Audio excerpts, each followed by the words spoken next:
As Endless Scars slowly walked up to Shifeng, she sized up the man carefully. Although she couldn't see Shifeng's appearance due to the black cloak, curiosity filled her eyes. Shifeng similarly observed Endless Scars, one of God's domain's legendary figures in the past. The woman had clear, bright eyes, curved eyebrows, and thick eyelashes. A hint of pink colored her pristine, white jade skin. Her thin, soft lips were as mesmerizing as a ruby. As she revealed a hint of a smile, she could captivate any player. Shifeng had to admit that even Gentle Snow, who everyone called a goddess, fell short compared to Endless Scars. Guild leader, that beauty seems interested in you, Blackie said, snickering softly. Instead of responding, Shifeng rolled his eyes. Although others might strive for a beauty like Endless Scars' attention, Shifeng knew how costly it was. He knew all too well what kind of person Endless Scars was. Although she wore an interested expression, looking like a little girl who had just found a new toy, her thoughts were as pure as everyone assumed. It was no different than her attitude towards Breeze Wine. If Miss Endless wants to ask why we changed our plans so abruptly, I believe you have already figured that out after seeing those 5 special life forms. It's not that we want to back out of our transaction. We're just powerless to help. If Miss Endless doesn't have any other matters to discuss, we will take our leave. Shifeng took the initiative to bid the woman farewell. Although he did not know what lay inside the fallen ark that could tempt the Midnight Tea Party, he no longer wanted to associate with the adventurer team. Please wait. I wish to represent the Midnight Tea Party in thanking you. If not for your command to flee, we would be dead by now. Here are 1,000 magic crystals. Take them as a thank you gift, and let's part as friends, Endless Scars said. She then retrieved a gray gemstone bag and handed it to Shifeng. Every Midnight Tea Party member was stunned. What was going on here? Not only hadn't Endless Scars questioned Shifeng's intentions, but she also gave him 1,000 magic crystals as a sign of gratitude. She was insane. This beautiful big sister is simply too rich. When Violet Cloud saw the cloth bag of 1,000 magic crystals, even she wanted to volunteer to become Endless Scars' little sister. Even large guilds would hesitate before giving away 1,000 magic crystals, yet Endless Scars did so without blinking. Although Shifeng wanted to say something, Endless Scars quickly followed up by saying softly, although our transaction has failed, I'd like to conduct another trade. We'll enter the Fallen Ark together and split the items 30-70. How about it? Endless Scars' offer shocked every player present. Miss Endless, you saw the monsters guarding the entrance. At this stage of the game, we have no chance against them. Shifeng could not understand what was going through Endless Scars' mind. Those 5 special life forms were no laughing matter. Even he was not confident in taking them down. Special life forms were extremely rare in God's domain. They were weapons the gods had specifically crafted for war. Like puppets, they possessed eternal life. They also had the power of immortality. Even if players killed them, they would resurrect. Moreover, they would revive slightly stronger than before. Generally, it only took these special life forms 10 minutes to resurrect, with some of the more powerful monsters taking up to an hour or so. In addition, these monsters did not drop any loot. Hence, players usually kept their distance. One had to admit that these special life forms were excellent guardians.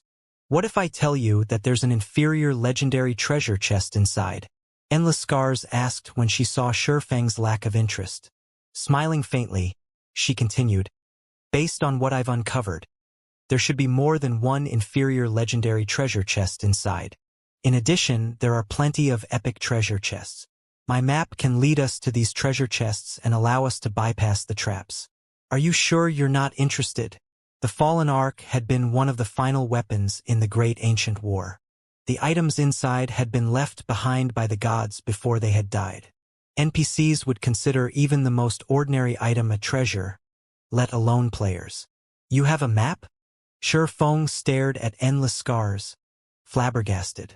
He would be lying if he said he wasn't interested in the Fallen Ark. However, obtaining these treasures wasn't that easy.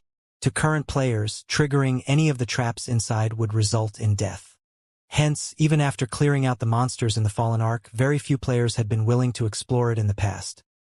In fact, after the abyssal monsters had been cleared out, a large number of players and guilds had rushed into the fallen Ark. In the end, however, only a few had escaped with their lives. Practically 99.9% of the players that entered the Ark had died in the outer region.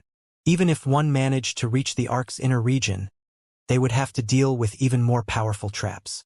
As a result, very few were capable of leaving the Ark with any of its treasures. Players had come to both love and despise the fallen Arkansas. However, it would be a different story if they had a map. Aside from the awakened abyssal monsters and a few special lifeforms, the fallen Ark was void of life. The traps would be their main problem after entering the Arkansas. A map of the Ark's various traps was the equivalent of a free pass to its treasures. As long as they were careful to avoid the abyssal monsters and special lifeforms, they could obtain the Ark's treasures unhindered.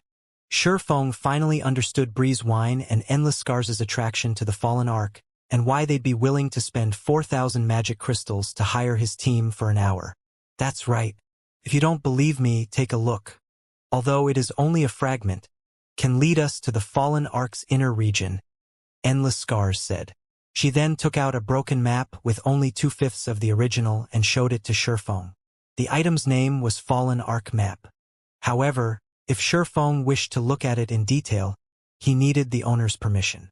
I can help you get inside. However, I have a condition. After giving the matter some thought, Shurfeng eventually chose to take the risk. In the past, even the most inferior item players secured from the fallen Ark's inner area was an epic item. If one were lucky, they could even obtain a fragmented legendary item. A fragmented legendary item. With one such item, a player's combat power would skyrocket. If he could obtain one, the item would greatly enhance his chances of success both in the Dark Arena and in the contest for Thunder Island. As for the abyssal monsters that would be released, they would mostly roam the Crying Ghost Ridge's inner regions. His team could still grind trolls in the outer region. The only drawback was a slightly lower drop rate for Green Ebony. Endless Scars had only wanted to test Shurfeng with her offer. However, upon hearing Shurfeng's confident reply, a small glimmer of hope shone in her flawless eyes. As long as your conditions aren't too outrageous, I can agree to them on behalf of our team leader, Endless Scars straightforwardly replied, smiling faintly. It was as if she had long since guessed Shurfeng's thoughts. Pointing at the map in Endless Scars' hand, Shurfeng said in a non-negotiable tone, "Give me a copy of the Fallen Ark map. Once we're inside, we'll go our separate ways and agree to a non-aggression pact. What we each walk away with will depend on our abilities." Endless Scars' conversation with Shurfeng had been private. The other players hadn't heard their discussion. However, when the Midnight Tea Party members saw Endless Scars' frown, they were shocked. Endless Scars had never revealed such an expression throughout her time on the team. Even when monsters nearly wiped their team out, nothing close to a frown had appeared on her face. "Propose another. Our team cannot agree to that condition," Endless Scars said after giving the matter some thought. Looking straight at Shurfeng, she said seriously, "The map itself is a pass to the fallen Arkansas. If you have it, you can enter the Ark more than once. This will undoubtedly increase our competition over the Ark's treasure. With how important the fallen Ark is, I believe that no sane person would agree to your proposal. Moreover, even if our adventurer team can't enter the fallen Ark right now, we can simply return when we're strong enough. In any case, the key is ours. If we don't activate the Ark, no one will be able to enter it. What you're saying is true. However, you don't seem to know the fallen Ark's true secret," Shurfeng said, chuckling. He had long since guessed Endless Scars' reply. The fallen Ark map was priceless. Naturally, he didn't expect the Midnight Tea Party to just make a copy for him. However, the adventurer team's understanding of the fallen Ark was no match for his. "What are you trying to say?" Although Endless Scars had her suspicions, after hearing Shurfeng's confident comments, she was even more certain that Shurfeng knew plenty of information about the fallen Arkansas. "Well, it doesn't really matter even if I tell you this. Although you have the key and the map, it is still impossible to obtain the items inside the fallen Ark," Shurfeng explained as he pointed to where the 5 special lifeforms had disappeared. "You've seen for yourselves how powerful those guards are. However, the monsters inside are even more formidable. If you open the ark, those monsters will escape. Moreover, those monsters will, slowly but surely, grow stronger. If you don't deal with them properly, even the map won't help you. Meanwhile, I have a way to deal with those monsters. If we work together, we can reach the ark's inner region quickly. Even if you don't want to cooperate with us, once you open the ark, we can still go in ourselves. Once the ark is open, it won't ever close. Anyone will be able to enter. Endless Scars hesitated after listening to Shifeng's explanation. Although she wasn't sure if Shifeng were telling the truth. If he was, then her side had no way of dealing with those monsters. Their map might as well be a blank piece of paper. On the other hand, Shifeng had a way of combating this problem. Once Shifeng's team entered the ark, although their progress would be slow without the map, the Midnight Tea Party would suffer a massive loss if they came across any treasure. Most importantly, her team did not have a lot of time. After all, their quest had a time limit. Based on her estimates, even if they focused on grinding and completing their class promotions, the furthest they could reach was Tier 2, level 55 before the quest's time limit was up. At that tier and level, their team might have a chance of defeating the 5 entrance guards. Unfortunately, she was not certain that they could deal with the ark's monsters, which Shifeng claimed were far stronger. She had to admit that Shifeng's knowledge on those monsters was invaluable. All right, I'll agree to your conditions. However, you need to tell me what you know about those monsters. You also have to tell me how to deal with them. If what you say is true, I'll make a copy of the map once we're in the ark. If you lie to me, you won't get anything. Endless Scars glared at Shifeng. This was the first time she hadn't had the upper hand in a negotiation since she had joined God's domain. She was even more frustrated that she still didn't know Shifeng and his team members' identities. That won't be a problem. Once you see for yourself, you'll know the truth. Shifeng laughed. After the various super guilds' army had suffered annihilation, Crying Ghost Ridge had become a forbidden land for players in the past. Even then, however, many players had sought the fallen ark's treasure. To deal with the incomparably powerful abyssal monsters, these players had formed a multitude of plans. Unfortunately, none of those plans had succeeded. The most ridiculous part was that players had only discovered a proper method of dealing with the monsters after they had been defeated. That method involved utilizing mana stones. Due to the special mana phenomenon inside the fallen ark, the slumbering abyssal monsters couldn't absorb mana to recover. However, once the fallen ark was unlocked, this mana disturbance would vanish. To recover their strength, these abyssal monsters urgently needed large amounts of mana. Ordinary magic crystals would not do. To those ancient abyssal monsters, mana of such quality did little to aid in their recovery.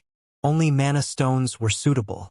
When the time came, he simply needed to construct a foundation magic array to display the mana stones. The mana stones would lure the abyssal monsters, and once they left, these abyssal monsters wouldn't be able to return to the ark for a short time. Their teams could then search the ark relatively safely, following which Shifeng and Endless Scars signed a contract. After ensuring that there were no issues, Shifeng had Violet Cloud use basic soul return on Breeze Wine. This way, Breeze Wine would not lose a level, and his combat power would be unaffected. Wait here for now. I still need to prepare, Shifeng said before entering the dead forest by himself and setting up a teleportation point with the Abyss Pendant. He then used a return scroll and teleported to White River City.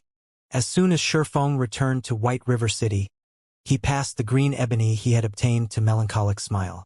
Although they only had enough for one advanced transport carriage, it took a considerable amount of time to manufacture one.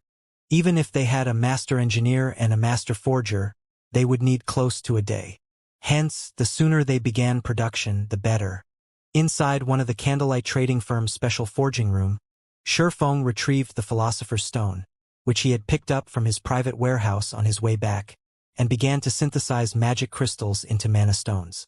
He could synthesize 1 mana stone from 50 magic crystals. Without hesitation, he used all 1,000 magic crystals he had obtained from Endless Scars and ended up with 20 mana stones. That was enough to lure the abyssal monsters from the ark twice. following which Shifeng made 9 magic array scrolls for the 9-star polar domain. Once those were complete, he used the Abyss Pendant to return to Crying Ghost Ridge.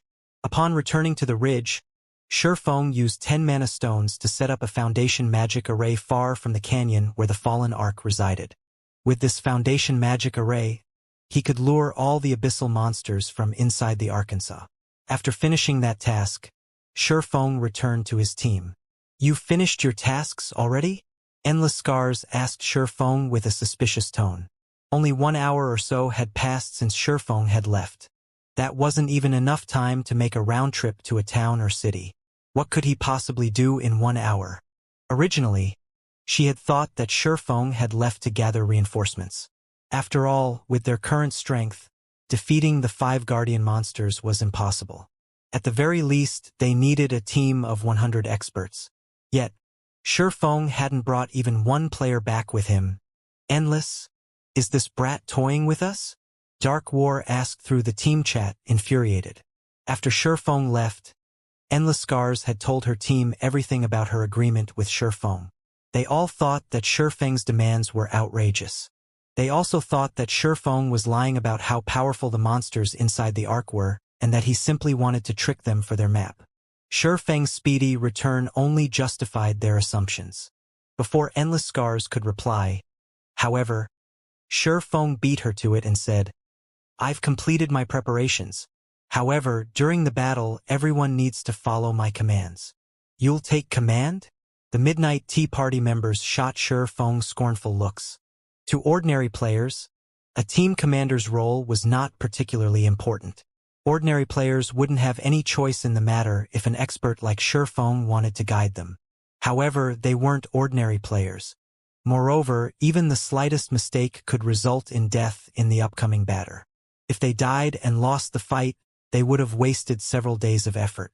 If they were not absolutely confident in their commander, how could Apex experts risk listening to him? Having only met him recently, Shifeng was just a stranger. They could let Shifeng's request for the Fallen Ark map slide. However, if he thought that they would listen to his commands, he was simply dreaming. Breezewine nodded in agreement with his teammates' responses. He didn't think that it would be suitable for Shifeng to take command of the Midnight Tea Party either. However, this was not because he looked down on Shifeng's abilities. Rather, for one to qualify as a commander, one needed to familiarize themselves with every player on the team. This included their various basic attributes, skills, habits, and many other details. Only by knowing this information could one effectively lead and allow everyone in the team to display their fullest potential. Shifeng knew nothing about the Midnight Tea Party members. Although it wouldn't be a major issue if they were raiding a simple dungeon or boss monster, they intended to take on a level 65 Grand Lord and 4 level 63 Great Lords. Any mistakes would definitely result in casualties. "It's fine if you don't want me in command. I'll just tell you our raid strategy. When the time comes, work with us," Shifeng said, not minding the hostile looks he received. "Only, I will not be responsible for any casualties." 5 special lifeforms working together was no laughing matter. Based on Shifeng's understanding, every one of those 5 special lifeforms possessed their own ultimate moves. Alone, those ultimate moves might not be that powerful, but combined, their might increased exponentially. If those 5 special lifeforms cooperated with each other, they could annihilate a team of Apex experts effortlessly. Players needed an accurate grasp on the timing of the boss's skills. Even a slight error could result in a team wipe. Hence, he had asked to take command. "That won't be a problem," Breezewine confidently replied. "If a team wipe occurs due to a mistake on our side, we'll compensate you correspondingly." The rest of the team members agreed with the arrangement as well. At the very least, this was far better than taking orders from a stranger. Following which, Shifeng began to assign tasks. In reality, there was very little the Midnight Tea Party needed to do. As Breezewine had assumed, Shifeng was not very familiar with the Midnight Tea Party's members. Thus, he hadn't assigned them any particularly important tasks. The adventurer team mainly had to supply 9 magical classes to maintain the 9-star polar domain magic array. Shifeng told the other 9 players to distract 2 of the fallen patrols. They did not even need to focus on damaging the Great Lords.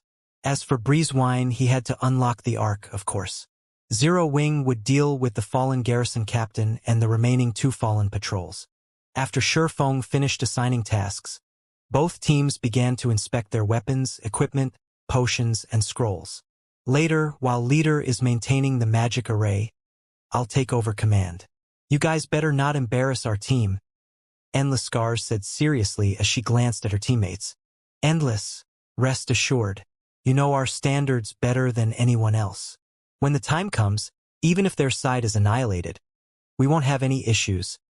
The Ranger, Dark War, sneered as he shot a glare at Shifeng's team. Facing 2 level 63 Great Lords might be a problem for ordinary experts. To their adventurer team, however, it was simply a somewhat strenuous task. Moreover, they only had to serve as distractions. They were not even required to fight the 2 bosses head-on. On the other hand, Shifeng's side, which needed to confront a Grand Lord and 2 Great Lords directly, was the largest concern. After everyone confirmed that there were no issues, Shifeng signaled Breezewine with a wave of his hand, having the latter start the unlocking process. Seeing this, Breezewine raised the orange crystal above his head and began to chant once more, following which, the canyon shook as 5 massive figures rose from the ground. They were none other than the fallen garrison captain and the 4 fallen patrols. Activate the magic array, Shifeng hurriedly shouted. Endless Scars gave the same command practically at the same time. Suddenly, a massive, purple-gold magic array appeared and enveloped the 5 boss monsters.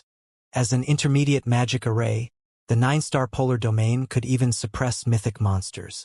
Naturally, the garrison captain and patrols were no exception. Immediately, the 5 bosses' attributes began to fall rapidly. How is this intermediate magic array so powerful? The Midnight Tea Party was momentarily stunned. In the blink of an eye, the fallen garrison captain's HP fell from 120 million to 96 million, whereas the fallen patrol's HPs fell from 57 million to 41 million. The magic array's effects even stunned Endless Scars. While they, the Midnight Tea Party, had seen intermediate magic arrays before and had even collected a complete set themselves, that intermediate magic array was only capable of reducing a Grand Lord's basic attributes by 10%. Even then, it was already considerably powerful for an intermediate magic array. Yet, the 9-star polar domain had weakened the fallen garrison captain by 20% and the fallen patrols by 30%. This was simply inconceivable. Of course, Shifeng's team didn't even stop to notice the Midnight Tea Party members' reactions. Go! Under Shifeng's command, Cola, Yi Wumian, and Turtledove charged at own targets. As the lead MT, Cola would deal with the Grand Lord, while Turtledove and Yi Wumian would each tank the 2 Great Lords. Special Lifeform's life rating was slightly higher than ordinary monsters, though they were undoubtedly inferior to archaic species. With their attributes suppressed, Cola and the others should be able to handle them. However, before Cola could reach the fallen garrison captain, the latter swung its massive, 10-meter-long greatsword at the ground. Boom! A massive fissure ripped through the ground, extending straight towards Cola. Cola! Activate Protection Blessing! Shifeng shouted upon seeing the attack. Cola activated Protection Blessing without hesitation. He then positioned his shield before his body and gripped it with both hands. Pong! Cola was thrown 10 yards away on the spot. The truth shield and protection on him shattered into oblivion. Meanwhile, Cola's HP fell by over 25,000. The Troll Chieftain's ultimate move paled tremendously in comparison to the fallen garrison captain's attack. The fissure only stopped after 50 yards. The garrison captain's attack range made everyone shudder. Had Cola not activated Protection Blessing in time, he would be dead. The garrison captain's attack stunned every player in the battle. Unfortunately, this wasn't the end. In the next moment, the 4 fallen patrols moved simultaneously, abruptly raising their battle axes and slamming them to the ground violently. Boom! Boom! Boom! The ground began to tremble. Golden jets began to spray from the ground in a 30-yard radius around the 4 fallen patrols. When the 4 domains were superimposed over each other, it was practically impossible to avoid them. Meanwhile, Any player that these jets struck would receive anywhere from -5,000 to -8,000 damage. These golden jets appeared without any signs or fixed patterns. The overlapping domains doubled the attack's density. Although they tried their best to dodge the attacks, players occasionally slipped up and got hit, their HPs decreasing rapidly. One level 41 from the Midnight Tea Party, unfortunately, got caught in 2 overlapping domains. Without any time to respond, numerous jets struck the Berserker, and he died on the spot. Everyone, avoid the overlapping domains. What kind of skill is that? Why is it still going on even after so long? The battle had just begun, yet one person had already died. Both Shurfeng's team and the Midnight Tea Party grew anxious. Everyone had seen how the Berserker had died. The golden jets appeared suddenly and silently. Moreover, the attacks could not be blocked, only dodged. Even if they were only near one domain, they would have to dodge 3 to 5 jets. Near 2 overlapping domains, one would face 7 to 10 attacks simultaneously. The Berserker's paths of retreat had been cut off.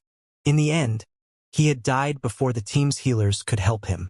The Midnight Tea Party members no longer wore their previous complacent expressions. Lure the patrols to 4 corners. Do not let them near the garrison captain, Shurfeng commanded. Shurfeng was not particularly familiar with the Guardian boss's skills. After all, he had only learned about the Fallen Arc after it had been activated in the past. He did not even know who had activated the Arc.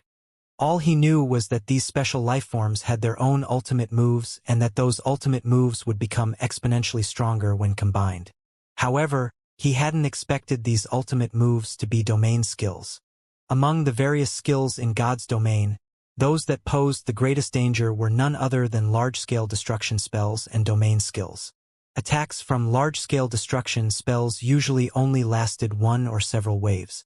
If players could endure the spell's duration, they would live. However, domain skills could stay in effect much longer. Domain skill would gradually whittle players down until they died. Endless Scars now realized how severe the situation was. Immediately, she took a Tier 3 summoning scroll from her bag and shouted through the team chat, "Wave, use your summoning scroll with mine. We'll use them to lure away the patrols. Melee players, stay away from the bosses. Use only ranged attacks." After all was said and done, the Midnight Tea Party's members were still experts. Very quickly, they began to move. The team's melee players promptly distanced themselves from the fallen patrol's domains. Meanwhile, Endless Scars and Netherworld Wave each summoned a Tier 3 creature and instructed them to pounce on the fallen patrols. Both Endless Scars and Netherworld Wave were incredibly proficient with controlling their summoned creatures. Although they couldn't dodge all of the golden jets, they could dodge the majority of them. With relative ease, the summoned creatures arrived before the fallen patrols and swiped their claws at the enemies. Pong! When the Tier 3 summoned creatures' claws struck the stationary fallen patrols, the clang of metal rang out. The summoned creatures' claws had only scratched the patrol's armor. They did not even manage to push the patrols back despite both being at the Great Lord rank. The fallen patrols had only lost around 4,000 HP from the attacks. Why are their defenses so high? Even a Grand Lord doesn't have this much defense. When the Midnight Tea Party's members saw the damage the Tier 3, level 60 summoned creatures had dealt with their normal attacks, their expressions grew gloomy. When they had used Tier 3 summoned creatures to fight Tier 3 Great Lords in the past, the former's normal attacks usually dealt 20 to 30,000 damage. Even against Grand Lords, their attacks dealt nearly -8,000 points, yet against these bosses, their summoned creatures had only dealt around -4,000 damage. The fallen patrol's defense was ridiculous. If even a Tier 3 summoned creature dealt so little damage, then players like themselves would deal, at most, -1,500 damage to the fallen patrols. Meanwhile, the fallen patrols each had 41 million HP. With their battle recovery, they could regenerate over 410,000 HP every 5 seconds. In other words, they would recover 82,000 HP every second. If their damage couldn't exceed 82,000 every second, then the fallen patrols were invincible against them. Big Sis Endless. How are we supposed to fight these things? Cloud Yarn asked anxiously. She could not help but turn to the Grand Lord Shurfeng's team fought. If the fallen patrols were already so difficult to deal with, wouldn't the fallen garrison captain be even more overbearing? Forget about that for now. Lure the bosses away, Endless Scars ordered, shaking her head as she also glanced at Shurfeng's team. The 5 guardian bosses were far more powerful than she had thought. Initially, she had believed that the Midnight Tea Party could deal with these monsters after they reached Tier 2, level 55. Now, however, it would seem that even after reaching that level, they had less than a 40% chance of beating these monsters. After the Midnight Tea Party lured 2 of the fallen patrols away, Turtledove and Yi Wumian activated their life-saving skills and began to lure their patrols away from the fallen garrison captain. Once the 4 patrols were in 4 separate corners, Kola, who stood in the middle, had a much easier time dealing with the garrison captain. However, even after activating Protection Blessing, he still took over minus 10,000 damage from one of the Grand Lord's normal attacks. Without Protection Blessing, a single attack would devour over 20,000 of Kola's HP. Kola couldn't imagine standing against the garrison captain without the 9-star polar domain. Moreover, when everyone's attacks struck the garrison captain, every one of them dealt less than minus 1,000 damage. Only Fire Dance and Gentle Snow's normal attacks could deal over minus 1,500 damage to the Grand Lord, while their skills dealt up to minus 5,000 damage. However, to the garrison captain, which had 96 million HP, that damage was negligible. Guild leader, we won't even scratch its HP at this rate. Sooner or later it will wear us down. Why don't we retreat and have the guild's main force meet us here? Gentle Snow advised through the team chat. Facing a Great Lord with a 20-man team was already pushing their luck, not to mention a Grand Lord that was 20 levels above them. If not for their excellent weapons and equipment and their exceptionally high combat standards, they would have team-wiped with the first wave of attacks. No need. Kola, keep hold of the boss. 3 seconds is long enough. The current situation didn't surprise Shurfeng overmuch. He was fully aware of how powerful special lifeforms functioned. They were only inferior to archaic species. Knowing this, he had prepared a method to deal with them. In the next moment, Shurfeng took a blood-red magic scroll from his bag.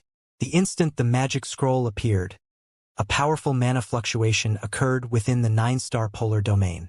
Everyone's gazes instantly shifted to Shurfeng. What is that magic scroll? Endless Scars muttered, shocked, when she noticed the rampant mana inside the barrier. This magic scroll was one of the 2 Tier 4 magic scrolls Shurfeng had obtained from killing the awakened NPC, Lancelot. Meanwhile, the garrison captain noticed the mana fluctuations immediately, the Grand Lord's eyes similarly shifting towards the blood-red scroll in Shurfeng's hands. It shifted to attack the swordsman. Don't even think about getting away from me that easily. Kola raised his shield and slammed it into the garrison captain's foot. He then activated the Tier 1 skill Justice Roar, his body releasing a dazzling golden glow. He instantly regained the boss's attention and aggro. At the same time, his strength would double if the boss didn't attack him. However, even after Kola activated Justice Roar, the garrison captain was still focused on Shurfeng. Guild leader, what did you just take out? Kola could not help his surprise. With no other choice, Kola activated Power of Darkness, his attributes soaring once more. He then executed the Tier 1 skill Righteous Punishment. Boom! With a single strike, he forced the garrison captain's right foot back, causing over minus 10,000 damage to appear above the Grand Lord's head. The attack had nearly forced the garrison captain to kneel. Yet, the fallen garrison captain did not return its attention to Kola. Rather, it advanced on Shurfeng one step after another.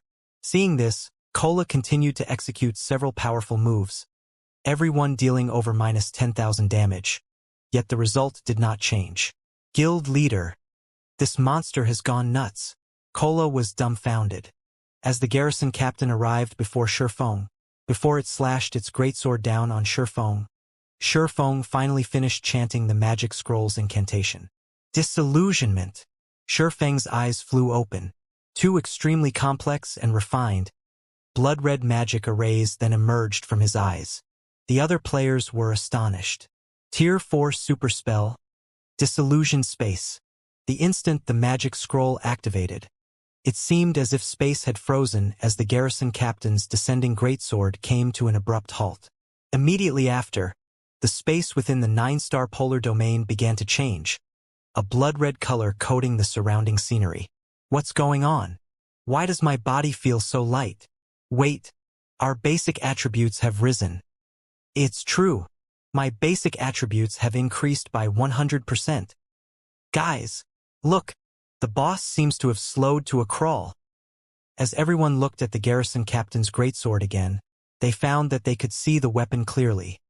Before, they had only seen afterimages. As the greatsword descended, the earth shattered. Over 30-meter-long fissures broke through the ground. However, the garrison captain had only hit the afterimage Sherfong had left behind. The swordsman himself had long since moved 10 yards away. So fast. When did he start moving? Endless Scars was flabbergasted. Unlike the rest of the players, she had focused on Sherfong. However, during the brief moment when she glanced at the garrison captain's greatsword, which had suddenly and significantly slowed, Sherfong had moved 10 yards away. She found the matter unbelievable. Look, those patrols have slowed down as well. Even the golden jets are slower. With this speed, even I can dodge them easily. The players finally noticed that fallen garrison captain hadn't been the only one whose speed had been affected. The fallen patrols in the 4 corners had also suffered a speed reduction. Even their domain skills were affected. Zero Wings members and the Midnight Tea Party could now dodge the golden jets easily. Just who is he? The Midnight Tea Party members couldn't help but glance at Sherfong. They usually boasted their vast understanding of God's domain. However, even with their bountiful knowledge and experiences, they had never encountered a situation like this. Without a doubt, this phenomenon had something to do with Sherfang's blood-red magic scroll. There was no other way to explain it. Now that everyone's basic attributes had been boosted while the 5 bosses' reaction speeds and attack speeds had decreased, the Midnight Tea Party's members, who had previously begun to despair, brimmed with hope. Currently, the 5 bosses had only landed 1 out of 3 or 4 attacks against their respective MTs. However, due to the significant attribute increase, the boss's damage had decreased. Take the fallen garrison Captain Cola tanked for example. Originally, Cola withstood over -20,000 damage from the Grand Lord's normal attacks. Now, however, the Grand Lord's normal attacks only dealt around -13,000 to the Guardian Knight. In addition, due to Cola having activated Power of Darkness, his HP had risen to more than 56,000. Including Disillusion Space's effects, his HP had risen to more than 112,000. He was practically a humanoid monster at this point. Right now, Cola wouldn't even have issues tanking 3 fallen garrison captains, much less 1. As for Cola's damage, due to the strength bonus from Justice Roar, just his normal attacks dealt nearly -10,000 damage, while his skills dealt close to -30,000 damage. Meanwhile, Violet Cloud, who stood among the healers at the rear, had similarly grown more powerful. Every one of her heals restored over 10,000 HP to Cola. If she double-cast her spells, she could heal over 20,000 HP every time. If she were lucky and triggered a double critical, she could instantly heal over 40,000 HP. Not only was Violet Cloud capable of keeping Cola alive by herself, but she could also handle healing Turtledove and Yi Wumian. Guild leader, what kind of magic scroll did you use? I feel like we can even deal with a mythic monster right now. Cola exclaimed through the team chat. The rest of the team nodded in agreement. Aside from their frightening damage, the most troublesome aspect about boss monsters were their attack speeds and reaction speeds. Now that the fallen garrison captain had been suppressed in all 3 aspects, it was only as difficult as a High Lord. It only dealt slightly more damage. However, their increased attributes made up for that, further decreasing the raid's difficulty. Right now, they felt like they were simply fighting a powerful lord. Alright, enough idling around. Use your berserk skills and throw everything you've got. We only have 15 minutes until this space disappears. Sherfong felt a sting in his chest. Lancelot had only dropped 2 Tier 4 magic scrolls. He had just used the more precious of the 2, the Tier 4 superspell Disillusion Space. Unlike Tier 4 curses, super spells had been created during ancient times. They were ridiculously powerful, capable of transforming the environment. They were many times more powerful and mystical than the spells of the current era. Even the current NPCs in God's domain couldn't analyze these spells. Thus, they were called super spells. After activating Disillusion Space, it would transform the area within 200 yards of the caster into a custom world. All enemies within this world would be suppressed, decreasing their movement speed, attack speed, and reaction speed by 2/3 of their totals. At the same time, this world would also enhance the caster and his allies, decreasing the boss's difficulty by 1 tier. Take the Fallen Garrison Captain for example. It had originally been a Tier 3 upper rank existence. Now that its raid difficulty had reduced, it was only as strong as a Tier 2 upper rank. Unfortunately, Disillusion Space's duration was considerably short. Even so, in the past, everyone had called it the rarest magic scroll in God's domain, second to none. In the past, a Tier 4 super magic scroll had been worth at least 3 epic items. If a team of Tier 2 players used the scroll, they could even kill Tier 4 mythic monsters. However, Shurfeng couldn't care less right now. The garrison captain and patrols were far stronger than he had imagined. If he hadn't used the magic scroll, they would have undoubtedly team-wiped. Moreover, trading a Tier 4 super magic scroll for a map to the Fallen Ark was a sure profit transaction. Upon hearing Shurfeng's warning, everyone promptly began to activate their berserk skills. Although the Fallen Garrison Captain and Fallen Patrols still possessed very high HPs, their reduced speed made them living targets. After activating their berserk skills, everyone easily dealt over -10,000 damage with their attacks, while Fire Dance and Gentle Snow could deal over -20,000 damage. Shurfeng didn't hold back either as he activated Power of Darkness. He then used Silent Steps and appeared behind the garrison captain before activating Phantom Kill. Both he and his doppelganger activated Flame Burst simultaneously. Miniature suns appeared on both Shurfeng's and his doppelganger's swords. Every strike they landed on the garrison captain dealt over -60,000 damage, while critical hits dealt over -130,000 damage. By the time Shurfeng and his doppelganger dropped to the ground, both had landed a total of 30 consecutive attacks. The Fallen Garrison Captain lost over 2 million HP on the spot. The damages that appeared above the Grand Lord's head stupefied everyone. With such high damage, Shurfeng could instantly kill a chieftain of the same level. Time passed quickly. Under the players' crazed bombardment, it took roughly 6 minutes for the Garrison Captain's 96 million HP to hit 0. Boom! When the Fallen Garrison Captain collapsed, although it did not drop any loot, Gentle Snow, Alluring Summer, and the other members of Zero Wing rose from level 42 to level 43. The abundant EXP exceeded everyone's expectations. The Midnight Tea Party's members also leveled up from 41 to level 42. However, no one stopped to celebrate as they still had to deal with 4 fallen patrols. They had less than 10 minutes left before Disillusion Space's duration ran out. If they could not kill these bosses within this period, it would be much harder to do so afterward. Moreover, Shurfeng had already told everyone that special lifeforms were immortal existences. Until they opened the Fallen Ark's entrance, these special lifeforms would continue to resurrect. Moreover, special lifeforms generally revived in around 10 minutes. They couldn't afford to waste any time. However, the Fallen Patrols were much easier to deal with than the Fallen Garrison Captain. Even without their berserk skills, the two teams could deal a lot of damage to these bosses. In addition, they still had the support of the Midnight Tea Party's 2 Tier 3 summoned creatures.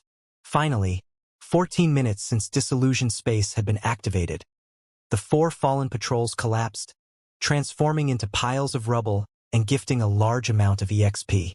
The Midnight Tea Party members even leveled up once more, reaching level 43. This leveling speed astonished these players. They had actually gained nearly 2 full levels EXP in just 15 minutes. Zero Wings members were already high-leveled. Although they had also obtained plenty of EXP, it was not enough to reach the next level. However, the abundant EXP had helped Shurfeng reach 82% of level 47. If he grinded trolls, he could reach level 48 in only half a day. As the guardian bosses died, the canyon began to tremble violently. Suddenly, the canyon's center collapsed. A towering, aqua-blue temple then emerged from the ground. At the same time, the familiar sound of a system notification reached everyone's ears. God's Domain System announcement. Players have successfully activated a new expansion pack in God's Domain. The system will undergo an upgrade. All players, please prepare to log out of the game. The notification about God's Domain System update echoed in every player's ears. The notification immediately earned various reactions. Who's the bastard that triggered a new expansion pack? I'm only halfway through a dungeon here. Crap. I just bought a helmet and joined God's Domain. Many players began voicing their dissent on the official forums. However, although many people were outraged about this update, even more people were curious about its contents. For a time, everyone made their own guesses. Meanwhile, before the Temple of the Fallen Ark, the sudden system notification caught Shurfeng and the others by surprise. They had only activated the entrance of the Fallen Ark after much difficulty, yet even before they had the chance to enter the Ark, the system announced an update. This was ridiculous. By now, practically everybody playing God's Domain knew that a system update signified a major upgrade. Meanwhile, the more God's Domain improved, the more difficult the game would become. Guild leader, should we log off here? Aqua rose and the others turned to Shurfeng. The game had given them 20 minutes to log off. It wasn't exactly a lot of time, but it was more than nothing. If they strived hard enough, they might reach the Fallen Ark's inner region. If they entered the Ark after the system update completed, who knew how difficult the Ark would become? After all, this system was definitely related to the Fallen Ark's activation. After giving the matter some thought, Shurfeng looked to Breeze Wine and Endless Scars and said seriously, "We have decided to enter the Ark right away. Do you want to enter first? Or wait until after the update?" Shurfeng hadn't expected the system update this time. However, this helped Shurfeng recall the system's update after the Fallen Ark had emerged in the past. The update back then had ruined many players. This was because this update would improve God's Domain's traps.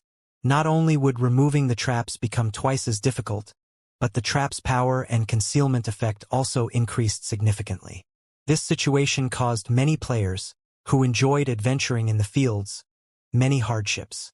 The higher difficulty of obtaining weapons and equipment for adventure-seeking independent players was also due to this update. In God's Domain, there were three major sources for weapons and equipment. The first was dungeons, the second was field adventures, and the third was quest rewards. In the past, due to this system update, the weapons and equipment on the market had decreased significantly. As a result, players that produced weapons and equipment became even more important in God's Domain. The gods from the ancient era had left behind the traps inside the Fallen Ark. These traps were incredibly difficult to remove to start with. If these traps were improved, exploring the Fallen Ark would become far more difficult. However, Shurfeng had no intentions of informing the Midnight Tea Party about this. Instead of answering Shurfeng's question, Endless Scars turned to ask Breezewine, "Leader, what are your thoughts?" They had already cleared the most difficult part of their quest. However, Shurfeng had previously stated that, shortly after the Fallen Ark activated, monsters even more powerful than the 5 Guardian bosses would appear. According to their original plan, they had intended to wait until the monsters had been lured away from the Fallen Ark before they dove in to explore. However, they had less than 20 minutes before they had to log off. If they entered the Ark now, they would have to risk encountering those monsters. Let's not enter the Ark for now. The monsters inside have yet to leave. If we die because we rushed into the Ark, it will do us more harm than good. In the end, Breezewine chose the safer approach instead. In his opinion, as long as he had the Fallen Ark map, both the Fallen Ark's treasures and quest were within their grasp. There was no need to risk their lives. What about our map? Blackie could not help but ask. Their previous agreement hinged on the Midnight Tea Party confirming these monsters' existence and their safe entry into the Fallen Ark. Only after these conditions were met would the Midnight Tea Party give them a copy of the map. Yet the adventurer team now intended to wait until the monsters had been lured away from the Arkansas. "Here is your copy of the Fallen Ark map. Take it Endless Scars said as she took a map from her bag and handed it to Sherfong. Endless Scars stunned the other Midnight Tea Party members. They had neither the existence of the monsters Sherfong had warned them about, nor had they confirmed the validity of Sherfeng's method to lure the monsters away. It was simply too risky to hand over the copy right now. Thanks. Sherfong expressed his gratitude as he received the map. Endless Scars didn't respond to her team's questions. Instead, she evaluated Sherfong carefully before revealing an intimate smile and said, "This is what we've agreed upon, after all. However, this is our second transaction with each other, yet I still do not know your identity. I wonder if I can have the good fortune of a true introduction." "Certainly," Sherfong replied before taking off the black cloak that hid his identity and appearance. He then introduced himself. "I am Black Flame, Zero Wings Guild leader." His first reason for hiding his and his team's identities was that he didn't want others to know what Zero Wings' main force was up to. His second, he simply didn't want Endless Scars to know who they were. After all, Endless Scars was a Blackwater Corporation representative. Even if Endless Scars did not show any particular interest in Blackwater, at the end of the day, Zero Wing and Blackwater were enemies. It never hurt to be careful. However, the Fallen Ark map was more important. If Endless Scars found out that they were from Zero Wing, she might sever their agreement for the Fallen Ark map then and there. However, now that the map was in their hands, there was no reason to continue hiding their identities. Moreover, Endless Scars spoke on behalf of the Midnight Tea Party. It would only create an unnecessary rift between their teams if they refused to reveal themselves. In addition, the Midnight Tea Party and Blackwater were utterly unrelated. "It's you?" Endless Scars' eyes widened in shock. She had never imagined the group of experts before her to be Zero Wing members. Moreover, the team's leader was even Zero Wing's guild leader himself. "Thanks for the map. Hopefully, we'll find more chances to work together in the future." Sherfong chuckled. He then led his team and dashed into the fallen Arkansas. Meanwhile, Endless Scars was utterly dumbfounded as she stared at Sherfeng's departing back. "Big Sis Endless, what's wrong?" Cloud Yarn asked curiously when she saw Endless Scars' astonishment. Although it was indeed surprising that the other team's leader was Zero Wing's guild leader, Black Flame, this wasn't the reason for Endless Scars' shock. In the past, their team had encountered many surprises. However, none of them had ever earned such a reaction from Endless Scars. This was her first time seeing such an expression on Endless Scars' face. Before today, she hadn't even thought that Endless Scars was capable of such an expression. Star Moon City, Blackwater's residence. Blackwater wasn't as prosperous as it had been. Very few players waited in front of the guild residence's entrance, eager to join. If not for the Blackwater Corporation's backing, not even these few players would be willing to join Blackwater. Not only had the Blackwater elite members that had died in the war in Stone Forest Town lost one level, but they had also lost a weapon or a piece of equipment. To make up for this loss, the elite players wouldn't have any time to help other guild members for some time. One of the main reasons that independent players willingly joined guilds for the guild experts' help in leveling and raiding dungeons to upgrade weapons and equipment. Practically every guild in God's domain provided this benefit.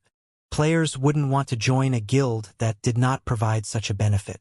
As a result, Blackwater's ordinary members had stagnated.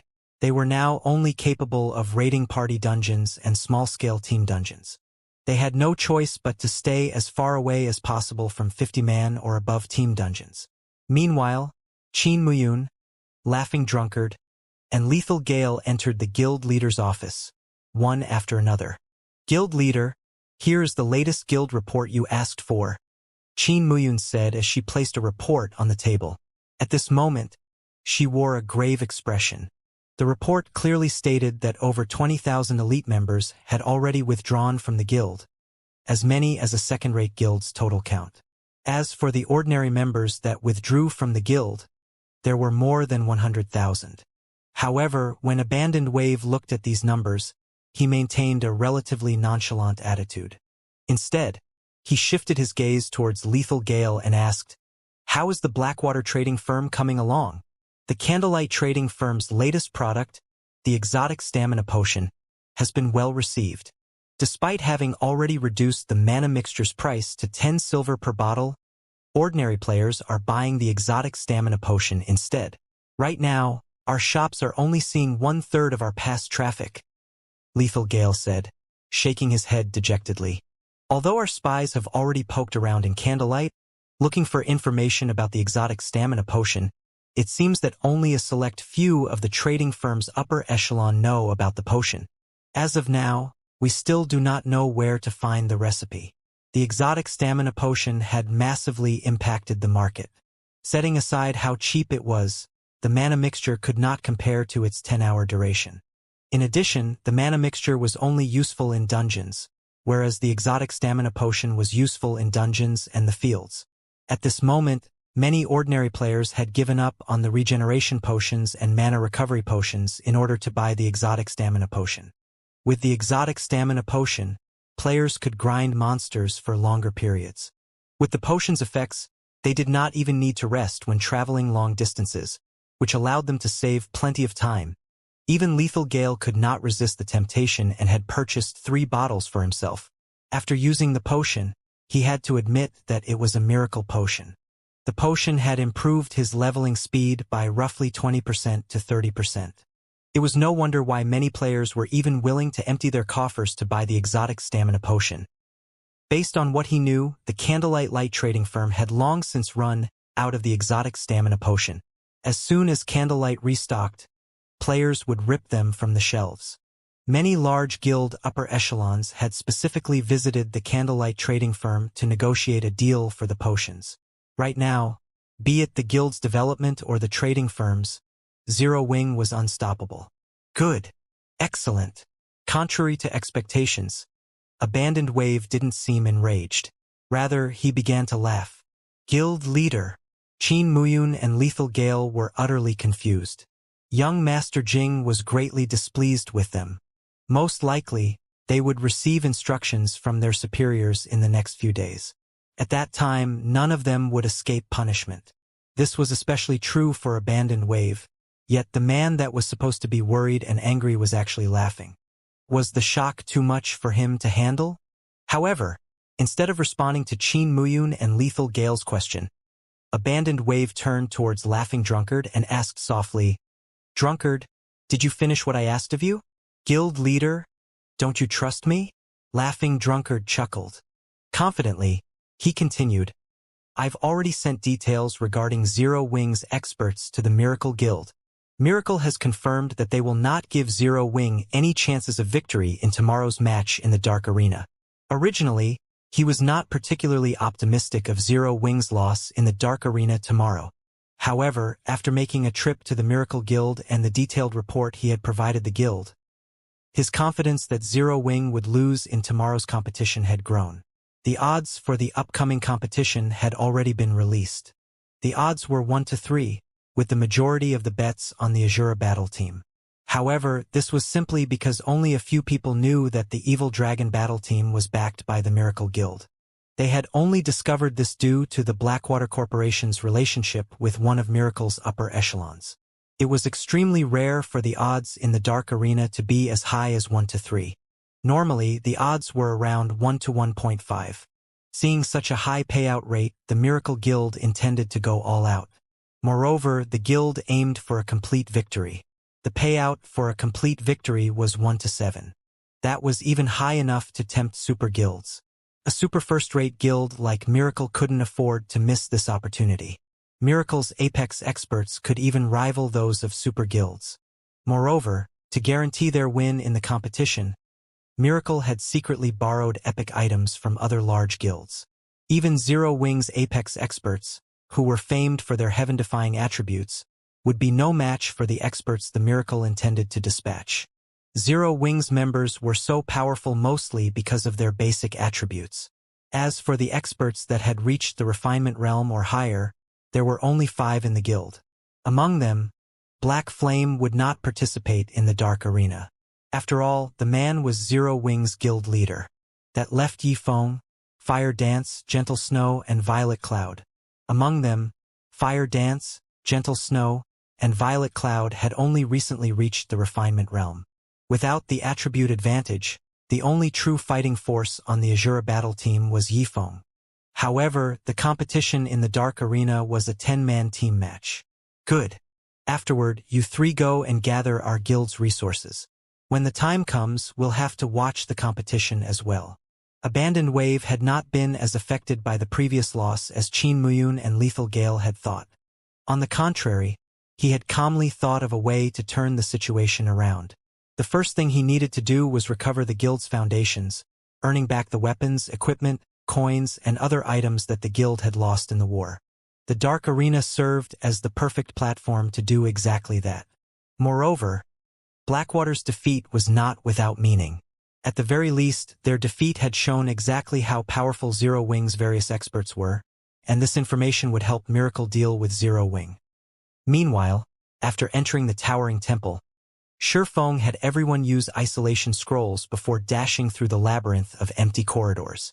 As they had less than 20 minutes remaining, they would be hard-pressed to reach the Ark's inner region in time. The abyssal monsters had just woken and hadn't left the Ark yet. In the outer region's corridors, Shifeng's team occasionally encountered wandering fallen patrols. However, as Shifeng now had a map, these fallen patrols meant nothing to the team with his acute senses. Not only could Shifeng avoid the patrols, but he could also avoid any traps. MHM? So this is the armory. After nearly 10 minutes, Shifeng discovered a tightly shut door. The words War Armory had been carved on the stone above the massive door. Upon seeing these words, Shifeng's heartbeat accelerated. The War Armory stored weapons of war specifically, and no other player had ever opened this War Armory.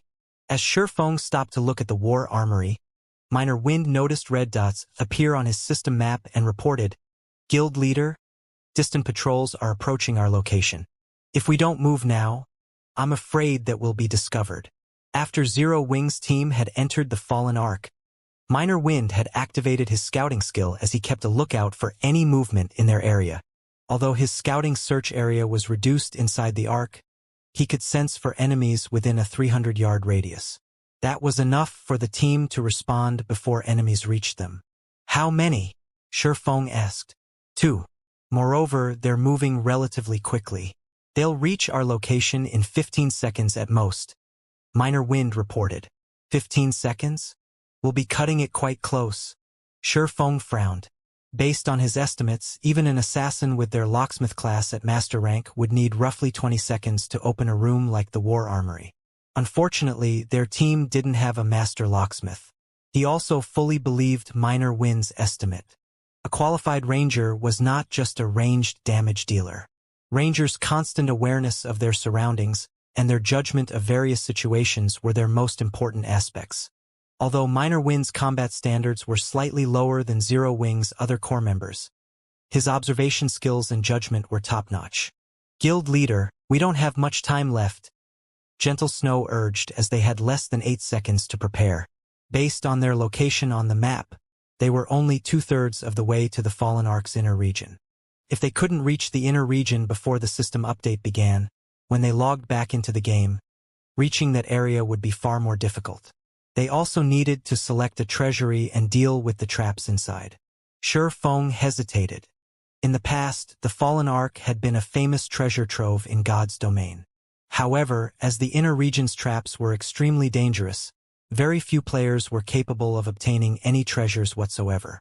This situation had also resulted in the various large guilds in giving up on the Ark. However, Shifeng never thought that he would actually come across an armory in the outer region. An armory might not mean much to an ordinary player, but to a guild, some of the more advanced weapons of war were even more valuable than fragmented legendary items. "Forget it. We're giving up on the inner region. Let's take this armory for now." After giving the matter some thought, Shifeng settled for the armory. Right now, Zero Wing still lacked overall strength. It likely did not even have the power to defend a single city. However, if they could find a few advanced weapons of war here, they might make up for Zero Wing's lack of combat power. As long as they could construct and defend a city properly, the city's value would easily exceed that of 2 or 3 fragmented legendary items.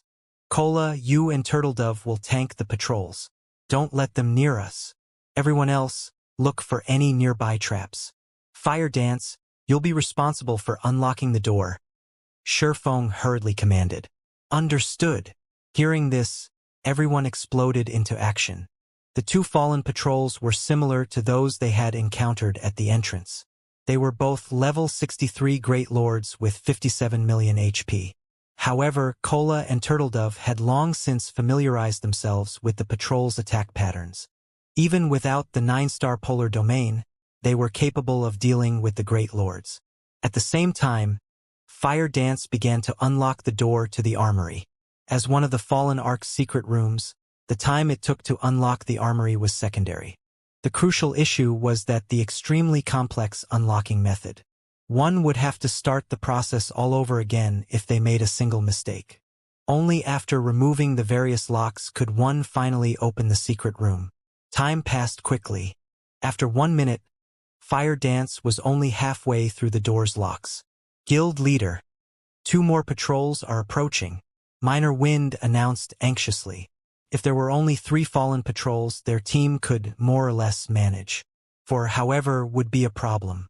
As for trying to kill the patrols, that would be considerably foolish. Special life forms were immortal existences. Even after expending a lot of time and effort, the most they would get out of the endeavor was some EXP. After 10 minutes, the fallen patrols would be back on their feet and ready to fight once again. Moreover, with each resurrection, the fallen patrols would become stronger. Only a lunatic would try to kill them. Wumian, you'll come with me. Once Fire finishes unlocking the door, rush into the room. Remember, do not touch anything inside, Shifeng commanded. He then dashed towards the 2 new fallen patrols with Yi Wumian. Shifeng wouldn't try to take on one of the fallen patrols directly. Instead, he activated Aura of Earth while deflecting the patrol's attacks. This way, not only could he reduce the damage he received, but he could also alleviate the burden on the team's healers. However, as time passed, a loud roar echoed from a distant corridor. The angry roar reverberated through the spacious corridor. Already, Shifeng's expression darkened. The abyssal monsters had awakened far sooner than he had anticipated. If these monsters discovered his teams, none of them would get out of here alive. Shifeng's team wasn't the only one who had heard the roar. The Midnight Tea Party's members, who waited outside the Fallen Ark quietly, heard the deafening roar as well. Black Flame really didn't lie. Breezewine could not help but inwardly celebrate when he heard this roar. The fact that this roar is so deep and can reach all the way out here means that this monster should be mythic rank at the very least. Fortunately, they had made the trade with Shifeng. Otherwise, even if they had activated the Fallen Ark by themselves after obtaining their Tier 2 classes, they'd have no way of completing their quest. The difference between mythic monster strength and Grand Lords was simply too massive. Even if their entire team reached Tier 2, it wasn't likely that they could defeat a mythic monster of the same level, much less a mythic monster of a higher level. The other team members nodded in agreement. Despite Dark War and several other people's opinions about Shifeng, they had to admit that Shifeng had helped them enormously. Meanwhile, before the Fallen Ark's armory, Fire Dance finally unlocked the door to the secret room. Guild Leader, the door's open. Good. You guys go in first. Kola, start slowly moving towards armory. Opening the tightly shut door was undoubtedly good news to Shifeng. Immediately, he had everyone retreat towards the armory. As Shifeng and the others reached the armory's entrance, Shifeng, Kola, and the other MTs felt their bodies become heavy. It was as if they had been submerged in mud. It was extremely difficult to move. Not good. Those monsters have arrived. Get inside, quickly. Shifeng panicked. Immediately, he activated Heavenly Dragon's power and recovered his ability to move.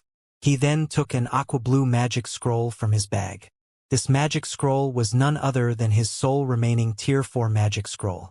The area they were in was not particularly large, but he understood how powerful those monsters were.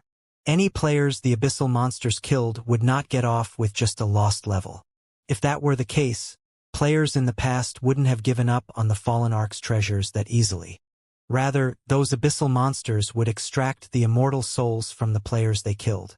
Not only would players lose 2 or 3 levels, but they also wouldn't be able to log into the game for over 10 days. Humans? Those souls? Heaven-blessed individuals? Wonderful. It's been so long since I've tasted an immortal soul. As Kola and the others rushed into the armory, a cold voice reached their ears, making them shudder with fear. Suddenly, as if the fallen patrols had been struck, the team watched the great lords fly into the corridor's walls, their powerful metallic bodies flattening like a specimen under a microscope. Aside from Shurfeng, none of the players could move. Why is such a powerful monster here? The abyssal monster's might far exceeded Gentle Snow and the rest of the team's expectations. Before the monster had even shown itself, it had already flattened the 4 fallen patrols into pancakes. They had become fish on a cutting board. Sure enough, a complete domain is really powerful. Shurfeng was slightly stunned. The fallen Ark's abyssal monsters were much stronger than he had imagined. It was no wonder why God's domain's various superpowers hadn't been a match for these monsters in the past. This was definitely the first time Shurfeng had encountered a mythic monster that wielded a complete domain. Generally, only Tier 4 NPCs could use one. This was also the factor that provided Tier 4 NPCs the power to face Tier 4 mythic monsters. Right now, despite him having activated Heavenly Dragon's power, he could barely move his body. His joints even creaked as he moved. Oh? Someone can still move. As Shurfeng moved, a cold, deep voice reverberated through everyone's minds. When the team members lifted their heads, they discovered that a humanoid creature, which was roughly 4 meters tall and covered in scales, had suddenly appeared before them.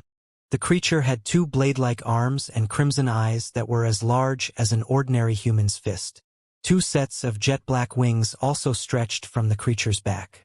Soul Eater Lord, Dark Creature, Mythic Weakened, Level 67, HP 210, 000, 000/210,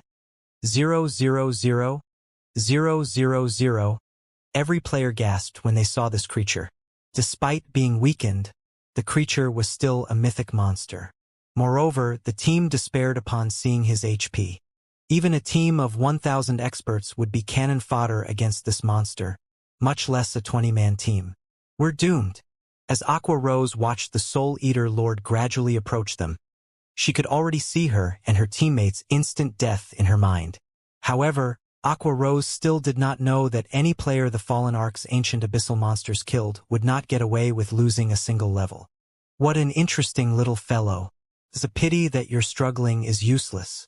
Just become my soul's nourishment obediently, the Soul Eater Lord said as he widened his ferocious mouth. He could no longer wait to devour these players. When 30 yards separated the team from the Soul Eater Lord, Shurfeng finally finished chanting the last verse of the incantation in his heart. He abruptly unfurled the dark blue magic scroll in his hands. Pointless resistance will only add to your pain and despair. The Soul Eater Lord had already noticed the Tier 4 magic scroll in Shurfeng's hands. However, he disregarded the object because he was fully capable of dealing with any Tier 4 spells. If it were a Tier 5 magic scroll, he might be nervous. However, such magic scrolls had even been extremely rare during the ancient era, not to mention the present era. Oh really? Shurfeng smiled faintly. Immediately, an aqua-blue magic array formed beneath Shurfeng's feet, following which, with Shurfeng as the center, a faint blue barrier expanded outward. Tier 4 Curse, Water Boundary.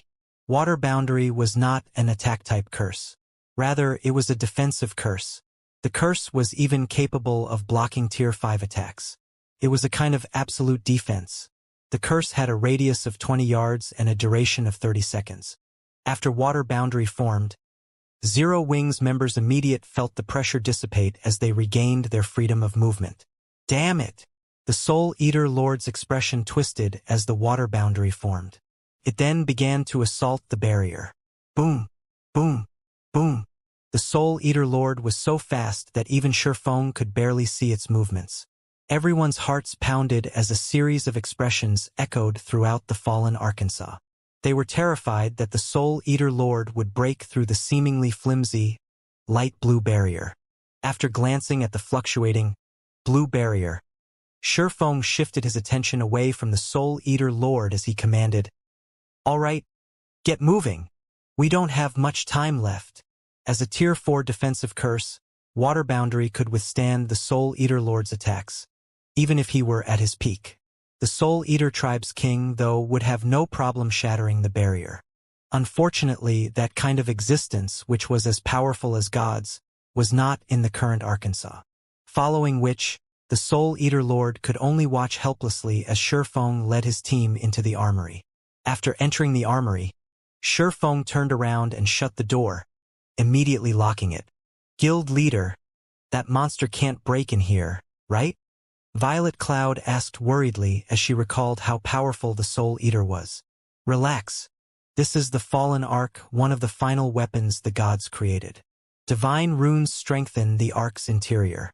Even a Soul Eater king would have a hard time destroying the interior of the Ark, not to mention a Soul Eater Lord," Shifeng said nonchalantly. His companions could not help but release a sigh of relief when they heard Shifeng's reassurance. "Now that the danger has been dealt with, Fire, you and Flying will disable the traps inside the armory. Everyone else, move carefully," Shifeng ordered. Looking at the time, he found that they had around 6 minutes before they had to log out of the game. If they could not remove the traps within the armory during these 6 minutes, by the time they logged back into the game, these traps would become much harder to disable. Hearing this, Fire Dance and Flying Shadow immediately went into action. As for the rest of the team, they let their gazes wander the armory. For a moment they were stupefied. The armory was a massive treasure trove. There was a variety of tools on display, and everyone was extremely tempting. "Guild leader, look over there. Mana pulse cannons. They're even intermediate rank." During the war against the Star Alliance, Shifeng had spent 20,000 gold to purchase a basic mana pulse cannon. A single attack from the cannon could rival the might of a Tier 4 large-scale destruction spell. Moreover, the cannon had a range of 15,000 yards and a radius of 200 yards. Unfortunately, the cannon was very costly to use, with each shot requiring 1,000 magic crystals. Moreover, it had a long cooldown of around 3 to 4 minutes. Meanwhile, upon reading the intermediate mana pulse cannon's information, the team discovered that it was even more impressive than they had thought. Although its attack was roughly as powerful as a Tier 4 destruction spell, it had a range of 20,000 yards and a radius of 500 yards. It cost 2,000 magic crystals to fire a single round and similarly had a cooldown of around 3 to 4 minutes. The difference between a radius of 200 yards and 500 yards was simply outrageous. Furthermore, this armory actually had 2 intermediate mana pulse cannons. If Zero Wing had had these 2 cannons and a sufficient number of magic crystals during its battle against Blackwater, winning the war would have been far easier. However, rather than the mana pulse cannon, Shifeng's gaze stopped on a magical steel car. He was quite familiar with this item. Movement type defensive magic array. Although it was only a basic defensive magic array, it could be moved freely even after being activated. In the past, large guilds treated it like a mobile fortress. As long as this magic array had enough mana, it could block all Tier 3 attacks and lower. Meanwhile, its maximum radius could cover an entire basic town. Aside from the mana pulse cannons and movement-type defensive magic array, there were a large number of basic mana pulse bombs. Every bomb possessed the might of a Tier 3 spell and had a radius of 25 yards. They could be thrown up to a maximum of 50 yards. They were incredibly suited for individual players. To current players, these mana pulse bombs were godly weapons in group battles as a single bomb could obliterate all players in a 25-yard radius. There were actually over 1,000 of such bombs. Shifeng had never imagined that a single armory would contain such a large harvest. With these items, the issue of his future city's defense was practically settled. Seconds passed, then minutes. When there were only 2 minutes before the system update began, Fire Dance and Flying Shadow had disabled 90% of the armory's traps. Only one trap set up around a stone altar was left. "Guild leader, this trap is too complex. Even I can't disable it," Fire Dance exclaimed as she examined the trap before her. "Even you can't disable it?" Shifeng was surprised. They were still in the Ark's outer region. With Fire Dance being an advanced trap disabler, she should be able to deal with every trap here. It was only a matter of time. However, the fact that Fire Dance was unable to disable the trap spoke volumes about the stone altar's value. Since time was running out, Shurfeng immediately removed Icarus's heart from his neck and passed it to Fire Dance. Fire Dance was momentarily dazed when she saw Icarus's heart. She had never expected such a powerful epic item to exist. Hurry! Use this to disable the trap, Shurfeng instructed. Trap Disabler was a similar lifestyle class to the Appraiser class. However, it was not a particularly popular class. The Assassin class possessed a talent bonus that allowed them to level lifestyle classes like Locksmith and Trap Disabler far more easily. With Shurfeng's command, Fire Dance recovered her wits and activated God's Blessing, upgrading her Trap Disabler class to the Master rank. Immediately, Fire Dance began to disable the trap on the stone altar. However, this trap would require a considerably long time to disable. Quick! We don't have much time left. Shurfeng's anxiety grew when he saw only 30 seconds remaining. If Fire Dance failed, the next time they logged into the game, the consequence would not be limited to some lost time. Fire Dance also grew desperate. Her mind focused like never before as she frantically disabled the trap's mechanisms, one after another. There were only 10 seconds remaining. 5 seconds. 3 seconds. It's disabled. Fire Dance finally disabled the trap with only 2 seconds remaining, and she could not help but sigh in relief at her success. Following which, everyone's vision faded to black as they were sent to their individual god's domain offline rest spaces. Inside the offline rest space, Shurfeng slowly opened his eyes. With this, all we need to do is wait for the system update to end and log back into the game. Shurfeng could not help his growing excitement when he thought about the stone altar.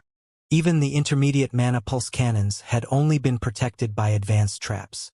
Whatever master traps protected definitely stored far more valuable treasures. Shurfeng shifted his gaze to the system interface displayed before him. The interface showed 14 hours and 40 minutes before the system update completed. From this, Shurfeng could tell that significant changes would shake God's domain. A nearly 15-hour-long system update. It's roughly the same duration as when the Fallen Ark had been activated in the past. Shurfeng could not help but recall detailed information about the system update in the past.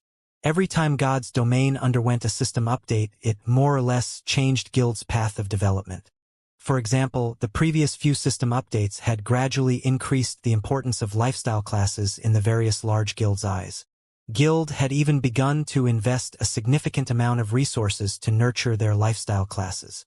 Similarly, the system update this time would change God's domain once more. There were many lifestyle classes in God's domain. They weren't limited to forgers, engineers, alchemists, enchanters, leatherworkers, tailors, chefs, and such. There were many other lifestyle classes that players did not pay much attention to, such as diviners, architects, appraisers, fraudsters, cultivators, tamers, scholars, magicians, locksmiths, and other minor subclasses. This latest update would gradually increase the importance of these minor subclasses in the game. Before the trap mechanisms in God's domain had been perfected, adventurer players who explored the fields could get by financially in the game relatively easily. In the fields, their main problem when they found treasure was the guardian monsters. Rarely would any player pay attention to the traps protecting the treasure. This was because of the only two possibilities when one tried to disable a trap. The first was that the trap could be disabled, although the time required depended on the player.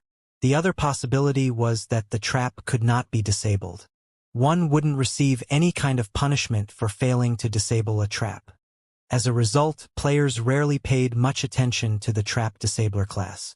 However, after the system update, a third outcome would occur. A trap could be disabled, but failure came with a risk. If one failed to disable a trap, they would trigger the trap itself. Trap strengths varied. If players triggered a weaker trap, they might retain their lives. Even in the event of death, players would only suffer the normal death penalties. For stronger traps, however, players might have to pay more than a single level for their failure. Another example was the Magician subclass, one of the minor subclasses Shurfeng had learned. A magician's role was to produce items such as magic scrolls and magic arrays. Although the magician subclass was not as important as the forger subclass, it was one of the essential subclasses in God's domain. Moreover, as the subclass increased its rank, it would serve a greater purpose. Due to the increased importance of the various minor subclasses, the large guilds began to nurture these subclasses to aid their guild's development. It seems that I'll have to get melancholic to start collecting purple dew and 5-colored flowers once I log back in. After some thought, Shifeng decided to start nurturing a batch of players with minor subclasses. Minor subclasses were not as difficult to improve as major subclasses. There was no need to expend a large stock of materials for trial and error. One simply needed to achieve a certain technical standard to rise through the ranks. Take the magician subclass for example. If a player produced a basic magic array, they would become a basic magician. If they produced an intermediate magic array, they would become intermediate magicians. There was no need to accumulate a large number of proficiency points. Promotion solely depended on a player's technical skills. However, while there were no restrictions on learning minor subclasses, with players being allowed to learn over 10 minor subclasses, due to personal talent, not everyone could level a subclass to intermediate or advanced rank, much less master rank. Due to this, players should learn only the minor subclasses they were proficient at if they wished to advance to higher stages in the game. However, how was a player supposed to determine which minor subclass they were proficient at? In the past, the most popular way to test their abilities was the talent potion. As long as players drank the talent potion, the system would provide a series of tests. After completing these tests, the system would notify players about the subclass they were most suited for. This way, players would not have to waste their time researching whether they were suitable for a certain subclass or not. Of course, if players liked a particular subclass, they could learn it regardless of whether they had the talent. They just wouldn't be able to advance quickly. Meanwhile, the main materials for crafting the talent potion was purple dew and 5-colored flower. Shifeng also knew where to find the recipe. As long as he went there to grind, he should have no problems obtaining a few copies. After Shifeng finished planning his development, he decided to rest in the virtual space. Only at 7 in the morning did he exit his virtual gaming cabin. After Shifeng finished breakfast and did some light exercises, before he left to check on Zero Wing's new internal members in the dojo, he noticed his female assistant, who currently wore black working attire, waiting for him by the lounge's entrance. Head instructor, Chairman Xiao has an extremely important matter he wishes to discuss with you. He is waiting in the chairman's office right now, Liang Jing reported as she walked up to Shifeng, who wore blue sportswear. Got it. Shifeng nodded. In reality, even if Xiao Yu hadn't come looking for him, he would have likely sought the man out himself within the next few days. During his previous expansion of the Zero Wing workshop, he had recruited plenty of talented people. These people were all much stronger than the independent players he had recruited in God's domain. Although their levels in the game were still quite low, their combat standards were already higher ordinary elite players. In addition, he and Lei Bao normally trained these new recruits. It was only a matter of time before they could clear the trial tower's 4th floor. Once these people reached the 5th floor, they would become experts in the eyes of ordinary players. If they could reach the 5th floor's late stage, even large guilds would treat them like experts. However, Shifeng wasn't looking for ordinary experts. He wanted apex experts capable of turning the tides of war by themselves. It was extremely difficult to nurture such apex experts. First, he needed a sufficient amount of resources such as the S-rank nutrient fluid. However, Shifeng didn't have the connections he needed to gain a large quantity. Fortunately, Xiao Yu did. The Big Dipper Tower's 51st floor. This floor was specifically reserved for the chairman of the Big Dipper group. It was also the Big Dipper Tower's highest floor. From in the corridor, they could see the entirety of Jinhai City through the glass walls. Very few people in Jinhai City were ever invited to this floor. Even Liang Jing, Chairman Zhao's senior assistant, had never set foot on this floor. Generally, she waited for the chairman on the 50th floor. As Liang Jing followed Shifeng to the chairman's office, she sighed ruefully as she stared at Shifeng's back. If not for Director Xiao allowing her to bring Shifeng here, she would never have had the opportunity to see this floor. When Liang Jing opened the doors to the chairman's office, an office the size of a basketball court appeared before her eyes. 3 people sat before the room's French windows. Shi Feng was familiar with all 3. One of them was Xiao Yu.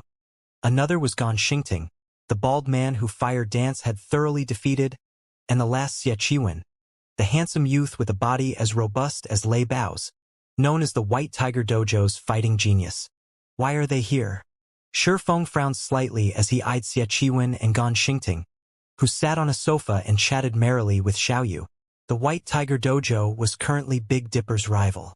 As Shi Feng walked up to the 3 people, Xiao Yu took the initiative to welcome him. Instructor Shi, you're finally here. Let me introduce you. This is White Tiger Dojo's rising star, Xie Qiwen. As for our other guest, I believe that you've already met. Gan Xingting has already been appointed the acting head instructor of the White Tiger Dojo's branch in Jinhai City. Xiao Yu introduced the men to Shi Feng. As Xiao Yu completed the introductions, Xie Qiwen stared at Shi Feng. Shi Feng currently wore dark blue sportswear. He appeared extremely young for someone in his position. No matter how Xie Qiwen looked at Shi Feng, the latter looked like any ordinary youth. Shi Feng did not exude the aura that was usually found on martial arts experts. If not for Gan Xingting providing him with information about Big Dipper beforehand, he would have assumed that Shi Feng was a new student who had recently enrolled to the Big Dipper dojo. Hello, head instructor Shi. Xie Qiwen greeted Shi Feng without getting up from his seat. He simply looked at Shi Feng, nodding slightly as he spoke with a courteous tone. I have heard of head instructor Shi's fame. Sure enough, the rumors were true. Hello. Shi Feng gave with a brief, but polite response. As for Gan Xingting, he did not bother saying anything to Shi Feng. In Gan Xingting's opinion, Shi Feng was simply one of the Big Dipper group's puppets and did not possess any true ability. The dojo's true master must be the woman he had fought before, Fire Dance. In both strength and reaction capabilities, Fire Dance far surpassed him. He wouldn't even be surprised if she turned out to be the internal force expert the Big Dipper group had invited. Xie Qiwen stood up and turned to look at Xiao Yu before saying, Chairman Xiao, since we've already told you why we are here, we'll take our leave now. When the time comes, I will welcome your arrival. Initially, he had waited here to catch a glimpse of Shi Feng. Now that he had met the man in question and discovered that Shi Feng was exactly as Gan Xingting had mentioned, he had no reason to stay. Following which, Xiao Yu sent both Xie Qiwen and Gan Xingting to the door. He then had Liang Jing send them on their way. After the duo left, Shi Feng asked, Chairman Xiao, may I know what business you wish to discuss? The White Tiger Dojo will be holding an opening ceremony in 4 days, and they have invited you and me to participate. At the same time, the White Tiger Dojo plans to hold a friendly competition during the ceremony and has invited the various training centers and dojos to participate as well.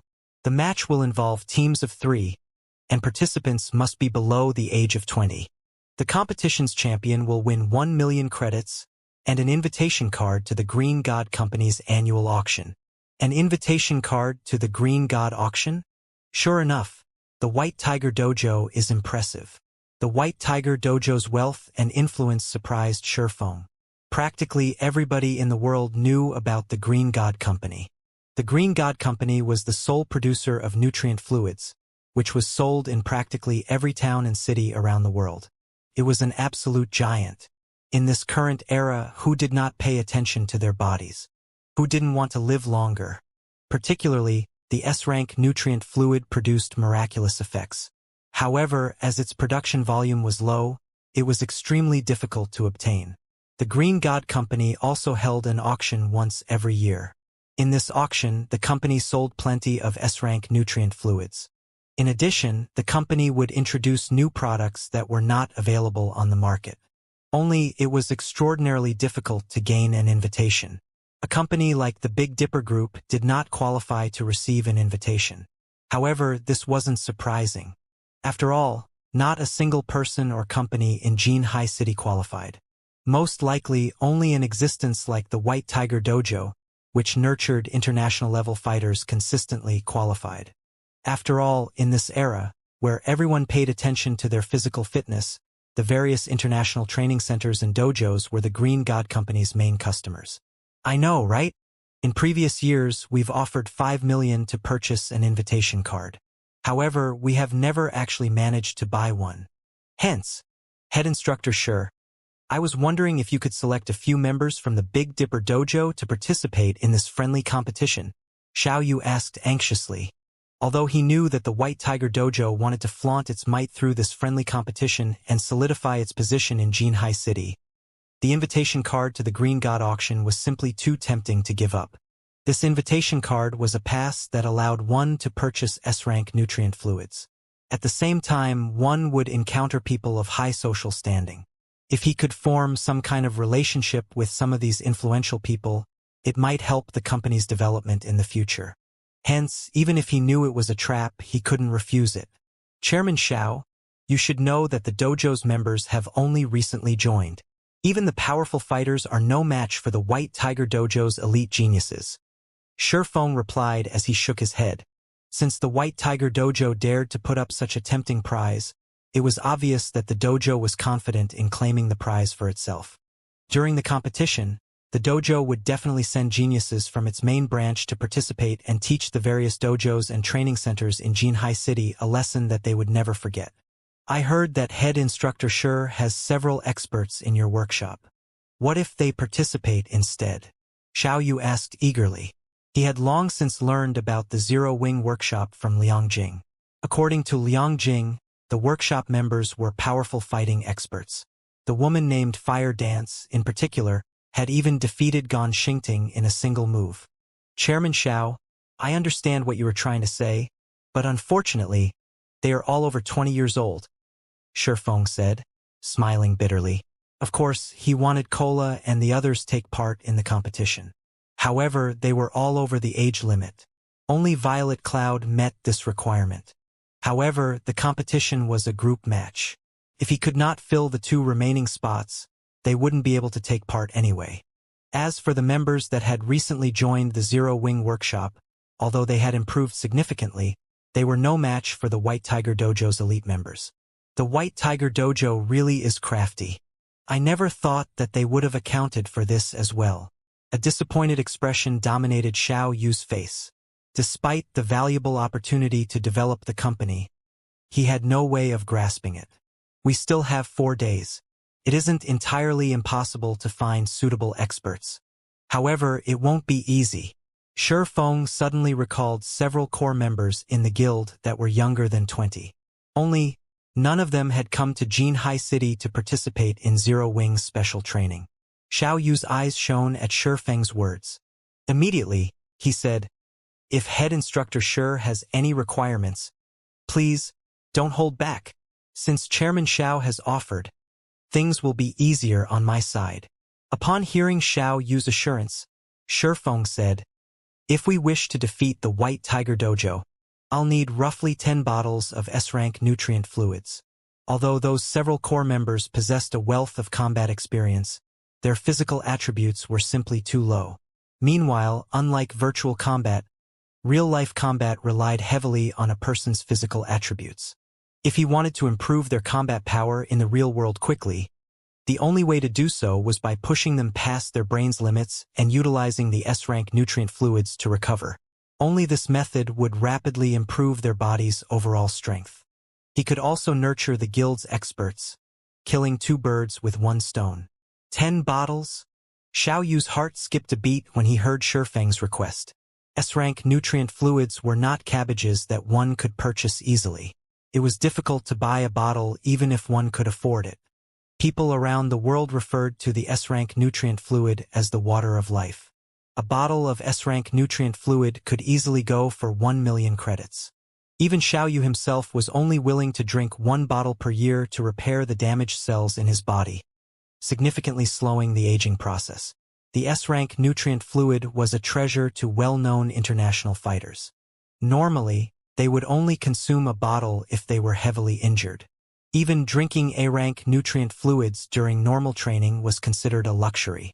Previously, to recruit Shifeng into Big Dipper, he had utilized his connections and spent a significant sum to obtain a batch.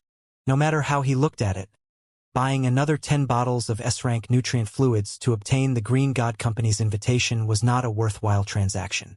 After all, his main goal in obtaining the invitation card was to purchase S-rank nutrient fluid and other new products the Green God Company intended to offer. He was still uncertain about how many bottles he could purchase in the auction. It was simply too risky to invest 10 bottles of S-rank nutrient fluid right off the bat. That's right. I'll need 10 bottles at the very minimum. Shifeng wasn't lying. Void steps placed a huge burden on the human brain. Without the in-depth healing the S-rank nutrient fluid provided, one would risk their life by using the technique. Hence, whenever he trained the guild's core members, he warned them that, if they did not have any S-rank nutrient fluids on hand, they were absolutely not allowed to practice void steps excessively. If it is money you are worried about, I can pay half the cost. However, I want a spot on the Green God Company's invitation card. You'll pay half of it? After giving the matter some thought, Xiaoyu agreed and said, "All right, I'll try to find a way to get the 10 bottles. However, they will cost slightly above market price." Every invitation card allowed 2 people to attend the auction. It did not matter if he shared one with Shifeng. To further develop itself, the Big Dipper Group had already invested a large sum into the new dojo. They had also spent a lot on advertising. Hence, the company was somewhat tight on funds. If Shifeng were willing to cover half of the S-rank nutrient fluids cost, investing in Shifeng's group was no different than their previous attempt of purchasing the Green God auction invitation card for 5 million credits. Only, unlike Shifeng, that plan hadn't succeeded. As for whether Shifeng had the money to pay up, he had long since ordered Liang Jing to investigate the man's finances. Recently, God's domain had become increasingly popular around the world. Many industry giants had already invested in the game. It was definitely possible to earn a lot of money through God's domain. Moreover, based on what he had heard from Liang Jing, Shifeng's workshop was considerably large. Moreover, more companies had invested in the workshop. At this point, the workshop had begun mass recruiting full-time gamers. It was obvious that Shifeng earned quite an income from the game. He shouldn't have any issues spending several million credits at a moment's notice. Now that God's domain was so popular, even Xiaoyu had considered establishing a workshop. Based on what he had heard from his connections, he learned that gaming workshops focused on God's domain earned far more than they had in past virtual reality games. God's domain also had far more players. However, expanding the Big Dipper Group took priority. Once the Big Dipper Group had grown, it would become far more profitable than any gaming workshop or guild. After all, more people had begun to take their physical training more seriously after discovering God's domain. Unfortunately, what Xiaoyu did not know was that Shifeng's workshop was more profitable than he imagined. After Shifeng finalized his arrangements with Xiaoyu, he returned to Zero Wing's training room. Only the workshop's official members had access to this room. Shifeng had specifically instructed Liang Jing to stock the room with various training equipment. These machines would help strengthen a person's reaction speed and evasive maneuvers. Blackie, contact Shadow Sword and Turtledove. Have them come to Jinhai City as quickly as possible.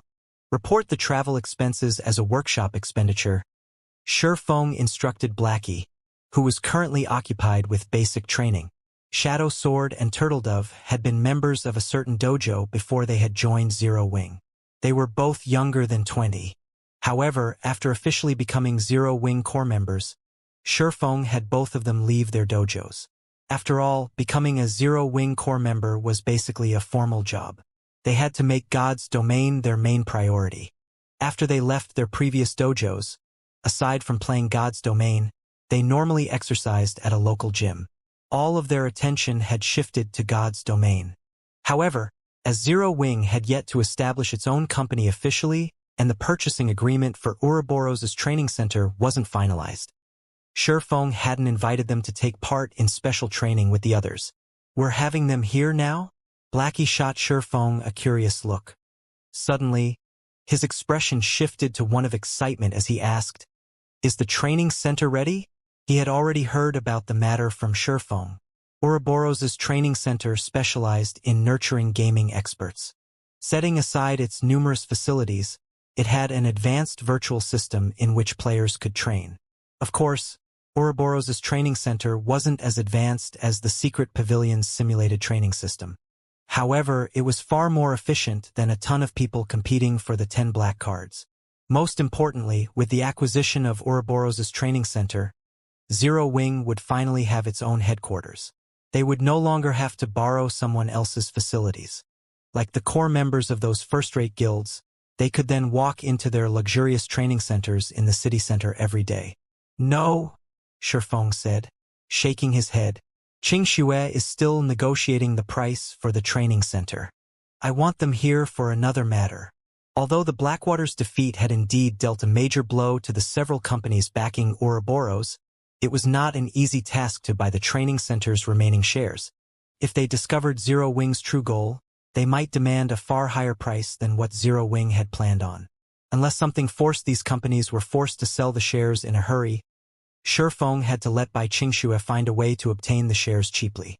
His reply disappointed Blackie. However, he suddenly thought of something else as he said, Brother Feng, when you went to your meeting, someone came to the workshop asking for you. However, I told him that you're in a meeting, so he's been waiting in the lounge. Do you want to meet him right now? Who is it? It's that youth that Big Sis Fire flattened. I think his name is Yu Zipping. Blackie responded, somewhat uncertain. He came on his own volition? Interesting. I just so happen to be free, so I might as well meet with him. Shifeng thought back to the bait he cast. He hadn't expected to hook Yu Zipping so quickly. However, after giving the matter some thought, he found it reasonable. Now that Xie was in Jinhai City, as Yu Zipping's greatest romantic rival, how could the boy sit by and do nothing? If Yu Zipping remained passive, Xie would definitely take the girl he loved. This was his last chance to do something. Only, this development had occurred sooner than Shifeng had anticipated. The current timeline was deviating further away from the one he remembered. Following which, Shifeng entered the training room's lounge. Yu Zipping sat on the lounge's sofa, his legs shaking slightly. He looked quite nervous. What business do you have with me? Shifeng asked slowly as he examined the fighter before him. Seeing Shifeng, Yu Zipping stood up abruptly, anxiety flashing in his eyes as he asked, Didn't you say that, as long as I join Zero Wing's workshop, you'll tell me how to become stronger? Is that offer still valid? Hall Master Jiang had already announced his intentions of driving his daughter, Jiang Lingyu, closer to Xie. If he did not achieve some sort of feat quickly, he would be too late. Of course, it's still valid. Shifeng provided a definitive answer. However, didn't your White Tiger Dojo bar you from joining any gaming workshops? Yu Zipping fell silent upon Shifeng's question. He had been determined not to join Zero Wing's workshop. After all, he was recognized as an elite member in the White Tiger Dojo. If given enough time, he would gain Hall Master Jiang's recognition. However, Xie sudden appearance in Jinhai City significantly reduced the time he had to make any notable achievements. Xie was already a well-known national fighter. Now, the White Tiger Dojo's main branch had decided to cultivate Xie and prepare him for the international stage. On the other hand, he hadn't even reached the national threshold. With Hall Master Jiang's personality, he definitely had no hopes of furthering his relationship with Jiang Lingyu. Right now, his only way of getting Hall Master Jiang's recognition was to grow a lot stronger within a short time. At the very least, he needed to become a fighter on the national level. Only then would Hall Master Jiang even consider handing his daughter over to him. To build his strength quickly, the only way he could think of was by joining Zero Wing's workshop. There wasn't actually a rule or regulation in the White Tiger Dojo that disallowed joining a gaming workshop, and growing stronger was far more important than violating Gan Xingting's rules. If I join Zero Wing's workshop, how much stronger can I become within a month? Yu Zipping was desperate to grow stronger. However, he was suspicious about how much stronger the Zero Wing workshop could help him become. I knew you would ask something like this. Since you're curious, how about you spar with one of our workshop's new members? Shifeng suggested, chuckling. Fortunately, you're already familiar with this person. Someone I am familiar with? Yu Zipping gave Shifeng a skeptical look. Follow me. Shifeng did not bother to explain as he left the lounge. Yu Ziping promptly followed him, curious about his opponent.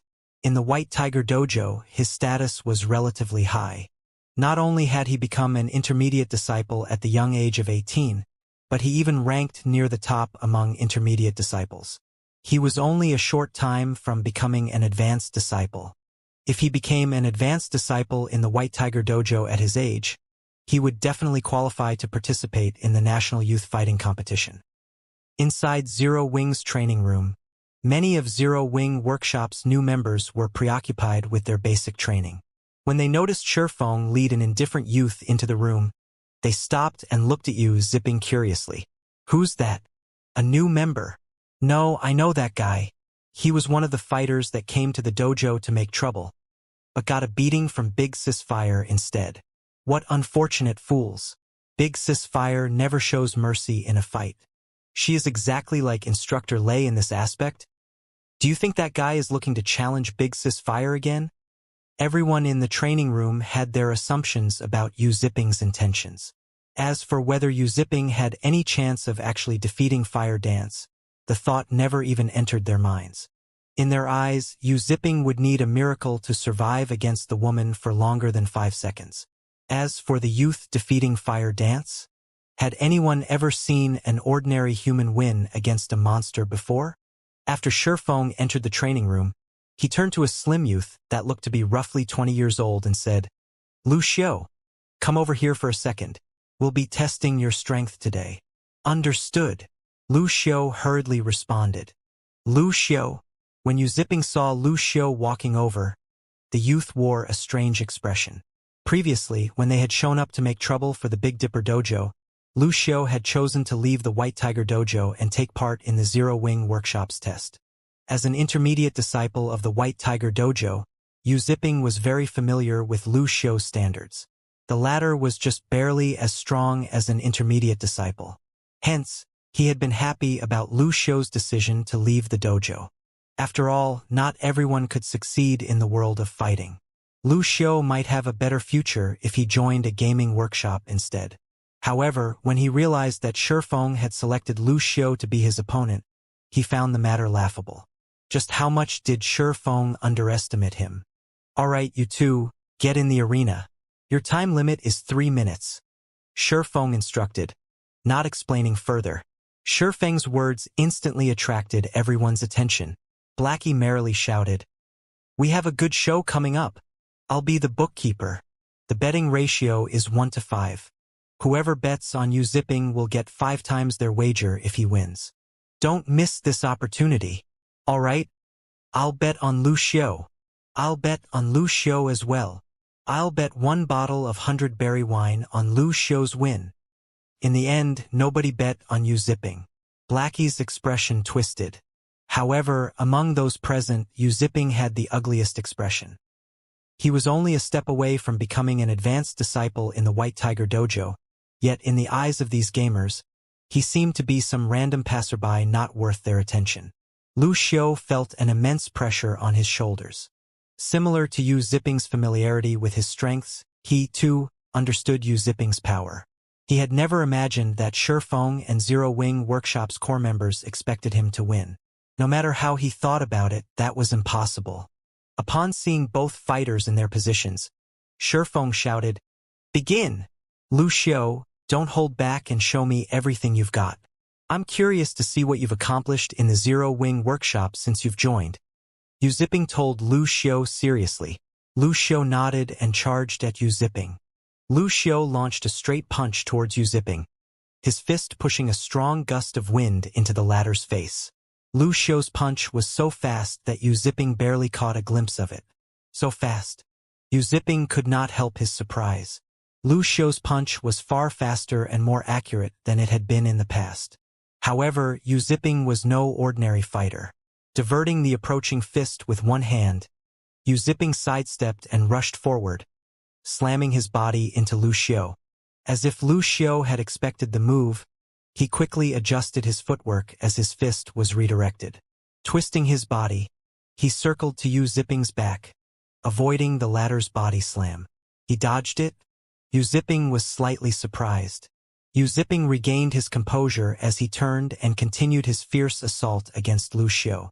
Every one of Zipping's moves contained both deadly speed and precision, making them extremely difficult to parry.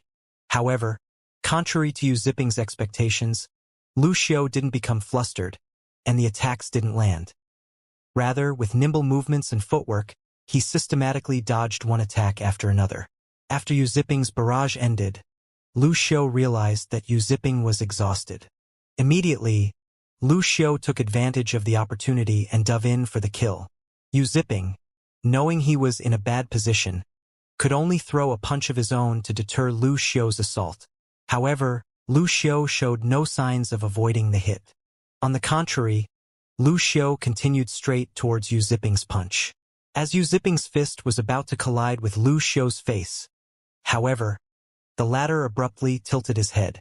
Zipping's fist brushed past Lu Xiu's cheek, leaving a bloodied cut. However, this allowed Lu Xiu to move into Zipping's guard. Combining his speed and strength, Lu Xiu sent an open palm strike at Zipping's neck. The strike forced Zipping to retreat by 3 steps, feeling a little faint. Meanwhile, Lu Xiu took this opportunity to land another palm strike on his opponent's chest. Immediately, the attack sent Zipping sprawling to the ground. The victor of this match, Lu Xiu. From the start of the match to Zipping's collapse, Lu Xiu felt as if he had been dreaming. He had the weird feeling that Zipping had gone easy on him. Why else would Zipping have had so many holes in his defense? Moreover, in Lu Xiu's opinion, Zipping's attack methods had been monotone. It was as if Zipping had begged him to dodge the attacks. However, in Shifeng's opinion, Lu Xiu's win wasn't unexpected. Since joining Zero Wing, Lu Xiu had experienced many life-or-death battles. He also frequently attended Lei Bao's training sessions. Both provided plenty of combat experience. Lu Xiu also used to be one of the White Tiger Dojo's intermediate disciples. In terms of his physique, he wasn't any weaker than Zipping. Lu Xiu had simply lacked combat experience. However, during his time in Zero Wing, Lu Xiu had accumulated far more combat experience than Zipping. Zipping's defeat wasn't unusual. The first thing Zipping saw after regaining consciousness was Lu Xiu. How did he improve so much so quickly? A bitter feeling swam in his heart as he looked at Lu Xiu. He knew why he had been defeated. The fight might have looked like a deadlock, but the difference in their combat experience was simply too vast. Right now, Lu Xiu moved like an expert that had lived through hundreds of battles. Lu Xiu may even possess more combat experience than the White Tiger Dojo's advanced disciples. Yet, how much time had passed since Lu Xiu had joined the Zero Wing workshop? How could he have gained that much combat experience in such a short time span? You've seen how much Lu Xiu has improved for yourself. What do you think of my place now? Shifeng asked, laughing. Will you really teach me everything if I join Zero Wing's workshop? Zipping asked anxiously. He stared at Shifeng with anticipation. Shifeng could not help but sigh ruefully at the tense Zipping. No one would ever have imagined that this youth before him would actually become the Tier 5 berserker known as Silent Blade.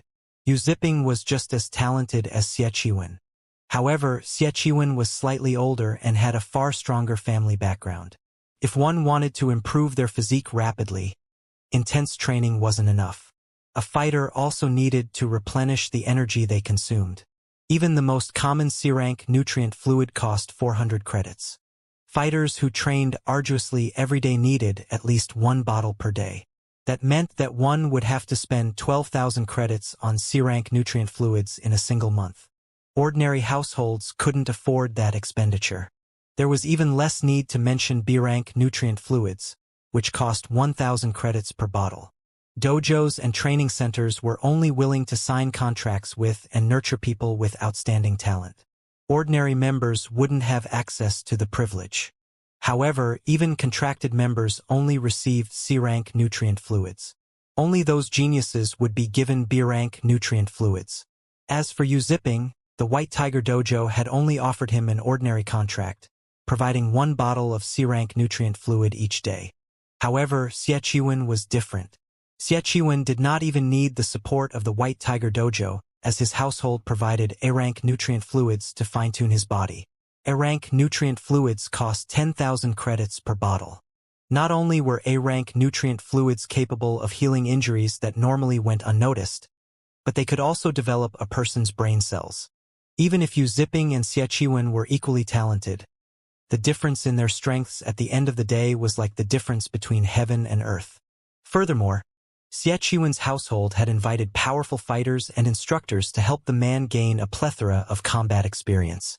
Aside from talent, Yu Zipping was weaker than Xie Qiwen in almost every aspect. How could he possibly be a match for Xie Qiwen? Meanwhile, Jiang Tianyuan, Jiang Lingyun's father, highly valued strength. It was only a matter of course for him to choose Xie Qiwen. Noticing Shi Feng's long moment of silence, Yu Zipping grew nervous. Yu Zipping had already seen how much Lu Xiu had improved. Despite having recently joined the Zero Wing workshop, Lu Xiu could display strength like never before. If Yu Zipping told the other White Tiger Dojo members about this, nobody would believe him. In any case, he was now sure that, by joining and training in the Zero Wing workshop, he could become strong enough to get a ticket to the National Youth Fighting Competition before this year's qualifiers.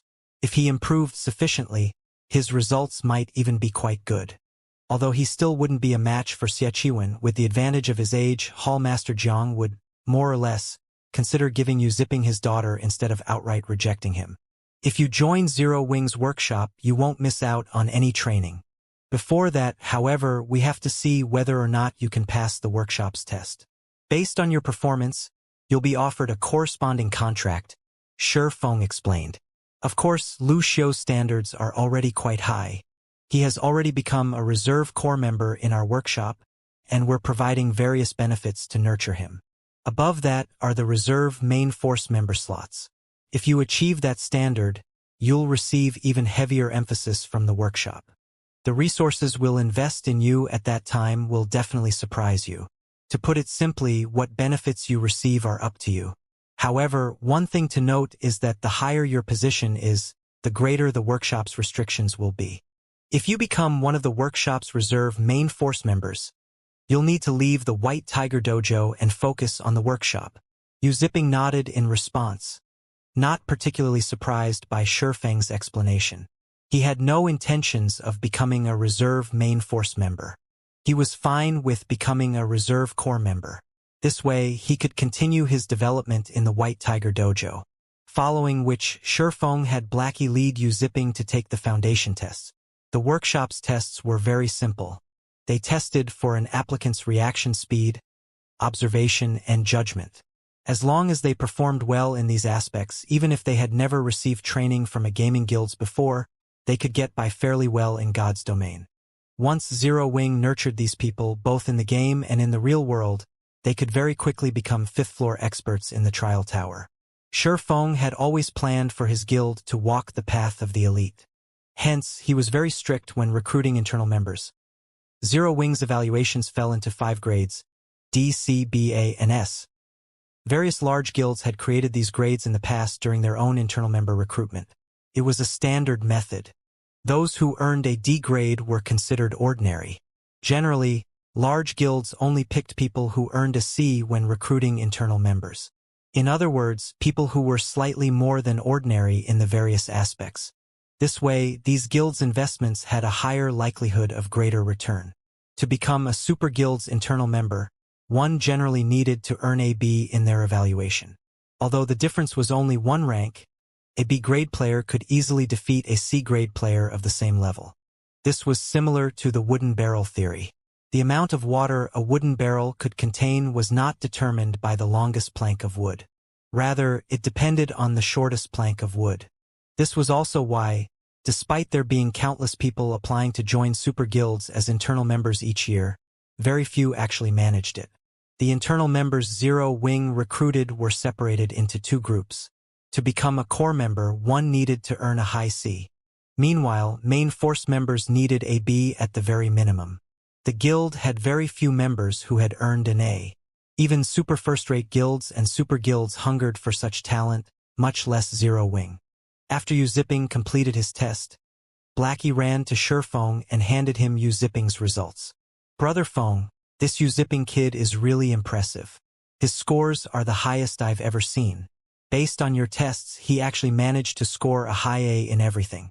His observational skills even earned an S. Blackie reported excitedly. It seems that he should be quite talented in God's domain. However, his future achievements will depend on him. Shifeng chuckled as he read the results the system had provided. This outcome didn't surprise him in the least. After all, you-zipping had been a Tier 5 berserker in the past. At his peak, he had even ranked 58th on the God's Domain experts list.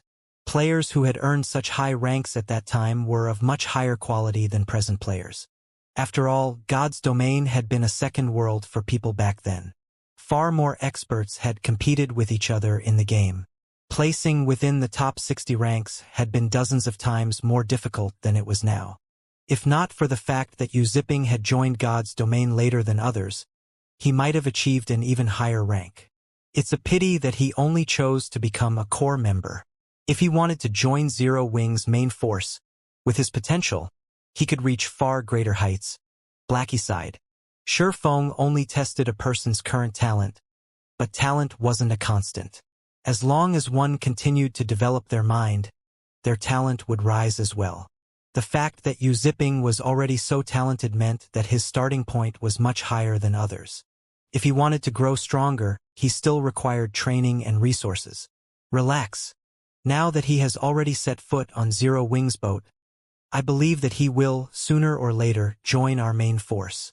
Shifeng chuckled as he clapped Blackie's shoulder. Following which, according to his daily schedule, Shifeng proceeded with training his members. As the sun began to set, Shadow Sword and Turtledove arrived at Zero Wing's workshop.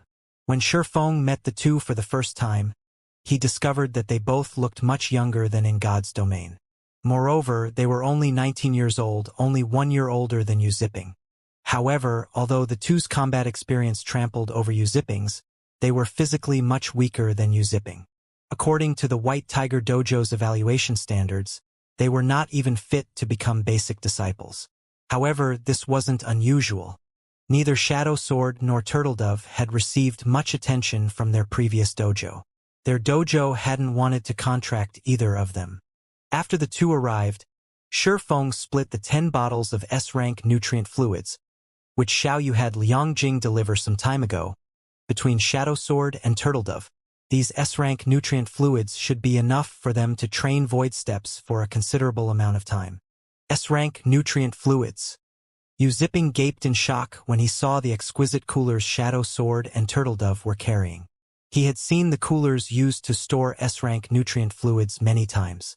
After all, when the White Tiger Dojo's advanced disciples performed exceptionally well, the dojo rewarded them with S-rank nutrient fluids. As far as he could remember, the last time the dojo awarded S-rank nutrient fluids was when one of the geniuses at the main headquarters got 10th place in the National Youth Fighting Competition. The dojo had boasted about this achievement, so much so that it had rewarded that youth 2 bottles of S-rank nutrient fluids. That youth had treated those bottles like family treasures, only using them when he was severely injured. Yet, Shifeng had given Shadow Sword and Turtledove 5 bottles each without hesitation. What was this? Could the Green God Company be backing the Zero Wing workshop? The thought hovered in the back of you-zipping's mind. There was no other explanation. A gaming workshop like Zero Wing had actually given 10 bottles of S-rank nutrient fluids to 2 people? This was far beyond extravagant. This was simply being a spendthrift. If he had received them, those 10 bottles would last him 10 years. After Shifeng finished instructing Shadow Sword and Turtledove on what they needed to do, he returned to his own room. There were less than 10 minutes before God's Domain's system update completed. After drinking a bottle of A-rank nutrient fluid, Shifeng entered his gaming cabin and logged into God's Domain. Huh? The interface changed. When Shifeng logged back into his rest space, he suddenly discovered that plenty of changes had occurred. Originally, the rest space was an empty space with only a massive interface display and nothing else. Now, however, the dimly lit rest space had a set of stone doors 10 meters tall with ancient runes carved on each door, lending them an ancient ambience. Meanwhile, at a corner of the doors was a system interface. Mindspace System. Owner, Yifeng, Mindspace, inactive, activation conditions. Own a private space under your own name.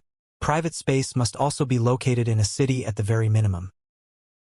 Space size, unknown, system. Scan discovers that you own a private space in White River City. Do you wish to activate your mind space? The system has already been updated to such a degree? Shifeng could not help but sigh as he looked at the familiar set of stone doors. The previous system update had introduced the mind space system but had not actually applied it to God's domain. Only the related files had been added into the game so that the main God system could gradually phase it into the game. At the same time, the addition could also attract the attention of the various international corporations and let them know about God's domain's uniqueness. However, after the update this time, the mind space system could be said to have truly been activated. From now on, as long as players had a private space of their own in the game, they would be able to activate their mind space. With a sufficient number of 7 luminaries crystals, they could also expand and perfect their mind spaces. The mind space was different from God's domain. In God's domain, players could connect to the official forums to search for relevant information there but nowhere else. However, inside the mind space, players could connect directly to the internet. Whether it was for work or shopping, players could do all that through their mind space. Players could even contact mobile phones in the real world and engage in conversation. In addition, players could change the environment in the mind space to their liking, creating their own virtual world. Most importantly, the mind space shared the same flow of time as God's domain. In the mind space, one could enjoy twice the amount of time they had in the real world. Moreover, the flow of time in the mind space could also be sped up further, though at a very huge cost. In a limited life, who did not want to live longer? The official activation of the mind space system meant that the competition for resources in God's domain had also officially begun. In the future, competition in God's domain definitely would not be as peaceful as before. It would even become normal for everyone to fight over the 7 luminaries crystal while disregarding all costs. And to contest for more 7 luminaries crystals, everyone would definitely continuously strengthen themselves, which would intensify the competition over weapons, equipment, and tools in turn. Shifeng grew worried just thinking about what was about to come. Nevertheless, now that the era of resource competition had begun, he had no choice but to get his hands on some of the 7 luminaries crystals that he knew the whereabouts of as soon as possible. However, it was also not that easy to get these 7 luminaries crystals. 7 luminaries crystals were exceedingly rare in God's domain.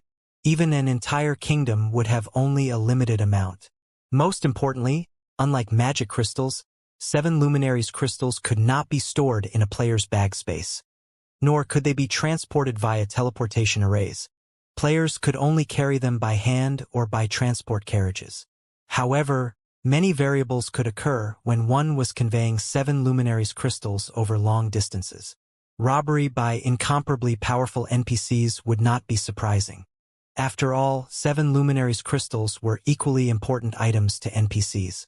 However, in Shifeng's opinion, the most criminal setting placed by the main god system would still have to be the fact that 7 luminaries crystals could not be disguised. The 7 luminaries crystal contained mana of extremely high purity and density. Just its presence alone could cause a change to the ambient mana, which allowed players and NPCs to discover it readily. Without a sufficiently powerful transport team, even if one managed to obtain some 7 luminaries crystals, the crystals would not reach their intended destination. Many of the transport teams Shifeng led in the past, which carried 7 luminaries crystals, had been robbed by Tier 4 and Tier 5 NPCs. He had to admit that this was the pitiful aspect of small guilds. This was also precisely the reason why Apex experts had gained importance in the past, and why nurturing Apex experts became essential for the various large guilds. Following which, Shifeng chose to activate his mind space. The instant he activated his mind space, the massive stone doors began shattering. Chunks of stone fell one after another, revealing bronze metal behind them. When all the stone was gone, a set of bronze doors had replaced the set of stone doors. Meanwhile, the divine runes carved on the doors began radiating a faint golden glow. Immediately after, a change occurred to the system interface. Owner, Yifeng, Mindspace, active, space level, Bronze, 3,000 units of 7 luminaries crystals will be required to upgrade to secret silver rank. Comma, space size. 0. Every additional cubic meter will require 1 unit of 7 luminaries crystals. Comma, 7 luminaries crystals. 0. After scanning, it is discovered that you have no 7 luminaries crystals in your private space. After taking a glance at the interface, Shifeng promptly chose to enter God's domain. Although his mind space was already active without any 7 luminaries crystals, it was equivalent to non-existent. Currently, what he needed to do was gather 7 luminaries crystals and deliver it to his private space. In God's domain, aside from lacking powerful experts, another aspect where small guilds were inferior to large guilds was the amount of land they owned. As 7 luminaries crystals could be stored only in one's private space, the more land one possessed, the easier it would be to transport the crystals. However, the main god system had also implemented a corresponding restriction to this matter. For bronze spaces, the private spaces they were bound to in God's domain could be changed only once every 20 days. This prevented guilds that possessed a large number of lands from gaining too great an advantage. When Shifeng entered the game, he found himself alone inside the armory. Nobody else had logged back into the game yet. He expected that the others were taking a look at the officially activated mindspace system. With all the traps in the armory disabled, Shifeng walked straight to the stone altar. Previously, Fire Dance had managed to disable the master trap only at the very last second. Everyone was forcibly logged out of the game before they could even get a glimpse at what was on the stone altar. Shifeng was very curious to find out what exactly the trap had been protecting. Despite the rarity of master traps even in the inner area of the Fallen Ark, they actually found one in the armory located in the Ark's outer area. Without a doubt, the item on the altar was extraordinary. Walking forward, Shifeng sent a glance at the altar. Nothing particularly remarkable lay on the altar, only a glass bottle and some scattered designs covered in dust. Following which, Shifeng blew away the dust and carefully held up the glass bottle and designs. He was immediately stunned by what he saw. A small sailboat? Shifeng could not believe his eyes right now. In God's domain, speedboats were mainly meant for individual players. A small sailboat, on the other hand, was intended for teams. A bronze small sailboat was even more valuable than the Swift Dragon speedboat. In terms of maritime combat power, the small sailboat was far superior. Meanwhile, the small sailboat before him was mysterious iron rank. Shifeng was dazed as he stared at the ancient bottle in his hand. He had to admit that time could erode everything. The glass bottle storing the small sailboat was extremely high quality, crafted of epic-ranked materials. However, the bottle had been in this armory since the Great Ancient War. After so much time, even epic materials would start to disintegrate. As a result, Shifeng could only see the small sailboat's information. He couldn't actually use it. Hurricane sailboat, small sailboat, mysterious iron rank, maximum capacity, 150 people, durability 1, 000/1, 000, item storage when liberated, 8,000 bag space slots and 100 non-bag space slots. Additional active skill 1- triple shield, absorbs up to 1,300,000 damage for 5 minutes. Comma, cooldown, 15 minutes. Additional active skill 2- double destruction cannon, 2,000 yard range. Deals divine damage to a radius of 20 yards. Comma, cooldown 1 minute, for cannons are currently equipped. Up to 6 cannons can be equipped. Additional active skill 3- Hurricane Frost Field. Reduce the movement speed of all life forms and objects outside of the hurricane sailboat within a radius of 200 yards for 4 minutes. Comma, cooldown 30 minutes. Each activation costs 60 magic crystals. Additional active skill 4- Mana Conversion. Converts mana into motion, increasing movement speed by 40%. Every 10 magic crystals consumed extends duration by 20 minutes. Comma, cooldown 10 minutes. Additional passive skill - Braving the winds and waves. When sailing with the wind, movement speed increased by 50%. When sailing against the wind, movement speed is unaffected. The hurricane sailboat has been severely damaged and cannot be used. Must repair the boat's divine ruins before use. It seems I'll have to get Burning Abyss to fix it. Shi Feng sighed as he stored the hurricane sailboat. The hurricane sailboat was no less valuable than a fragmented legendary item. It was even more valuable than the Swift Dragon speedboat. The sailboat was especially valuable right now. Sailboats were very large. Not only could they participate in naval combat, but they were also transportation tools. Transporting cargo over sea was much faster and more convenient than on land. More importantly, transportation across the sea was much safer. This was especially true for the current god's domain. Naval combat was different from combat on land. While players' role in these battles was important, the ship they used was the more so. In God's domain, a mysterious iron small sailboat combat power made it practically invincible among current guilds. The sailboat could even deal with troublesome sea monsters. After storing the hurricane sailboat, Shi Feng shifted his gaze towards the designs. Although the designs were somewhat damaged due to the passing of time, Shi Feng could discern their information. 4 Towers of Elements. When Shi Feng saw these words, he froze. So, this is the famous 4 Towers of Elements. Shi Feng's eyes glowed with excitement as he examined the designs, nearly losing his grip on the papers.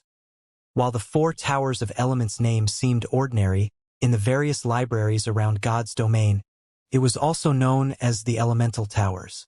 The 4 Towers of Elements was a defensive structure that combined 4 towers that harnessed the power of the 4 major elements: earth, water, wind, and fire. If the Mana Tower was considered a mainstream defensive building, the 4 Towers of Elements was a high-end defensive building. However, in the past, he had only seen these towers in Super Guild's main headquarters. He had never heard of a lesser guild owning one. In fact, only super guilds had known where to obtain them. However, looking back at it now, Shi Feng felt that those super guilds might have obtained the designs in the fallen Arkansas. Either that, or the Midnight Tea Party had sold the designs to super guilds after obtaining them. Otherwise, the 4 Towers of Elements would not have been so rare in the past. Shi Feng finally understood why the main god system had activated the mind space system. It turned out that it was because he was about to obtain the 4 Towers of Elements. As a high-end building, ordinary players could not construct the 4 Towers of Elements. Only those who had learned the relevant subclasses could build them. Moreover, the relevant subclass requirements were exceptionally high. At the very least, one needed to reach the advanced rank. With this, I won't have any issues defending the city. Shi Feng could not help but grin at the designs. There were a total of 4 designs, the complete design for the 4 Towers of Elements. With these designs, in addition to the lifestyle players the Candlelight Trading Firm had already nurtured, he could definitely construct the towers. Thinking up to this point, Shi Feng began reading the list of required construction materials. This way he could prepare. What? These towers require 7 luminaries crystals. Shi Feng grew somewhat faint after glancing through the materials. If the towers simply needed a few 7 luminaries crystals, he could have dealt with that. However, each tower required 10 units of 7 luminaries crystal. Constructing the entire set would cost him 40 units of 7 luminaries crystal. Constructing these 4 towers cost more than constructing an entire city. In God's domain, 1 unit of 7 luminaries crystal was roughly the size of an adult's fist. Generally, one only came across 0.1 to 0.3 units of a 7 luminaries crystal. 1/10 of a 7 luminaries crystal would sell to NPC merchants for around 3 to 400 gold. If sold to players, some had even offered 1,000 gold in the past. However, even at such a price, nobody had been willing to sell their crystals. If Shi Feng invested 40 units in his own mind space, he could increase it by 40 cubic meters. This was enough space for one person to live in.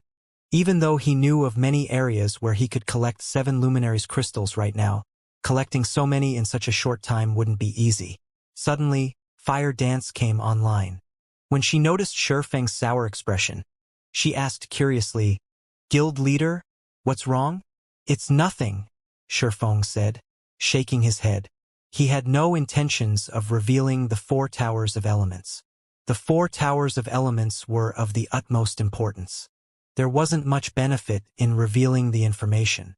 Rather than letting everyone worry about the matter, It was better that they focus on what they needed to do right now. Shortly after, Aqua Rose also logged in. Immediately, she turned to Shi Feng and asked anxiously, "Guild leader? What was on the stone altar?" "A small sailboat," Shi Feng said. He then shared the hurricane sailboat's information in the team chat for everyone to see.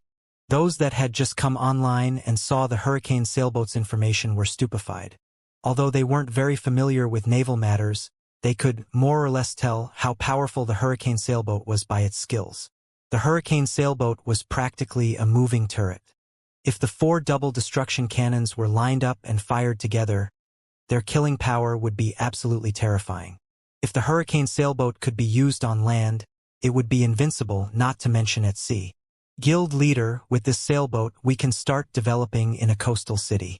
With this sailboat and our resources, we'll definitely get our own share of the pie," Gentle Snow suggested after reading the hurricane sailboat's details. "That's right. Guild leader, the various large guilds have already secured most of the available resources on land. We have to waste a lot of time and effort to contest for those resources. We might as well shift a portion of our focus to the sea. There are not many cities out at sea, so the various guilds are slow in developing their maritime strength. There are still a lot of locations free of guilds' control. With this small sailboat, we can definitely compete with the guilds current in coastal cities." Aqua Rose very much agreed with Gentle Snow's proposal. Both Aqua Rose and Gentle Snow were members of the guild's management team. They possessed far more information than others. The two of them had also considered the problem of the guild's future development. There were simply too few resources available on land, and it was time-consuming to contest for more. As for the sea, not only were its resources abundant, but the majority of the various large guilds in God's domain were in the same situation as Zero Wing when it came to competition at sea. Most guilds were just starting to move towards the ocean at this stage of the game. One could say that they were all at the same starting point right now. Zero Wing's acquisition of the mysterious iron small sailboat gave it a significant advantage over the other guilds. Zero Wing could easily suppress their competition's fishing boats and speedboats. In the canyon outside of the Fallen Ark, the Soul Eater Lord, which had previously attacked Zero Wing's team, finally emerged. Immediately, the Soul Eater Lord's powerful domain enveloped a significant portion of the canyon. How is there such a powerful monster? The sight of the Soul Eater Lord instilled fear and insecurity into the Midnight Tea Party's members. They had listened to Shi Feng's instructions and moved 1,000 yards away from the Ark, which put them outside of the Soul Eater Lord's domain. However, as experts, their senses were far superior to ordinary players. In addition, they normally fought high-tiered monsters. As a result, they could roughly gauge a monster's strength based on the pressure it emitted. Meanwhile, right now, from the pressure they felt from the Soul Eater Lord, they could tell that he was the strongest monster they had encountered since joining God's domain. Black Flame really didn't lie. Even if every member in the team has reached Tier 2, level 60, we'll still be cannon fodder against such a powerful monster, Netherworld Wave said, finding it somewhat difficult to breathe. Even Tier 4 NPCs of the same level wouldn't be a match for the Tier 4, level 67 mythic monster with a complete domain. After all, complete domains were what made Tier 4 NPCs so powerful and allowed them to fight mythic monsters, which had higher attributes on equal footing. "Leader, are we still going to go in?" Cloud Yarn asked Breeze Wine worriedly. With such powerful monsters guarding the Fallen Ark, even sending in an army of tens of thousands of players of the same level would be meaningless. They were significantly underleveled right now.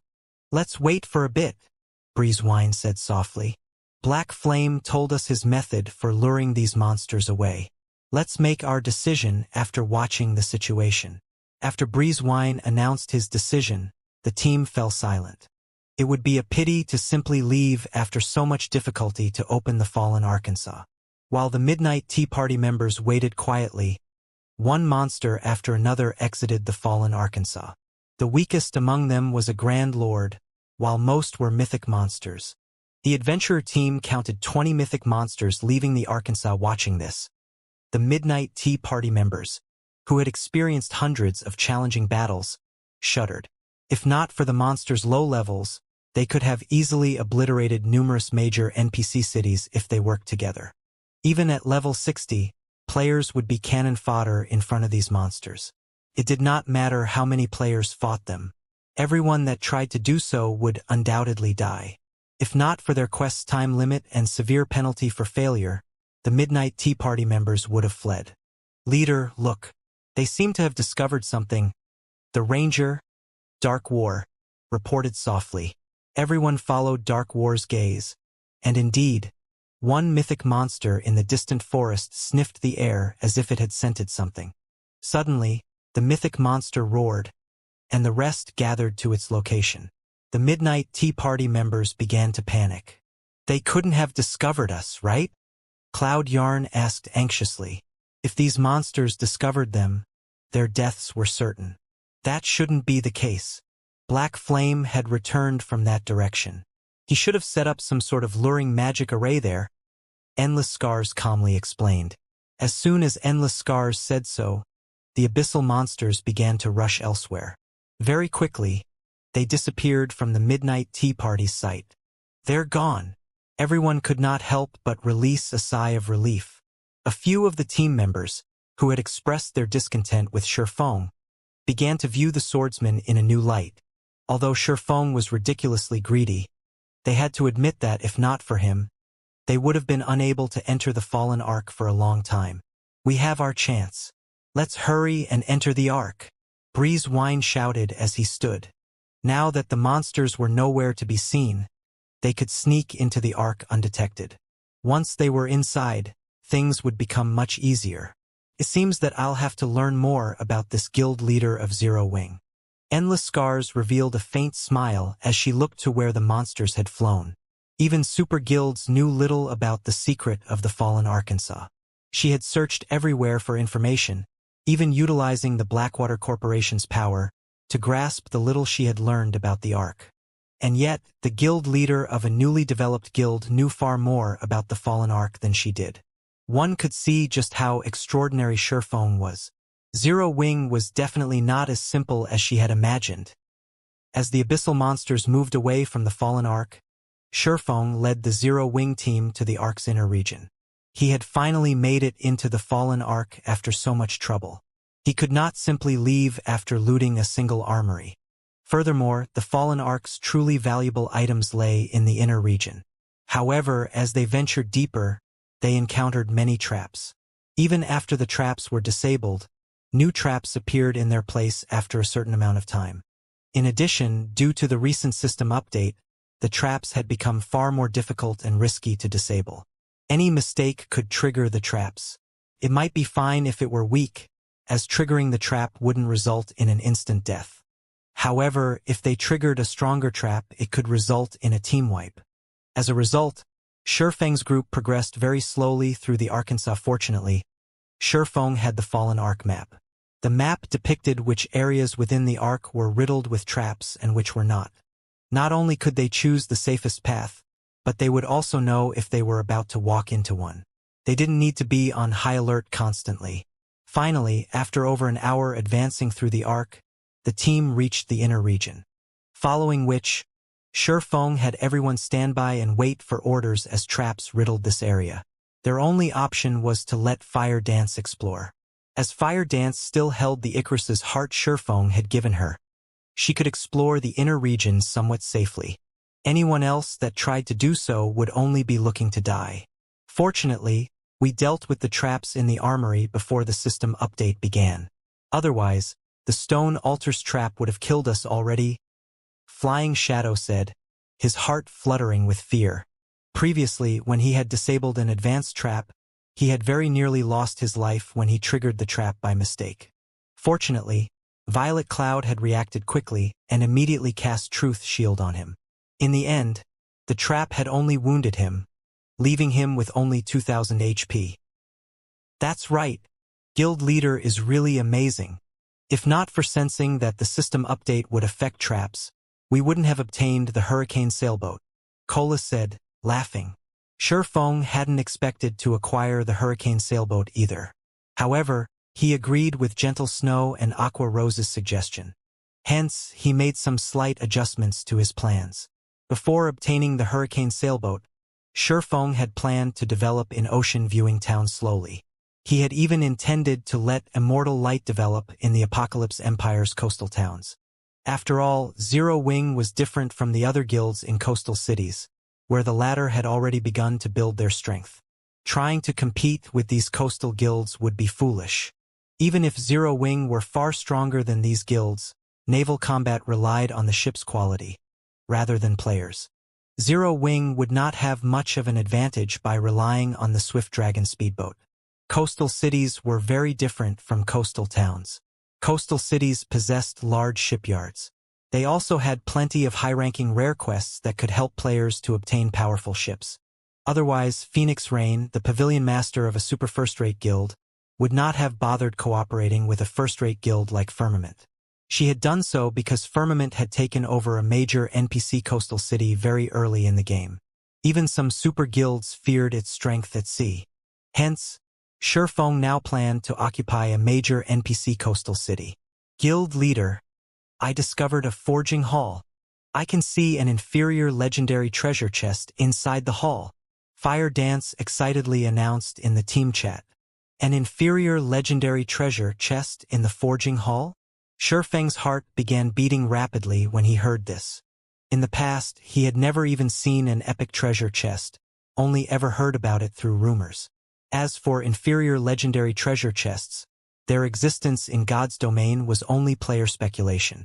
Nobody would say for certain that such treasure chests even existed in the game. After all, as long as one's luck was not extremely bad, they could get a fragmented legendary item from an inferior legendary treasure chest. Without exaggeration, a single fragmented legendary item could change the fate of a player in God's domain.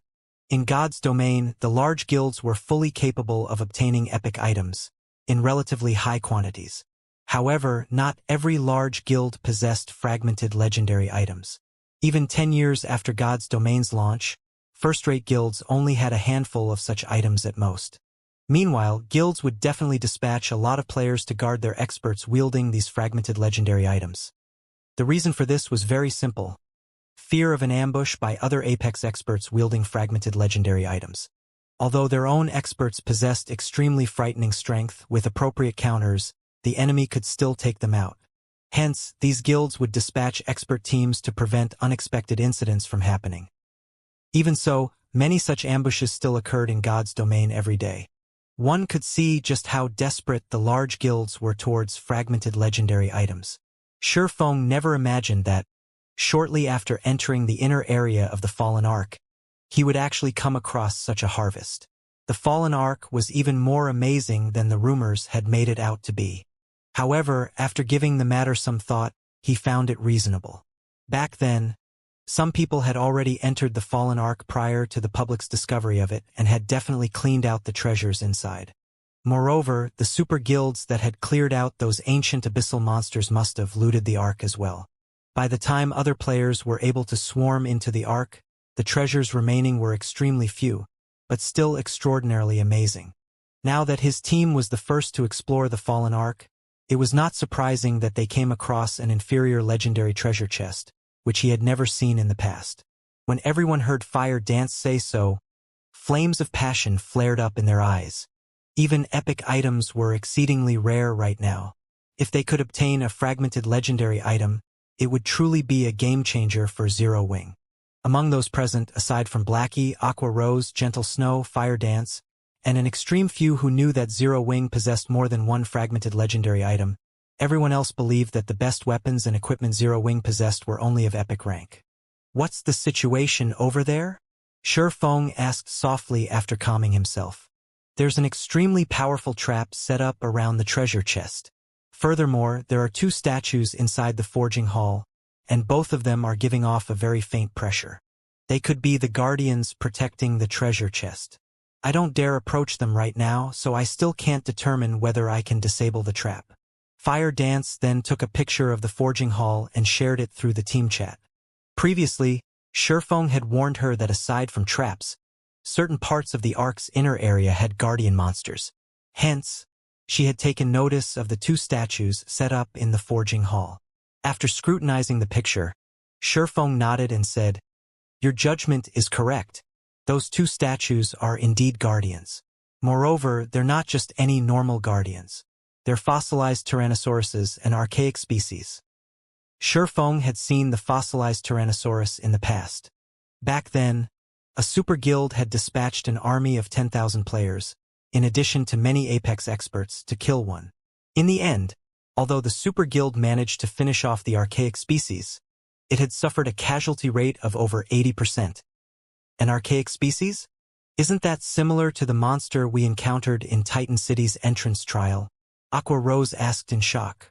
She had personally experienced the strength of an archaic species. If not for the powerful magic array suppressing the King of Corrosion back then, they would not have had any chance of defeating it at all. Yet now there were actually two such monsters in the forging hall. In truth, even Shifeng was surprised upon seeing this.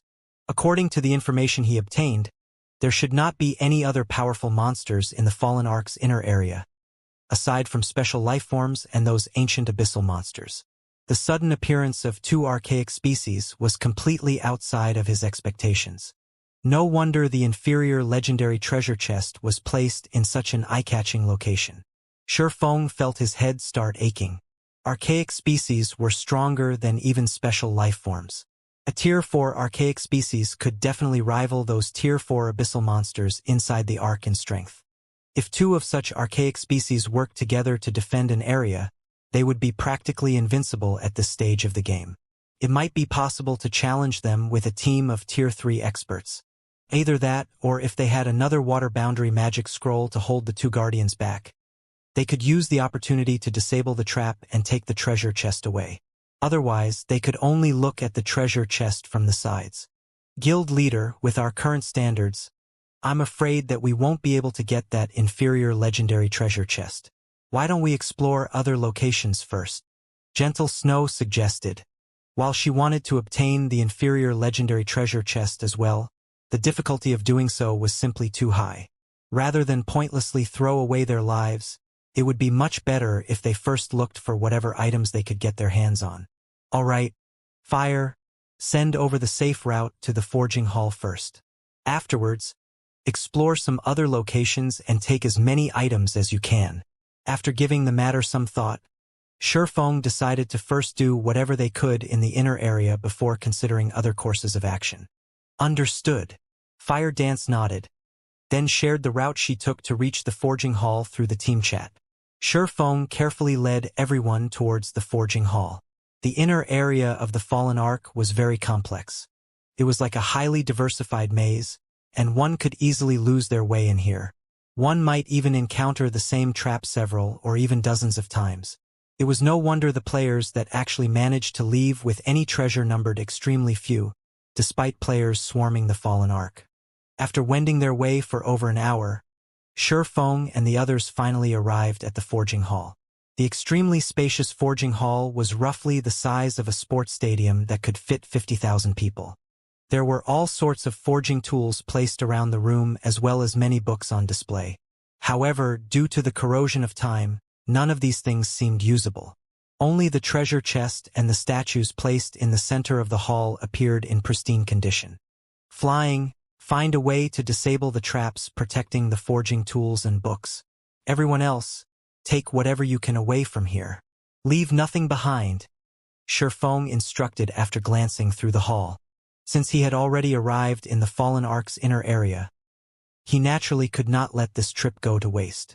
Although the forging tools and books were severely damaged, with so many tools and books here, he refused to believe that not a single one of them was usable. Understood. Everyone promptly spread out and went into action. As for Shifeng himself, he was carefully observing the inferior legendary treasure chest and the two massive statues standing beside it. Over 2 hours passed very quickly. Aside from where the treasure chest sat, everyone had cleared out all the other areas in the hall. Although everyone was relatively tired from all the looting they did, they managed to end up with a considerable harvest. The items they obtained included dozens of complete books as well as 8 forging tools. Every forging tool was secret silver rank, and if placed in the Candlelight Trading Firm, they would all be top-class tools. While everyone was quietly waiting for Fire Dance to return, Gentle Snow used the time to flip through some of the books they found in the forging hall. Suddenly, Gentle Snow exclaimed with excitement, "Guild leader. This book seems to have a relevant introduction to the fossilized Tyrannosaurus." "An introduction? Let me see," Feng demanded hurriedly. The book Gentle Snow was reading was titled Archaic Species Material Analysis. The book specifically introduced the various archaic species in existence as well as the materials that could be gained from their bodies. It also had a section on how those materials could be used to produce specific kinds of weapons, equipment, and other items. Among the archaic species recorded, the fossilized Tyrannosaurus had over a dozen pages dedicated to it. Meanwhile, the information mentioned that the fossilized Tyrannosaurus had two weak points. The first one was the monster's hydrophobia. Submersion in water would inhibit the fossilized Tyrannosaurus's reactions, and its defense would decrease significantly. The second weak point was its power core. There was a power core in the fossilized Tyrannosaurus's body. The destruction of this power core would significantly weaken the monster's strength attribute. At the outer area of the fallen ark, the members of the Midnight Tea Party moved with extreme caution. This was because shortly after their entry, they very nearly got team-wiped due to triggering a trap. Nobody could have imagined that the latest system update would include penalties for failing to disable a trap. With Netherworld Wave's advanced trap disabler class, it was simply impossible for him to succeed in disabling advanced traps all the time. As a result, the team had no choice but to exercise extreme caution while advancing. If I had known something like this would happen, I would have had us enter the Ark before the system update began. Breezewine now felt that he had made the wrong decision before. There were still many fallen patrols roaming about the outer area of the Arkansas. With their slow progress, it was very easy for them to come across those patrols. If they really got caught by a patrol, they would have no choice but to withdraw immediately. Right now, whether they could even reach the Ark's inner area was still in doubt. Had they utilized the 20 minutes logout preparation time, they might have already reached the inner area by now. "Leader, you didn't make the wrong decision. If we entered the Ark before the update began, we would have risked encountering those dangerous abyssal monsters. Our situation at that time wouldn't be much better than right now. Moreover, now that we've grasped the method to lure those abyssal monsters away, should we really fail to complete our quest this time, we can simply come back once everyone has reached level 50 and obtained their Tier 2 classes. At that time, even if we come across the fallen patrols, we can still quickly finish them off or fight them as we advance deeper into the Ark." Endless Scars said after noticing Breezewine beating himself up. "Let's use this chance to scout out a path in advance." Likewise, everyone else on the team expressed their agreement when they heard Endless Scars' words. Although their quest had a time limit, they still had enough time to make appropriate preparations. Just as everyone was merrily chatting with each other, Endless Scars suddenly received a message. Seeing this message, Endless Scars smiled faintly. "Big Sis Endless, did something good happen?" Cloud Yarn could not help but ask curiously when she saw Endless Scars suddenly sporting a playful smile. "You could say that. Any of you interested in watching a competition at the Dark Arena? I've just received an invitation card, and I can bring 5 people with me," Endless Scars said, chuckling. The Dark Arena? Everyone lost interest when they heard this. Although those participating in the Dark Arena were much stronger than ordinary experts, to experts of their standards, the fights at the Dark Arena possessed no reference value whatsoever. "Are you all really not interested in going? I heard that the Dark Arena is even prepared to hold a grand auction this time, which apparently will include even epic items," Endless Scars said, somewhat disappointed when she noticed the disinterest on everyone's faces. "Moreover, the battle teams that will be fighting are very interesting. Among them, Zero Wing will be facing off with the Miracle Guild. I heard that Miracle has dispatched quite a few powerful experts this time." "Epic items? Zero Wing against Miracle? Big Sis Endless, I want to go." "Hold it. I've never been to the Dark Arena even once before. Let me go this time." When everyone heard Endless Scars' words, they immediately grew interested. Setting aside how tempting epic items were, just the fact that Zero Wing was going up against the Miracle Guild already gave them plenty of reason to go spectate at the Dark Arena. Although Miracle was only a super first-rate guild, the number and quality of experts it possessed were by no means inferior to super guilds. If Miracle dispatched its apex experts to the Dark Arena, then the upcoming match would definitely be an interesting one. Elsewhere, after Shurfeng was done reading through the fossilized Tyrannosaurus's introduction, he fell into deep thought. So these are the methods to raid them? No matter how he looked at it, the two archaic species were invincible existences at this stage of the game. If the two worked together, even a 100-man team of level 60, Tier 2 experts would fall very quickly. However, since the main god system had set the difficulty of this raid as such, it would naturally provide players with some kind of hope to complete the raid. Although Shurfeng did not know how effective these two methods would be in weakening the fossilized Tyrannosauruses, it would be a criminal waste if he simply gave up on the inferior legendary treasure chest without even giving it a try. Following which, Shurfeng had everyone begin making preparations to raid the two monsters. Guild leader, are we really going to raid these two archaic species? Aqua Rose asked worriedly as she looked at the two giant statues in the center of the forging hall. Previously, when they went up against the King of Corrosion, they had had a team of 100 players and even the assistance of an ancient magic array. Right now, not only did they not possess such a magic array, but their team also had only 20 members in all. To make things worse, they had to go up against two archaic species at the same time. No matter how she looked at it, they were simply trying to get themselves killed. The outcome would be the same even if they managed to grasp the weak points of the fossilized Tyrannosauruses. I know what you're worried about. Before we learned of their weak points, I indeed had no idea how we could get the treasure chest. Now, however, things are different. I have around a 30% certainty that we can get that inferior legendary treasure chest. Shurfeng laughed. 30%? So high. Aqua Rose was quite surprised by Shurfeng's response. She had estimated that they had less than a 5% chance of successfully obtaining the treasure chest. But Shurfeng was now saying he was roughly 30% sure he could pull it off. If he really did have such a high probability of success, it was indeed worthwhile to make an attempt. Currently, super guilds were willing to sacrifice thousands of elite members just to obtain one epic item, let alone a fragmented legendary item. If the existence of this inferior legendary treasure chest were made known to super guilds, most likely, they would be more than willing to sacrifice tens of thousands of elite players as well as hundreds of experts. Around that percentage. However, our main problem would still be the trap set up around the treasure chest.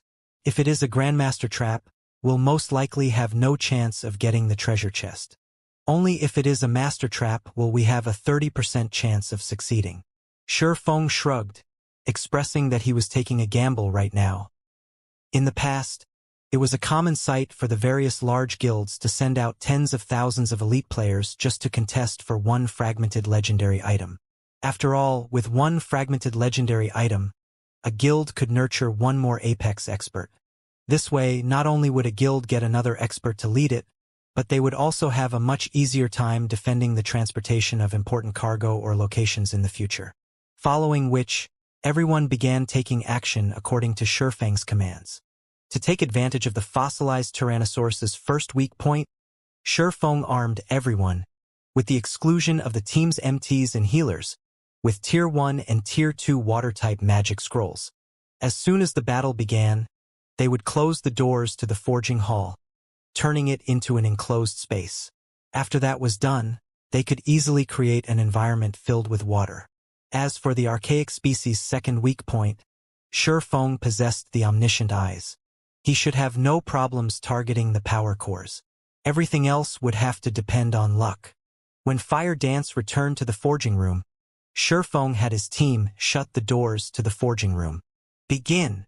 At Shurfeng's command, everyone sprang into action, unfurling their magic scrolls one after another and launching a barrage of water-type spells at the two statues. In the blink of an eye, a lake formed within the forging hall, the height of the water easily surpassing that of a player. At the same time, everyone also activated a water-walking scroll. The water-walking scroll was a commonly used magic scroll in God's domain. As its name suggested, it allowed players to walk on water for 10 minutes. Each scroll sold for 20 silver coins, and it could be said to be one of the tools specialized for maritime combat. As the water-type spells struck the bodies of the fossilized Tyrannosauruses, both monsters immediately awoke. Roar! The fossilized tyrannosauruses let loose deafening roars, shaking up the forging hall. Meanwhile, the powerful aura that abruptly filled the entire hall struck fear into everyone. Now that the fossilized tyrannosauruses had awakened, everyone was finally able to get a glimpse at their statistics.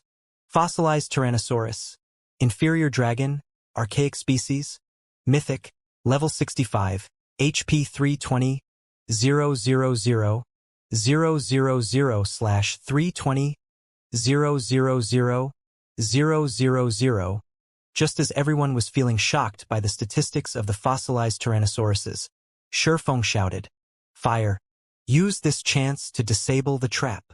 Shurfeng knew better than anyone else present just how powerful the fossilized Tyrannosauruses were. It was also because of this understanding that he knew how valuable time was right now. If they continued daydreaming, the chances of obtaining the inferior legendary treasure chest would decline. Understood. Fire Dance immediately responded and activated Silent Steps, appearing behind one of the two fossilized Tyrannosauruses. She then dashed straight towards the treasure chest. When Fire Dance was only 30 yards away from the treasure chest, the two fossilized Tyrannosauruses, which had initially been lured away by the spells attacking them, suddenly shifted their attention to her. As if they had had their tails stepped on, they glared at Fire Dance with single-minded ferocity, as though she were the only person left in the world. Not good. Our aggro is too weak. Shurfeng frowned. Cola, Turtledove, use everything you've got to pull aggro. Have the bosses stay as far away from the treasure chest as possible. As guardian bosses, the fossilized Tyrannosaurus's priority was the protection of the inferior legendary treasure chest. To them, aggro was secondary. Only when another player's aggro over the fossilized Tyrannosauruses reached a sufficiently high degree would the bosses stop paying attention to the player attempting to steal the item they protected.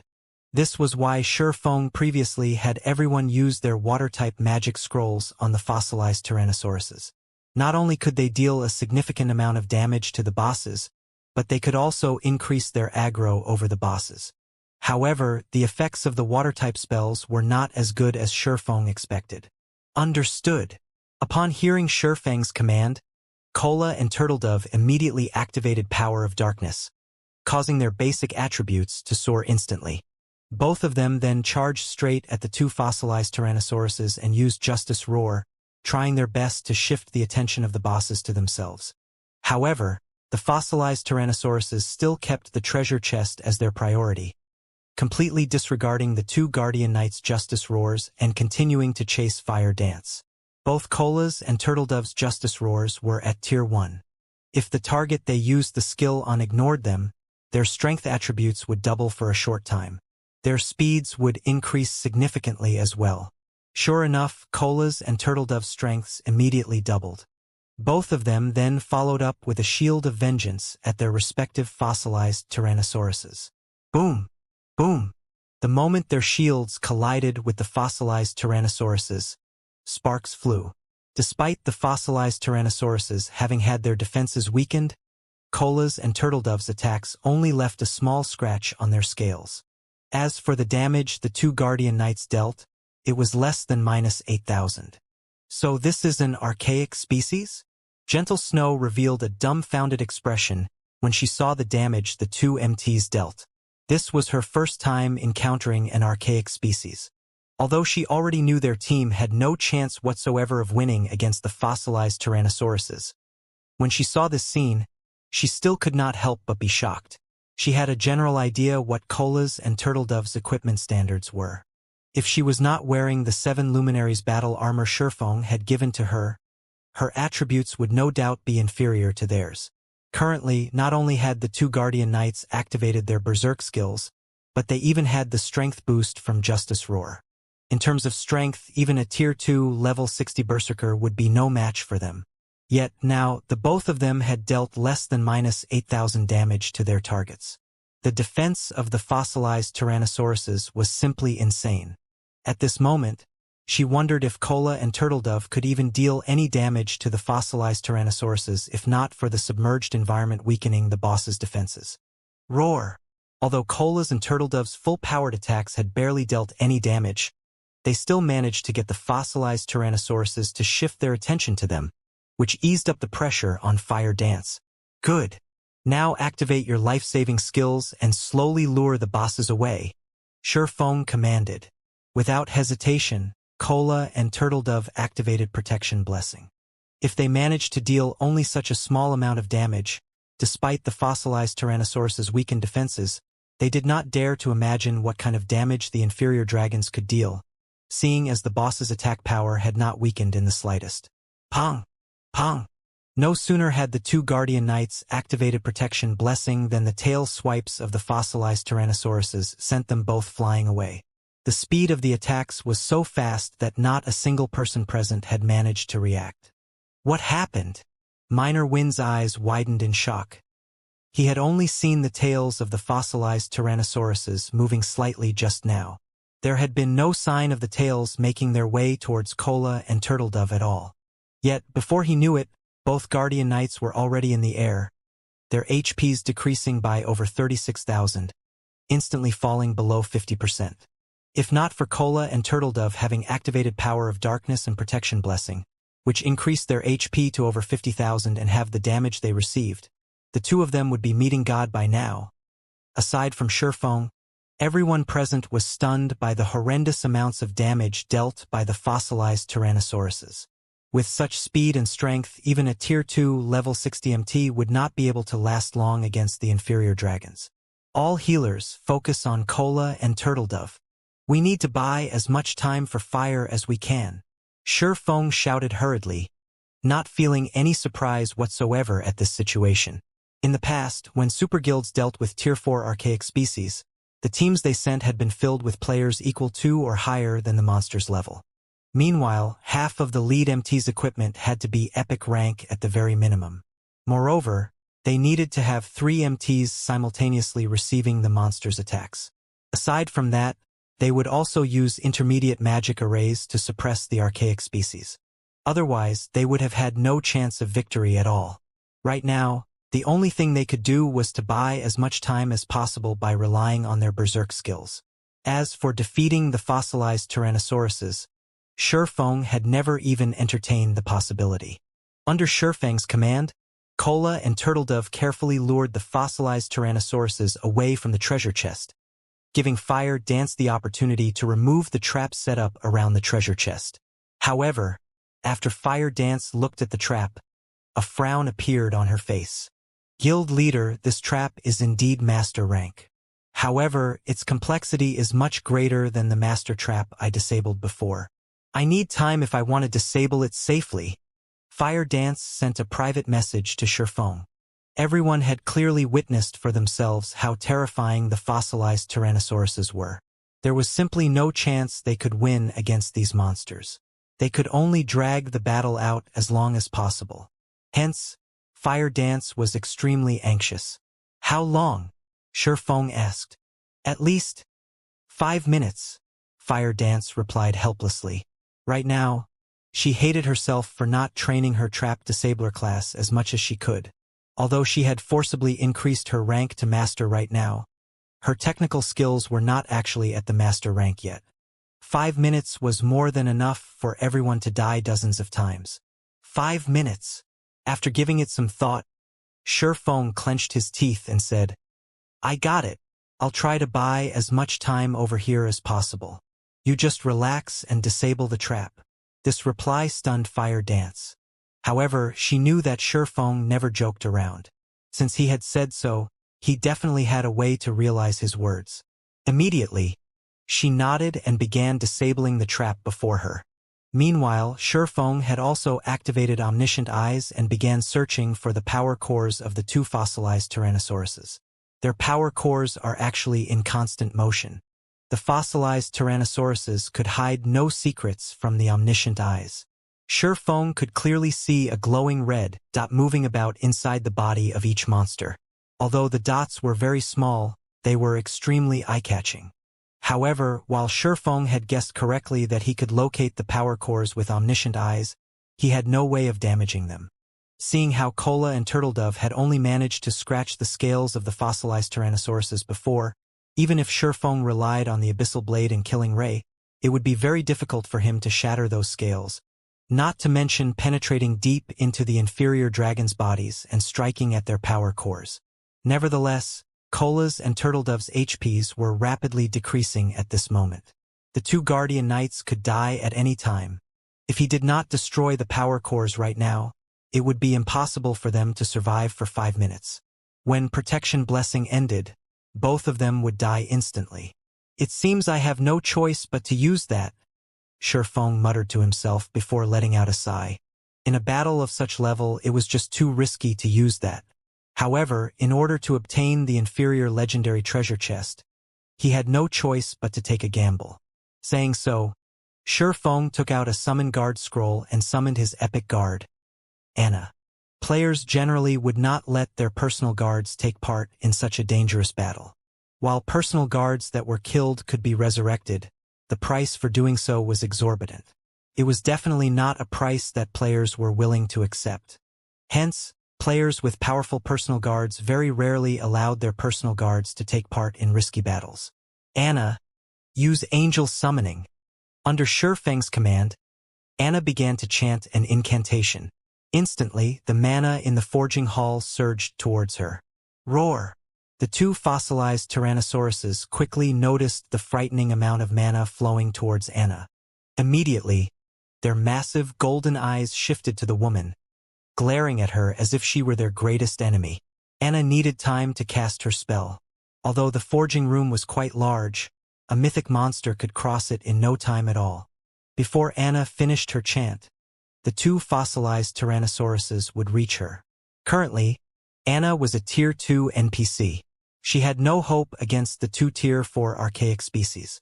Seeing this, Shurfeng sighed dejectedly. Hurriedly, he shouted, Cola, Turtledove, use the basic mana pulse bombs. Previously, they had also obtained over 1,000 basic mana pulse bombs from the armory in addition to the intermediate mana pulse cannons and movement-type defensive magic array. Every bomb contained the might of a Tier 3 spell. If used properly, these bombs would be frighteningly effective in a guild war.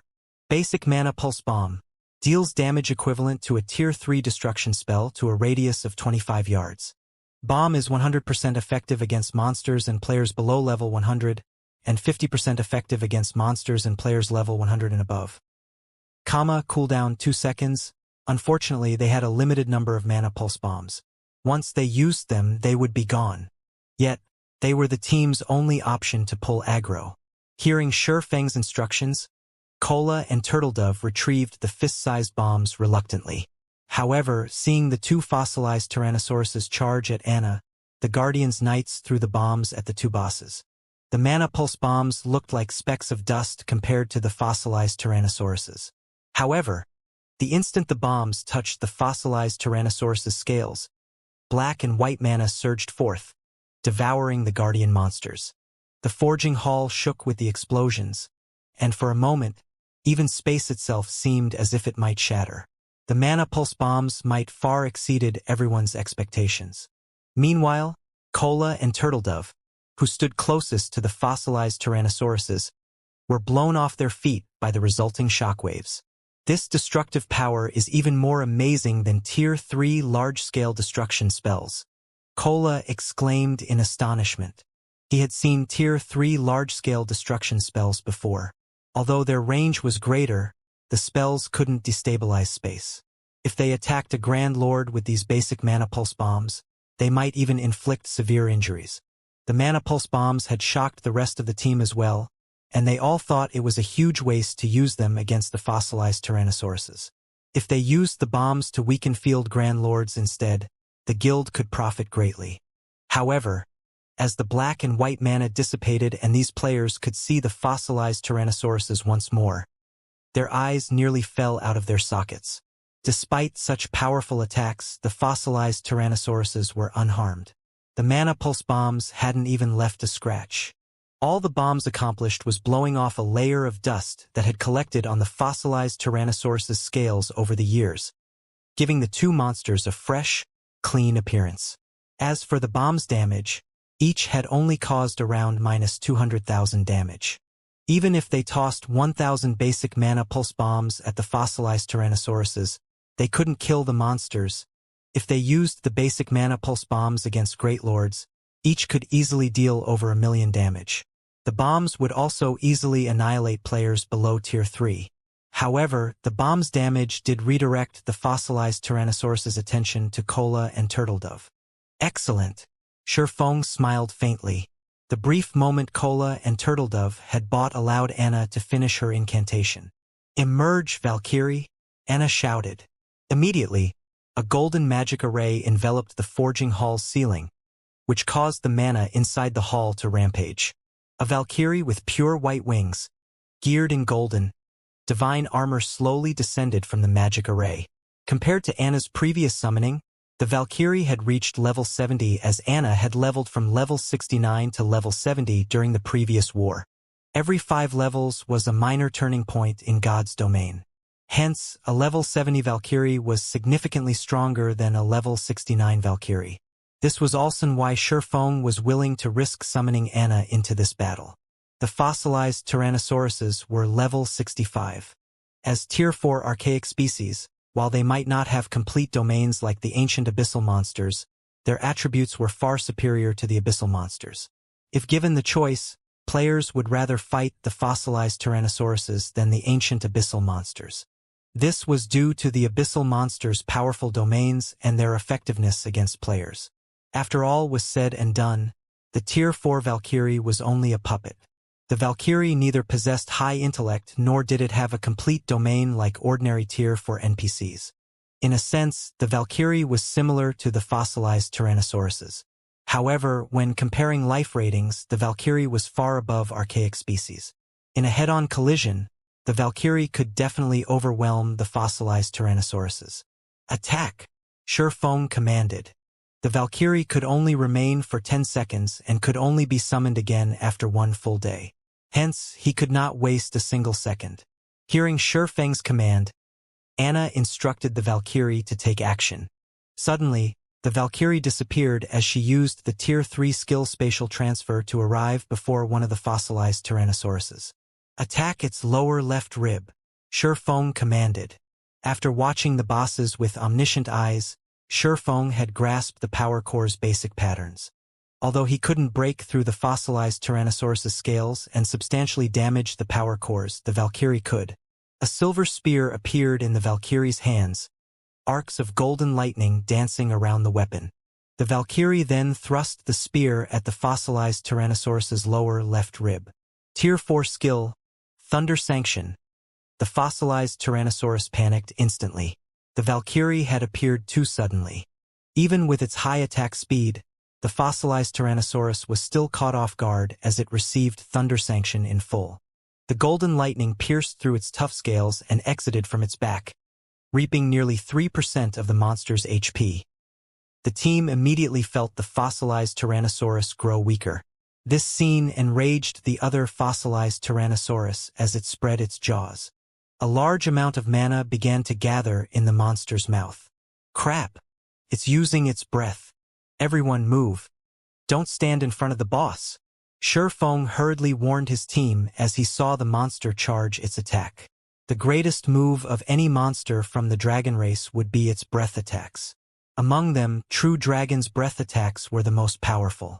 There were even records of how a dragon had obliterated a major city with a single breath attack. Thus, the dragon race represented destruction. Roar! The fossilized Tyrannosaurus's roar echoed throughout the forging hall. Before anyone could react, a dazzling beam of light devoured the Valkyrie. The breath even shattered space itself. Meanwhile, this beam of light struck one of the forging hall's stone walls. If not for having been constructed by ancient gods, no one doubted that the breath attack could have punched a hole straight through the fallen arc. By the time the fossilized Tyrannosaurus's breath ended, the forging hall was unrecognizable. How is there such a powerful monster? The fossilized Tyrannosaurus's breath attack had stupefied every player on the team. Everything in front of the inferior dragon was gone. Only a bare wall and floor remained. Over half of the accessories around the forging hall had disintegrated. It was not hard to realize that the fossilized Tyrannosaurus hadn't been taking them seriously. Had the two inferior dragons taken them as seriously as they had the Valkyrie, they would have obliterated the entire team. This single blow shouldn't have defeated the Valkyrie, right? Aqua Rose muttered worriedly as she watched the spatial tear gradually disappear. Without a doubt, this breath attack was definitely a tier 4 skill. Otherwise, it wouldn't have created a spatial tear. The Valkyrie was only a temporarily summoned puppet. She only possessed 1/20th of the HP ordinary summoned creatures had. It wouldn't be surprising in the least if this terrifying breath attack had devoured her entire HP bar. If the Valkyrie were really gone, the consequences would be unimaginable. Against the enraged fossilized Tyrannosauruses, even with their berserk and life-saving skills active, Cola and Turtledove would die instantly, much less the rest of Zero Wing's team. As these thoughts swam through Aqua Rose's mind, the smoke finally started to dissipate. She's unharmed. How is this possible? Aqua Rose stared at the divine angel flapping her wings in amazement. Not only was the Valkyrie unharmed, but not even a speck of dust tainted her body. Even the fossilized Tyrannosaurus, which possessed some intellect, was stunned, fear surfacing in its massive, golden eyes as it gazed at the Valkyrie before it. Suddenly, Sherfong shouted, "Attack its right arm!" Although the fossilized Tyrannosaurus's breath was incredibly powerful, Anna's Valkyrie was no pushover, either. Even if the Valkyrie were not at her peak due to lacking sufficient intellect, she possessed all of the skills a Tier 4 Valkyrie should. The Valkyrie had used the Tier 4 skill Divine Protection to defend against the inferior Dragon's Breath, the skill allowing her to negate all attacks below Tier 6 for 3 seconds. Afterward, all of the damage she should have received would be converted into HP. In the past, Divine Protection had been a super rare life-saving skill that many Tier 4 Guardian Knights dreamed of obtaining. Any Guardian Knights that learned it had been highly sought after even by super guilds. As soon as Sherfong gave the command, Anna once more controlled the Valkyrie to attack the fossilized Tyrannosaurus. Roar! The fossilized Tyrannosaurus was now on full alert, its claws releasing a faint, gray glow. The inferior dragon then slashed at the approaching Valkyrie as if it were swatting a fly. Boom! Faster than the naked eye could perceive, the claws struck the Valkyrie. The players in the forging hall nearly lost their balance as the resulting shockwave swept over them. However, when the fossilized Tyrannosaurus's claws landed, the attack stopped as if it had collided with an immovable wall. Not only did it fail to damage the Valkyrie, but its claws had also been forced to a halt.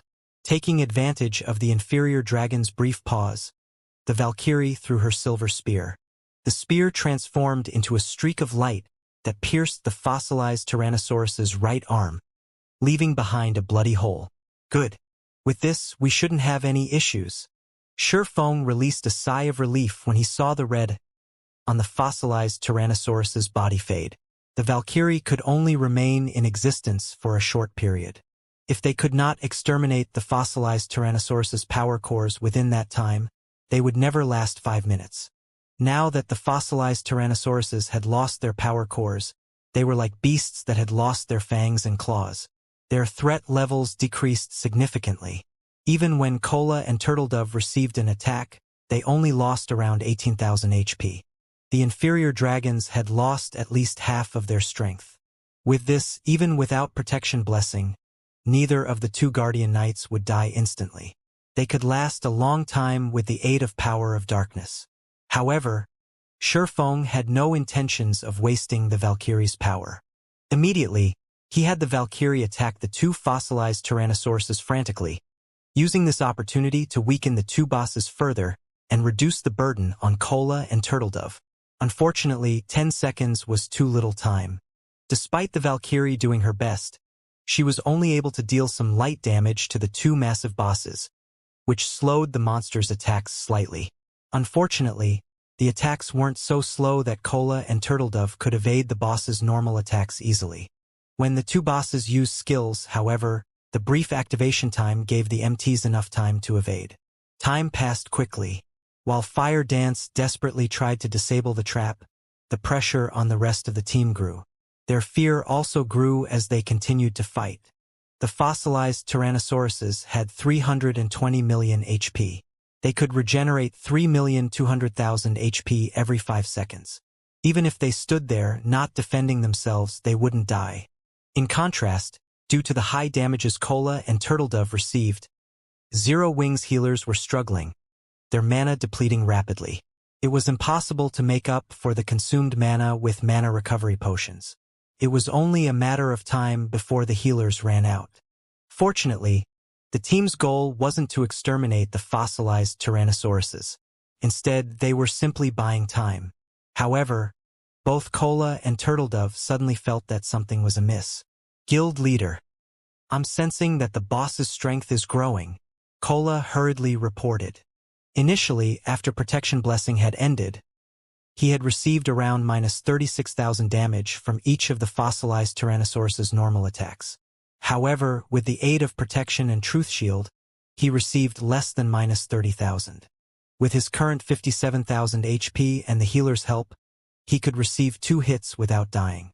Yet, even with the Oracles and Clerics buffs, he was now receiving more than minus 30,000 damage from the boss's normal attacks. If the damage continued to rise, he would die in 2 hits if the healers failed to restore his HP in time. I discovered something strange as well. It seems the boss's defense is weakening. Gentle Snow, who was assisting Turtledove from the sides, announced. Hearing Cola and Gentle Snow's words, Sherfong fell into deep thought. Could they be weakening their physical bodies to generate new power cores? Although extremely few monsters had cores as weak points in God's domain, Sherfong had encountered a few. A few of these monsters were capable of regenerating their destroyed cores after a certain period. The fossilized Tyrannosauruses were an archaic species. It would not be surprising if they could do so. In fact, Sherfong had already considered this possibility. However, less than 2 minutes had passed since the inferior dragon's power cores had been destroyed. This regeneration speed surpassed Sherfang's initial estimates. He had assumed that the bosses would need at least 5 minutes before they could regenerate their power cores. This coincided with how much time Fire Dance needed to disable the trap. Once the trap was disabled, they could simply take the treasure chest and leave. They shouldn't have needed to worry about the fossilized Tyrannosauruses regenerating their power cores. It seems we have no choice but to fight. After considering various options, Sherfong had only come up with one method that would buy them the necessary time. Clenching his teeth, he said, Cola, Turtledove, lure the bosses together. Everyone, throw basic mana pulse bombs at the bosses. Don't hold back and use everything you have.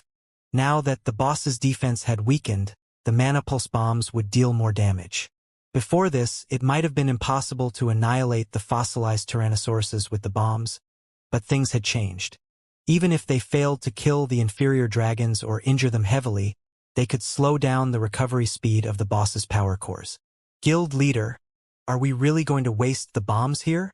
Aqua Rose hadn't expected such a crazy move from Sherfong. They were talking about over 1,000 basic mana pulse bombs. That was equivalent to 1,000 plus magic scrolls that contained Tier 3 large-scale destruction spells. Just waste them. Buying time is more important right now. Sherfong growled determinedly. While the basic mana pulse bombs was indeed extraordinarily valuable, the inferior legendary treasure chest was far more important towards the guild's development. Seeing the determined look on Sherfang's face, everyone helplessly retrieved the basic mana pulse bombs Sherfong had previously distributed and threw the bombs at the fossilized Tyrannosauruses. Boom, boom, boom. Immediately, black and white mana flooded the forging hall.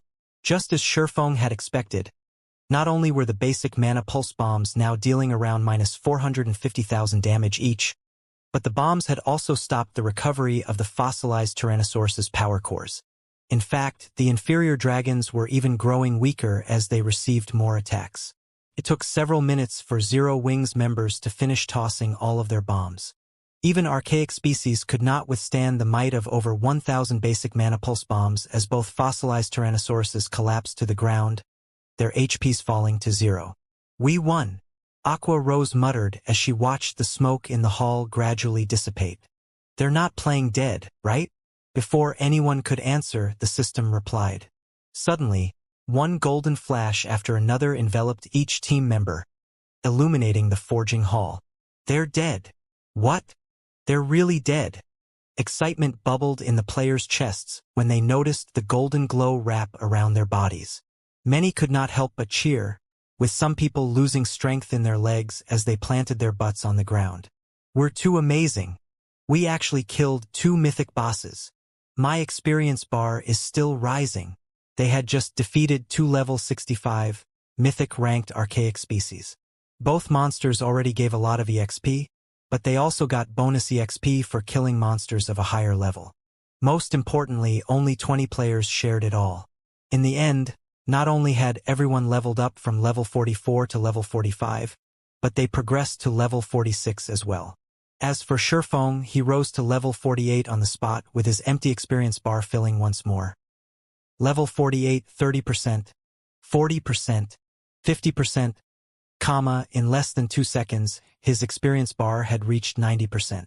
Following which, its growth slowed, increasing by 1% after another. 95%, 96%, 97%, just as his experience bar looked as if it would stop at 99%. Another golden glow encased Shifeng's body. Level 49. The awarded EXP is truly extravagant. Shifeng was surprised. He also found it difficult to suppress his bubbling excitement. He was now only 1 level away from level 50. With his current weapon and equipment standards, he should have no problems passing his Tier 2 class change quest. Once he completed his class change quest, he would qualify to challenge quests he hadn't dared to before. Although there was only 1 tier between Tier 2 and Tier 1 classes, the difference was much greater than the difference between Tier 0 and Tier 1 players.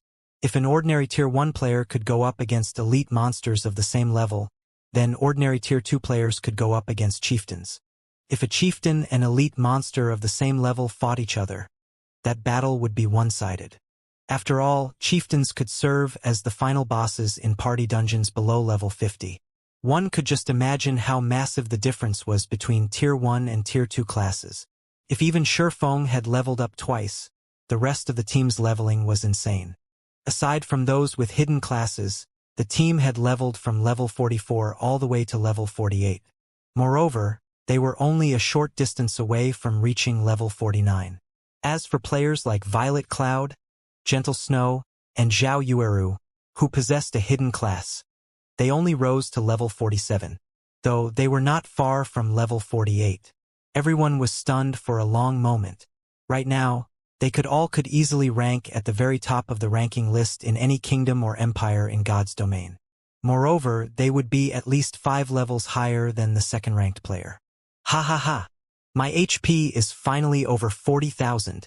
After Kola finished allocating his recently acquired free attribute points, he excitedly boasted, "With this, I'll be the highest HP MT in even the Black Dragon Empire." He was already the highest HP MT throughout Star Moon Kingdom. He had nearly 5,000 more HP than the MTs in other guilds. Although he was not particularly certain about the situation in the Black Dragon Empire, he could dare to claim that no MT in the Empire could match his HP. 40,000 HP? Gentle Snow, who was level 47, looked at her own HP bar, noticing that her HP had broken past the 40,000 threshold as well. Gentle Snow could not help but sigh ruefully as she looked at her own HP bar.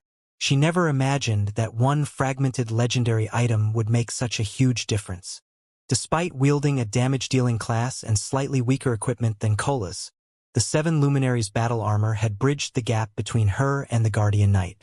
Not only had the battle armor upgraded her damage output by several levels, but it had also done the same for her defense and HP.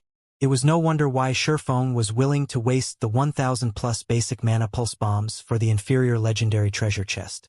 As everyone's excitement about their levels died down, they shifted their gazes to the corpses of the 2 fossilized Tyrannosauruses. Aside from the items inside the inferior legendary treasure chest, the inferior dragon's loot should make up for the losses they suffered. Mythic bosses. Moreover, the fossilized Tyrannosauruses were archaic species. Their loot was definitely extraordinary. Just thinking about it ignited a passionate fire in these players' hearts, their eyes shining. Once the dust settled, the massive fossilized Tyrannosaurus corpses were on full display. However, when the team noticed the few items scattered beside the bodies, disappointment flashed in their eyes. Aside from a few scattered gold coins, one fossilized Tyrannosaurus dropped 8 items, while the other dropped 7. There were far fewer items than they had hoped for. Why are there so few drops? These things are even more stingy than the trolls. Is it because we were unlucky? We should have given guild leader the last hit. Everyone's excitement faded when they saw the loot. Among the 15 items, 10 were materials. Alright, get some rest. Violet, make sure fire is safe. Sure Fong chuckled at his crestfallen companions. The number of items the fossilized Tyrannosauruses dropped didn't surprise Sure Fong in the least. After reaching level 50, the quantity and quality of the items monsters dropped decreased drastically. Furthermore, the system had just completed a new update. The system would have definitely lowered the drop rate once again. The main god system did so to stabilize weapon and equipment prices, giving lifestyle classes a better opportunity to develop. As players continued to level, their main source for weapons and equipment would gradually shift from monsters to lifestyle players. In the future, 95% of the weapons and equipment players used would come from monsters and lifestyle players. The remaining 5% would come from quests, miraculous encounters, treasure chests, and other such sources. However, the majority of the weapons and equipment players produced could only satisfy ordinary players and experts. The truly excellent items would still come from killing powerful monsters or completing difficult quests. Of course, players were also capable of producing weapons and equipment of excellent quality. Only, the requirement was extremely high, beyond the majority of God's domain's lifestyle players. Moreover, producing such items required super rare materials, and these materials came from killing powerful monsters and exploring dangerous locations. Following which, Sure Fong collected the loot and began to appraise each item. Not bad. Sure Fong revealed a joyful expression after appraising the raw materials. Among them was the legendary material Dragon Origin Crystal. Moreover, 2 Dragon Origin Crystals had dropped. Only creatures of the dragon race could drop these items. Unfortunately, common inferior dragons wouldn't drop them. At the very least, the monsters needed to be mythic rank. This was because the Dragon Origin Crystal contained the bloodline of dragons. If one applied the Dragon Origin Crystal when forging weapons or equipment, they could qualitatively change the item. The Dragon Origin Crystal was an excellent production material. The crystal also had an even greater purpose, producing the Dragon Soul Potion. When consuming this potion, players could class change into a hidden class and obtain the Dragon Legacy. Sure Fong held the 2 Crimson Dragon Origin Crystals and carefully inspected them. Although both were legendary material, there was a difference between them. Of course, the system wouldn't give away this difference. Instead, players had to discover it after conducting numerous experiments. This was one of the system's hidden attributes. Although there were deviations between players' conclusions, the deviations were usually minor. Different grades of legendary material would yield different bonus success rates when said material was used in crafting an item. According to player summaries regarding legendary materials, they were generally categorized into basic, middle, intermediate, and peak grades. Basic grade materials could increase production success rate by roughly 2% to 3%, intermediate grade materials could increase production success rate by 4% to 5%, advanced grade materials could increase production success rate by 7% to 8%, peak grade materials could increase production success rate by 10% to 11%. After Sure Fong clicked to open the 2 Dragon Origin Crystals attribute panels, he began to read their introductions carefully. Wonderful. Sure Fong smiled when he finished reading. With this, there shouldn't be any problems producing the Dragon Soul Potions. Legendary materials had different methods of determining their grades. In the Dragon Origin Crystal's case, its grade could be determined by the bloodline density within it. If a crystal's bloodline density fell between 1% and 30%, it was basic grade. Most of the Dragon Origin Crystals that dropped were this grade. A crystal with a bloodline density between 31% and 50% was considered intermediate grade. Crystals of this grade had a much lower drop rate. As for crystals with a bloodline density between 51% and 70%, they were advanced grade. It was practically impossible to find advanced dragon origin crystals on the market as large guilds cherished like their own children.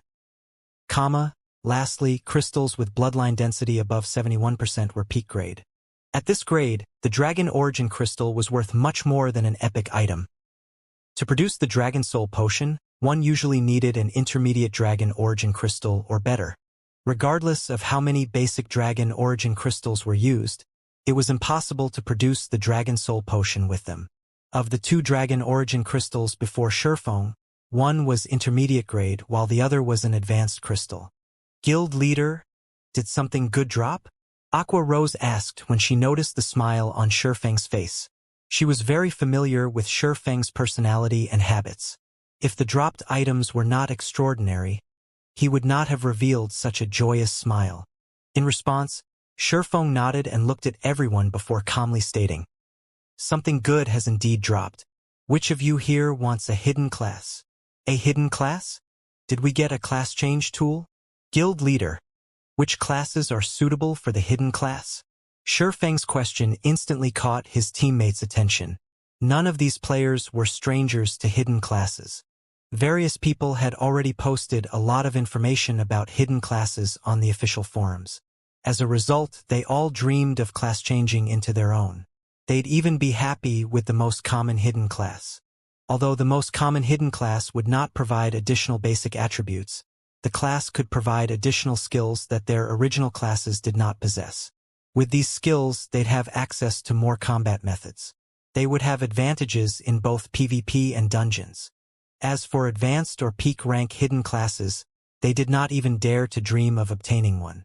After all, hidden classes of such ranks were simply too rare. Any class is fine. However, the condition is that one does not already have a hidden class. Shurfeng explained. The Dragon Soul Potion's purpose was to give players access to the legacy of the dragon race.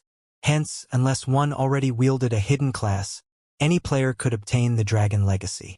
Both magical class and physical class players could eventually become dragon slayers. This was also why both NPCs and players in the past had preferred to kill powerful dragons. While they did so to gain fame and recognition, their primary reason was to obtain the dragon legacy and become stronger. However, the dragon origin crystal's drop rate was considerably low. If not for the fossilized dragons being archaic species, it was unlikely that the 2 mythic monsters would have dropped it. When the Zero Wings team heard that any class could obtain the hidden class, they were ecstatic. "Don't get too excited just yet. The class change quest is not easy," Shurfeng said, chuckling as he shook his head. "Unfortunately, too many of you want the hidden class. I only have 2 slots, so let's hold a team auction using GCPs. This intermediate dragon origin crystal starting bid is 200,000 points, while this advanced dragon origin crystal starting bid will be 500,000 points. Decide for yourselves if you want to bid on them or not." Currently, 1 guild contribution point was worth roughly 25 copper coins. 200,000 GCPs was the equivalent of 500 gold. This was an extraordinarily low price to pay for the Dragon Slayer class. In the past, the various large guilds had been willing to buy intermediate dragon origin crystals for 8,000 gold. As for advanced dragon origin crystals, they had been practically impossible to find on the market.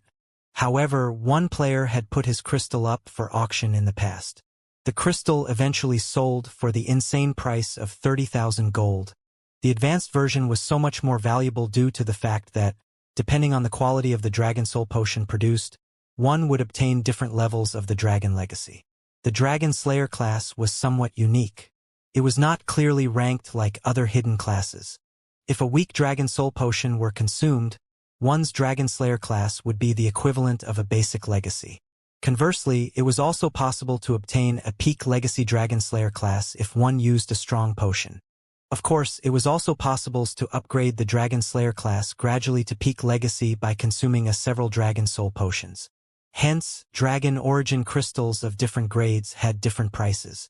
The prices Shurfeng had announced were definitely low. Even so, the team sent Shurfeng scornful looks, feeling that Shifeng was trying to rip them off.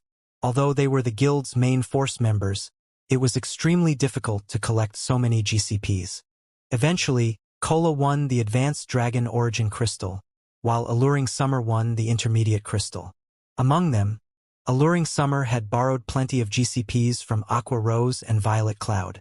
After all, Alluring Summer had just recently joined the guild and had not participated in many dungeon raids or high-level guild quests yet, following which Shifeng passed the Dragon Soul Potions production method to Kola and Alluring Summer. It was impossible for players to produce the Dragon Soul Potion. They needed to hire an NPC Grandmaster Alchemist to do it. Unfortunately, it was extremely difficult to find NPC Grandmasters. Fortunately, Shifeng knew two places where they could find such NPCs. The first was Titan City. There, they could easily find a Grandmaster Alchemist. The second location was Blackwing City. However, to convince these NPC Grandmasters to help, they needed to raise their favorability with said NPCs.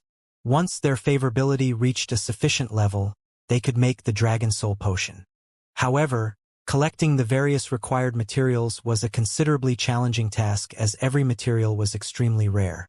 Normally, only large guilds could get their hands on all these materials. It was extremely difficult for lone players or a team to gather what they needed in a short time. After Shifeng finished distributing the Dragon Origin Crystals, the team heard the shattering of glass from the center of the forging hall. Everyone spun to look. Suddenly, an orange pillar of light appeared in the forging hall. Did Fire Dance disable the trap? When they saw the pillar of orange light, the team grew excited. An inferior legendary treasure chest. They had never even known something like this existed. If they obtained a fragmented legendary item from it, their guild could enable one player's basic attributes to soar. No, the trap hasn't been disabled. Shifeng realized that something was amiss when he saw the orange magic array on the ceiling, which formed from berserk mana. He had seen many players disable master traps in the past. However, not one of them ever drove mana berserk when successfully disabled. There was only one possibility for this. Disabling the trap had failed. Fire Dance's expression twisted with guilt. However, before she could say anything, Shifeng shouted, "Everyone, use your Tier 1 instantaneous movement magic scrolls and withdraw. Then use your return scrolls to leave the arc." Normally, traps would enclose a certain area when triggered. However, there were also solutions to this problem.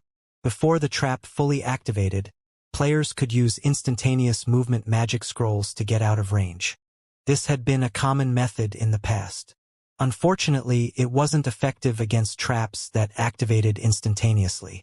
Fortunately, the trap before them was not an instantaneous type.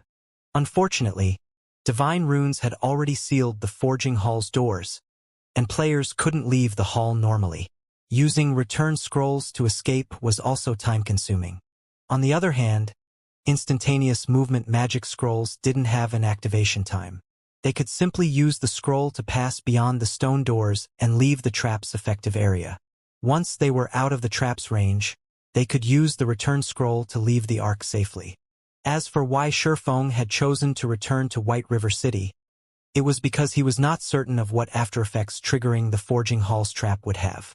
On the off chance that the trap would also increase the danger outside of the arc, such as alerting the fallen patrols and luring them to the Forging Hall, the fallen arc's inner region would become extremely dangerous. They could very easily team wipe. Listening to Shifeng's commands, everyone retrieved the instantaneous movement magic scrolls they had prepared and left the Forging Hall. Eventually, only Shifeng remained. This was the perfect opportunity for Shifeng to steal the inferior legendary treasure chest. Now that the trap had triggered, there was nothing protecting the treasure chest. He could simply stash it in his bag space and leave. Only, he had to deal with the trap's mechanisms while collecting the treasure chest. Once the trap finished its attack, it would return to its original state, and they would have to try disabling it all over again. Shifeng had considered simply triggering the trap and snatching the treasure chest, but he would have had to deal with the two fossilized Tyrannosauruses at the same time. His chances of success would have been extremely low. Now that the guards were dead, he could easily deal with the remaining challenges.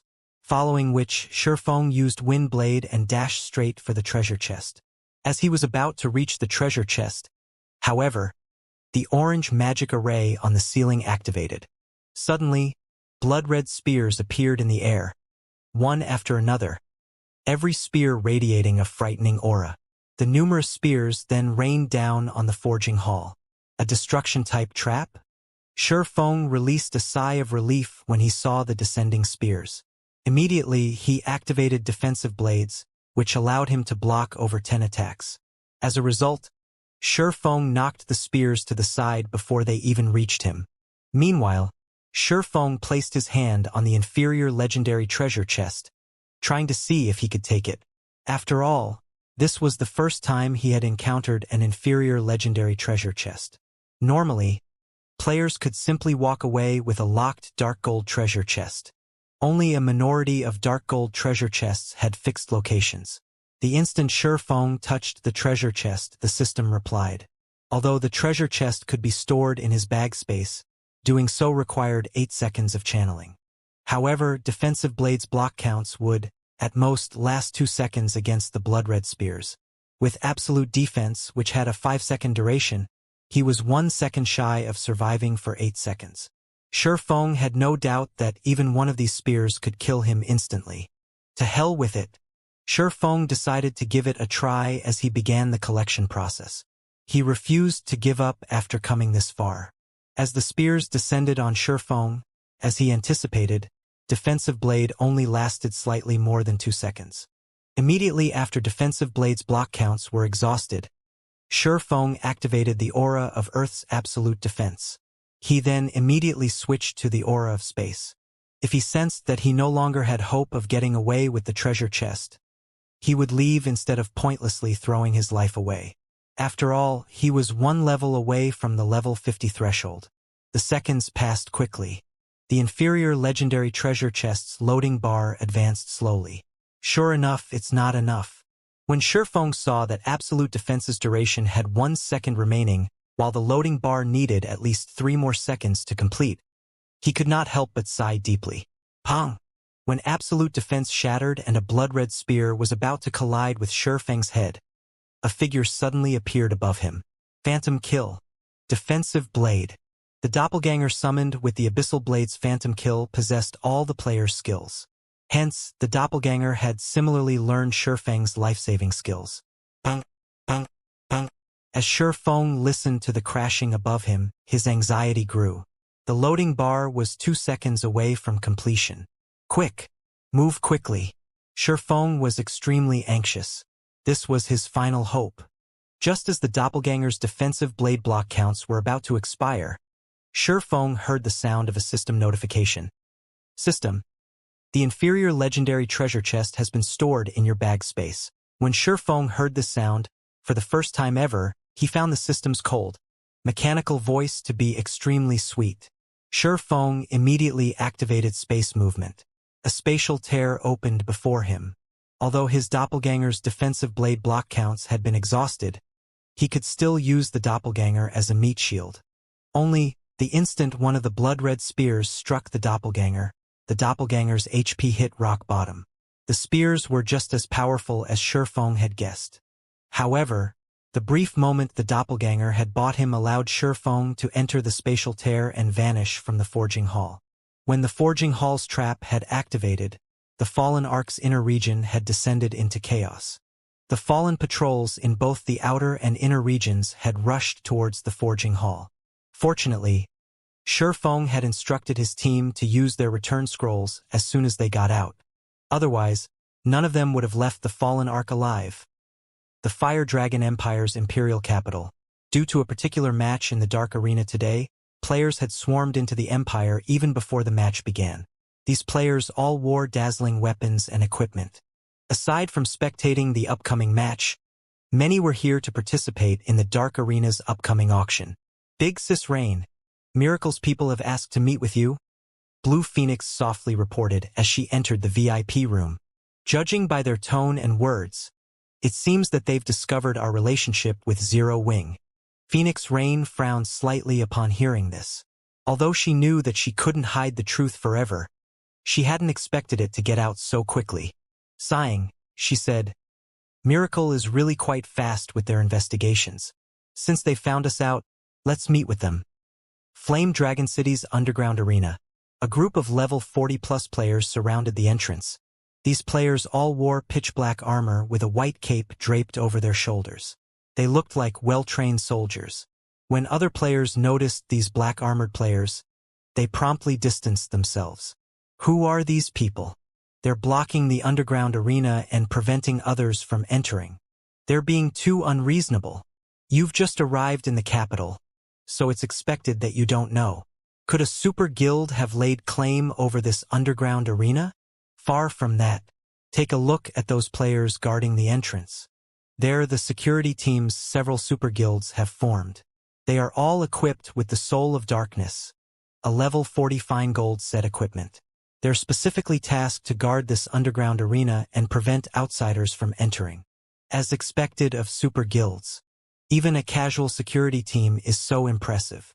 I've just reached level 40 after much difficulty, and I only have a few level 40 weapons and pieces of equipment, yet those guys are actually wearing level 40 fine gold sets. The nearby independent players weren't the only ones in awe. Even the members of the various large guilds invited to the Dark Arena were shocked.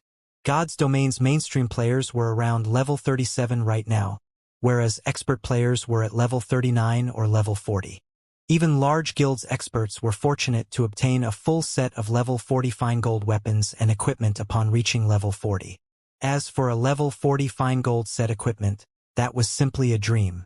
Yet, among the super guild security teams, every one of them wore complete level 40 fine gold set equipment. In God's Domain, it was far more difficult to gather a complete fine gold set equipment than it was to gather a set of dark gold equipment. Individual pieces of fine gold set equipment might not be a match for dark gold equipment in terms of basic attributes, but certain set effects were more important than some additional basic attributes.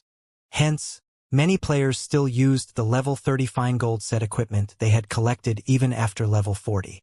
For example, the level 40 Soul of Darkness set equipment's effects were so good that players could continue using it even after level 50. As players admired the security team's equipment, two cloaked women approached the entrance, attracting everyone's attention. Although these female players had hidden their appearance under a black cloak, players could tell by their elegant bodies that they were definitely beautiful. Meanwhile, when the security teams, which oozed with killing intent, saw these women, they immediately bowed and stood to the side, treating the women like queens. Who are those women? They've hidden their appearances and IDs with their black cloaks. Who could possibly recognize them? However, I believe that they are at least upper echelons from first-rate guilds. Otherwise, there's no way those security teams would treat them with so much respect. First-rate guild upper echelons? You sure are overestimating first-rate guilds. We're talking about the elite security teams that super guilds work together to form. Those people wouldn't even bat an eye if a first-rate guild's guild leader showed up. I'm guessing that they're the upper echelons from either super first-rate guilds or super guilds. I guess you're right. If I could enter the Dark Arena and get those security teams to treat me that respectfully, how wonderful would it be? Unless you manage to join a super guild and become one of the guild's apex experts, don't even think about getting their respect. As the crowd conversed, the two female players entered the underground arena. The instant these two players entered the establishment, an elegant beauty was there to greet them. This beauty wore a set of exquisite, gray mage robes and wielded a black, wooden staff. She also exuded a deathly aura. Upon closer inspection, one would discover that this beauty was a level 42 summoner. Greetings, Phoenix Pavilion Master. I am Silent March, the Vice Commander of Miracle's Purgatory Legion, the somewhat evil-looking summoner said, smiling at Phoenix Rain. Our Vice Guild leader is already waiting in a VIP room on the 3rd floor. Allow me to lead the way. Phoenix Rain nodded in response, following which, Silent March led Phoenix Rain and Blue Phoenix to the underground arena's 3rd floor. Big Sis Phoenix, that summoner feels odd. The other summoners I've met all exuded a lively aura, yet her aura feels like death, Blue Phoenix whispered to her friend. While she is indeed a summoner, she also possesses the hidden class, Necromancer. She is one of the upstart geniuses Miracle has nurtured internally. Roughly over a year since her debut, she has already become the vice commander of one of Miracle's 3 trump card legions. You should be careful when you encounter her in the future. She might even be participating in the contest over Thunder Island, Phoenix Rain explained as she watched the female summoner before her. Hidden classes were no longer a secret in God's domain. The various large guilds already had a few experts that had hidden classes. While most guilds kept these experts secret, Silent March's hidden class was somewhat special, which made it practically impossible to keep hidden. Hence, the game's various major powers quickly discovered that she wielded the Necromancer hidden class. Although Necromancers were somewhat similar to ordinary summoners, whereby both classes utilized summon creatures to battle, the Necromancer class could summon far more monsters. As long as a Necromancer had enough mana, even summoning 100 undead would not be difficult. Although the undead were not as powerful as ordinary summoners' creatures, this gap could be made up with numbers. Necromancers were also stronger than ordinary summoners when it came to individual combat power. In addition, undead creatures had extremely high magic resistance. Aside from wholly magical classes, Necromancers were magical classes' natural enemy. While Phoenix Rain and Blue Phoenix chatted quietly, Silent March led the two into a VIP room on the 3rd floor. A valiant man in dark blue armor already sat in the room. 2 other men stood behind him, an assassin and an elementalist. Both were level 42 and exuded extremely dangerous auras.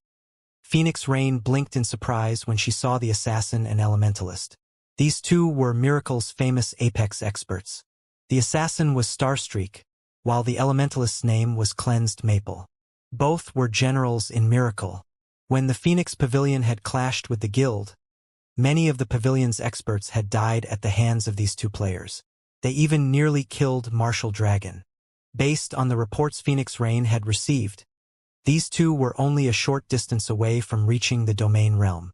The valiant man in the chair looked at Phoenix Rain and smiled as he welcomed her. Phoenix Pavilion Master, long time no see. This valiant man had no aura whatsoever. On the contrary, he felt calm and harmless. However, Phoenix Rain would not dare to underestimate this man. This man was Thousand Miles, Miracle's 2nd Vice Guild leader. He was also the Purgatory Legion's commander, titled Purgatory Knight. Spit it out. What business do you have with me? Phoenix Rain felt nothing positive for Thousand Miles. After all, the 2 players had secretly clashed many times before. It was no exaggeration to say that they were mortal enemies. Must you be so angry? I simply want to cooperate today. Are you not interested in Thunder Island? Phoenix Pavilion Master. Thousand Miles smiled, ignoring Phoenix Rain's aggression. Hearing the man mention Thunder Island, Phoenix Rain's interest peaked. Cooperate in what way? Phoenix Rain's decisive reply slightly confused Thousand Miles. He had never expected such a straightforward answer from Phoenix Rain. Since joining God's domain, Miracle and the Dragon Phoenix Pavilion had butted heads numerous times in the Apocalypse Empire. Upon discovering Thunder Island, in particular, both sides suffered a ridiculous number of casualties as they faced each other in battle. Based on his estimates, each guild should have lost 200,000 or 300,000 elite players. At this point, it was practically impossible for their guilds to sit down for a proper conversation. He had prepared various arguments to get Phoenix Rain to listen to his proposal. Now, however, it seemed that his preparation had been unnecessary. Immediately, Thousand Miles revealed an agreement and handed it to Phoenix Raid, saying, Phoenix Pavilion Master, take a look at this. Receiving the agreement, Phoenix Rain glanced through its contents. The agreement was very simple. As long as the Azura battle team allowed the Evil Dragon battle team to win the match, Miracle would agree to a non-aggression pact with the Dragon Phoenix Pavilion during the contest for Thunder Island. Phoenix Pavilion Master, what do you think about these conditions? I believe that you are familiar with the situation on Thunder Island. We are seeing more guilds preparing for the upcoming contest by the day. Both you and I are even struggling to ensure that we secure a single monster encampment. Clashing with each other on Thunder Island wouldn't benefit either of us. To begin with, the Azura battle team has no chance of victory. You might as well head the victory to the evil dragon battle team. You can gamble on our win and earn a fortune for yourself. We'll have the best of both worlds this way. What do you think? Currently, in preparation for the upcoming contest on Thunder Island, the various large guilds were tight on resources. In Thousand Miles' opinion, this proposal would benefit both his and Phoenix Rain's sides. While the Azura battle team had performed exceptionally in its previous match, in his opinion, the Dragon Phoenix Pavilion must have contributed to the battle team's powerful weapons and equipment. Moreover, although Battle Wolves backed the Glorious Lions battle team, the guild had not placed much importance on the Dark Arena back then. Hence, the Azura battle team eventually defeated the Glorious Lions battle team. However, the Azura battle team's current opponent was the Evil Dragon battle team, which had Miracle's support. The Evil Dragon battle team received more benefits than the Glorious Lions battle team had. Not only were Miracle's apex experts on the team, but Miracle had also supplied a large stock of excellent weapons, equipment, and skill books. The Evil Dragon's battle team far surpassed their current opponents in both number and quality of experts and items. The Azura battle team had no hope of victory. Hence, rather than struggling pointlessly, it was much better if the Azura battle team let the Evil Dragon team win. If Phoenix Rain bet all of her resources on the Evil Dragon battle team winning, she could walk away with a massive fortune. With these resources, she could hire more helpers and increase her chances of obtaining a share of the authority over Thunder Island. The two guilds would also have a non-aggression pact. By agreeing to his proposal, Phoenix Rain could kill two birds with one stone. "This is why you called me here?" Phoenix Rain asked indifferently. "That's right. It is very rare to see such a high payout rate in the Dark Arena. As long as the Evil Dragon battle team achieves a complete victory, you'll get 7 times the return. With this many resources, both our guilds will gain a foothold on Thunder Island," Thousand Miles said confidently. "What if I refuse?" Phoenix Rain said. When she had signed the agreement with Sherfong, she had agreed that she wouldn't interfere with the Azura battle team. Sherfong only needed to send her half of the team's profits. Moreover, her main goal in establishing the Azura battle team was to compete for the position of the Dark Arena's host. Although Thousand Miles had presented his offer casually, the consequences of suffering an utter defeat in the Dark Arena included more than just losing a match. Normally, battle teams only needed to win 8 out of 10 competitions to earn the right to challenge the host. However, to prevent guilds from deliberately manipulating a competition's results, any battle teams that suffered utter defeat were barred from the Dark Arena's competitions for a certain period. Moreover, the battle team's previous victories would be reset to 0. For example, after Azura had demolished the Glorious Lions battle team, even now it was still banned from the competitions. Even after the ban lifted, the team's previous 2 wins would not be counted. However, the Dark Arena grew more intense with each passing day. Everyone wanted the spot of the Dark Arena's host. Moreover, due to the Mindspace system beginning its operation, the various corporations hungered for a share of the pie that was the Dark Arena. If one were only a participant, they could only take part in a competition once every few days or even weeks. Moreover, participants would only profit if they won. On the other hand, the host made a fortune on every competition, regardless of which team won. Although one could also spectate and bet resources on a competition, risks came with each gamble. Moreover, the host was no fool. For competitions with clear winners, the payout rates would be set extraordinarily low. Even if one won in a bet, they would win very little. It was far from what the winning battle team earned from their cuts of the bets. In the end, however, the host earned more than anyone. Recently, the Dark Arena had begun to hold more competitions, and the number would continue to increase. One could just imagine how profitable it would be to become the Dark Arena's host. Hence, no battle team wished to lose.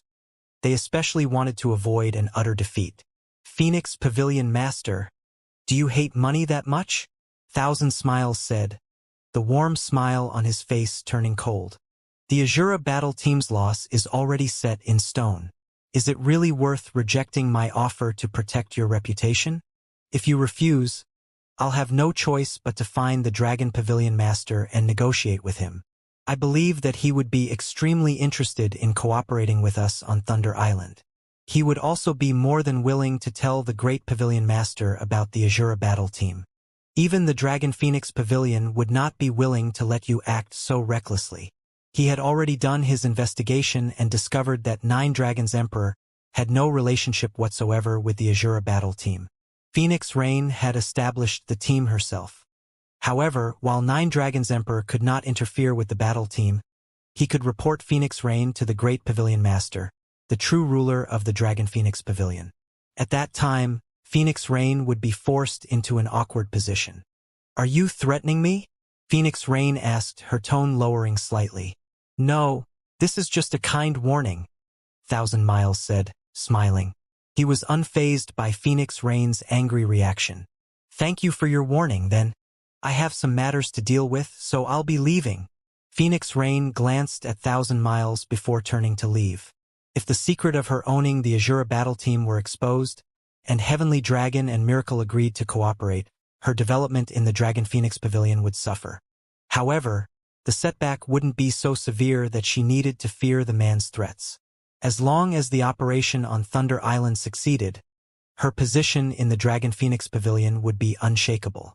She really doesn't know how to appreciate a favor.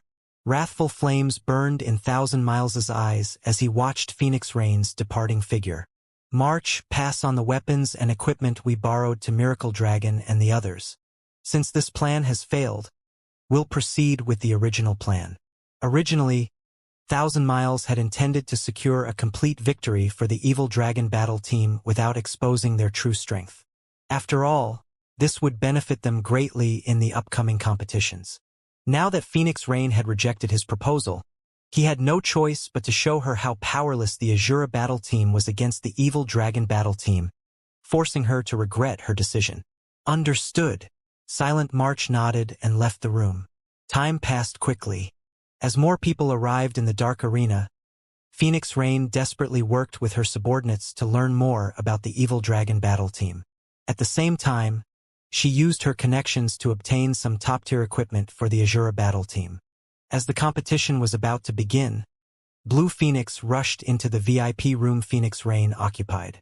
"Big Sis Rain, Zero Wings members have arrived. But what? They've only sent 5 people this time." 5. Do they want to win this competition or not? In Flame Dragon City's underground arena, a large number of advanced carriages and high-ranking mounts crowded together outside the establishment. The hundreds of black-armored security members were currently confirming the players' invitations. "Isn't that person the guild leader of the first-rate guild, Silver Knights? What is that mount? It's so huge. Crap. It's the epic rank glow effect. Which battle teams are participating in the Dark Arena this time? They have actually attracted so many amazing people." Both the independent players that had come to tour the Imperial Capital and the guild players that wanted to take part in the Dark Arena were stunned by the scene in front of the underground arena. Normally, it was rare to see players atop high-ranked mounts in Flame Dragon City, yet warhorses, cheetahs, tigers, lions, giant wolves, and various other powerful mounts now packed the street. It was a dazzling sight to behold. Aside from high-ranking mounts, players also saw various upper echelons from many of the large guilds. However, the most popular topic among these independent and guild players was the upper echelon's weapons and equipment. In God's domain, ordinary players even considered dark gold weapons and equipment godly items. However, in this gathering of guild upper echelons, such items were a dime a dozen. It was the epic items that attracted attention. The true reason for the upper echelon's visit was the Dark Arena's first-ever auction. Even the usually uninterested large guilds had shown up, curious about what items the auction had to offer. After all, the Dark Arena's host had organized the auction. The host certainly wouldn't offer inferior goods, as it would soil their reputation. Moreover, the Dark Arena's host had already announced that the auction would include an epic item. Even first-rate guilds had a few epic items at most, with some only having 1 or 2. These guilds treasured every one of their epic items and used them to attract new and independent players. Aside from super guilds and super first-rate guilds, the majority that had been invited were first-rate guilds. There were also a select few second-rate guilds, famous adventurer teams, and famous independent Apex experts. Those who received an invitation card could also bring a few companions. In fact, many of the large guild's upper echelons, who had not received an invitation themselves, had tagged along with first-rate guild upper echelons. Hence, so many large guilds had come to visit the Dark Arena. The guilds without their own epic items were eager to purchase the epic item in the auction. Among this gathering of experts, a party of 6 suddenly appeared. This party was particularly eye-catching as they stood in the crowd. Wow! Which guild do they belong to? They are all wearing epic items. They're even more impressive than the guild leaders from first-rate guilds. Wait, they aren't from a guild. Look. None of them are wearing guild emblems. The players were stunned as they gazed at this party of 6. Even the many upper echelons grew curious about these players' identities. Not only did every member of the party possess epic equipment, but their levels were also astonishing high. All 6 of them were level 43. In the Fire Dragon Empire, these people could definitely rank within the top 10 on the Empire's ranking list. Currently, only the first and second-ranked players were level 43. Even if one counted those who had chosen not to display their names on the ranking list, the Empire didn't have more than 5 players who had reached level 43. Big sis endless. So many people are staring at us. Should we use our black cloaks? Cloud Yarn asked. She felt that they were attracting too much attention. At this rate, they might be noticed by those with ill will. No need. We're here to build the Midnight Tea Party's fame. With this, we can find more people to conduct business with. Paying no attention to the gazes sent her way, Endless Scars led her companions into the Dark Arena. Today, she had 3 goals for her visit. The first was to watch the match between Zero Wing and Miracle, the second was to take part in the auction, and the third was to find qualified superpowers to discuss business. Obviously, the guild players crowding the underground arena's entrance didn't meet her requirements. There were simply too many people entering the Dark Arena. Hence, the host had created 2 paths to enter the venue. One was a VIP path for the various superpowers, while the other had been prepared for the various large guilds. Very few representatives from the various superpowers would visit the Dark Arena, so there was no need for these people to wait in line to enter the venue. Meanwhile, the normal path for large guilds saw a lot of traffic, so people using that path had to line up. In Endless Scars' opinion, none of the large guilds in line qualified to discuss business opportunities with her. Most importantly, none of them were strong enough. Naturally, she would not waste her time on these guilds. Instead, she led the few Midnight Tea Party members that had joined her to the VIP path. Seeing the path Endless Scars' group took, the various large guild upper echelons, who had wanted to introduce themselves to the party, revealed bitter smiles. They also dismissed their thoughts of targeting these players' epic items. Those capable of entering via the VIP path had to be closely related to God's Domain's super guilds, regardless of if they were independent players or not.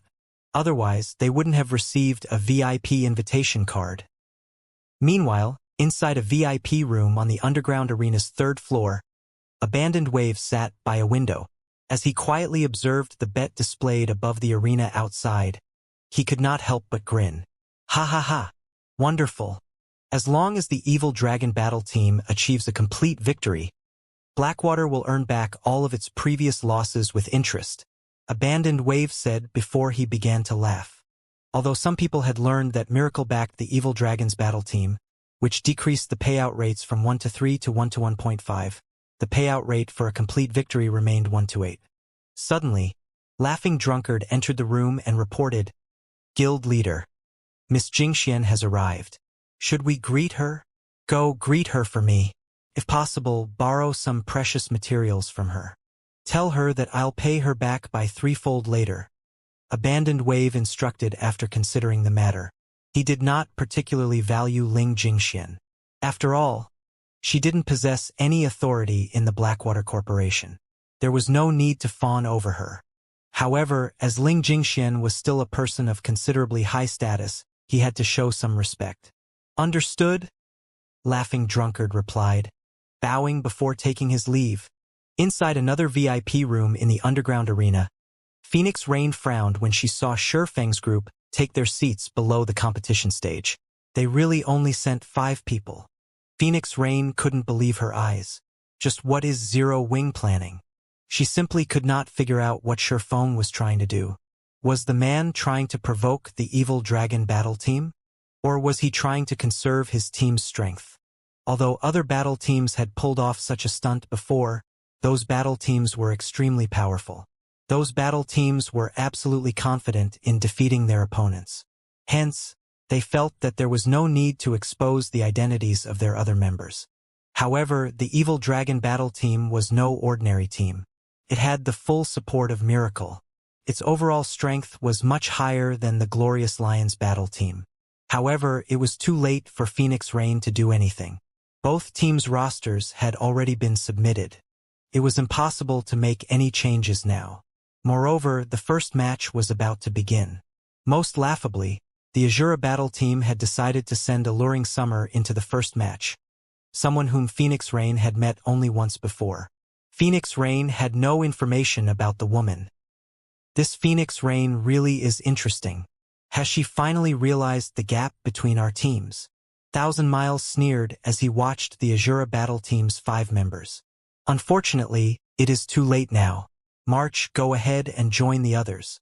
Also, tell Miracle Dragon and the others to toy around with the Azura battle team properly. Teach them how wide the gap is between our team's strengths.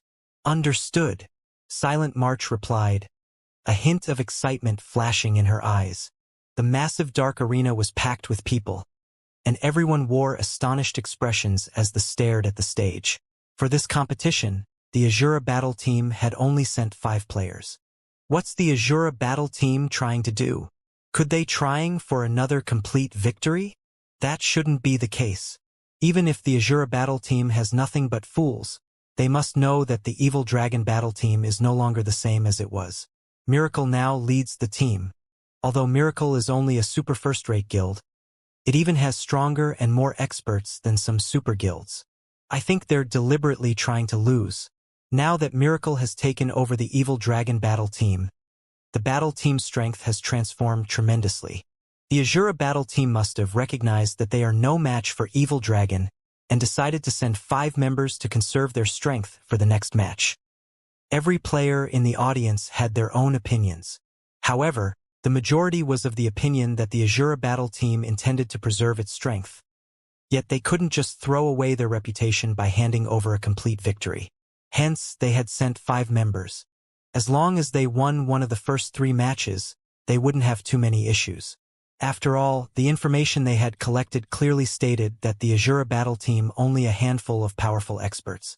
This only gave the team a fighting chance in the first 3 matches. Once the competition proceeded to the final 2 matches, the Azura battle team had no hope of victory. More players began to place their bets on the Evil Dragon battle team's victory. Because of this, the competition's payout ratio changed again. While the payout rate for the Azura battle team's victory was 1-2, the payout rate in favor of the Evil Dragon battle team plummeted. However, the payout rate for either team achieving a complete victory remained the same. Meanwhile, in a VIP room on the 2nd floor, Big Sis Endless, who do you think we should bet on? Cloud Yarn asked hesitantly. The other Midnight Tea Party members similarly looked towards Endless Scars in hopes of predicting the victor. In their adventurer team, Endless Scars was the most capable when it came to deducing others' strengths. Oftentimes, when their team members sparred, Endless Scars knew the outcome even before it began. They also intended on participating in the upcoming auction. It was better to have a little more money in their pockets. Stop trying to be devious. We don't have any concrete information about either team right now. It's impossible to judge which team will win. Endless Scars rolled her eyes at her companions.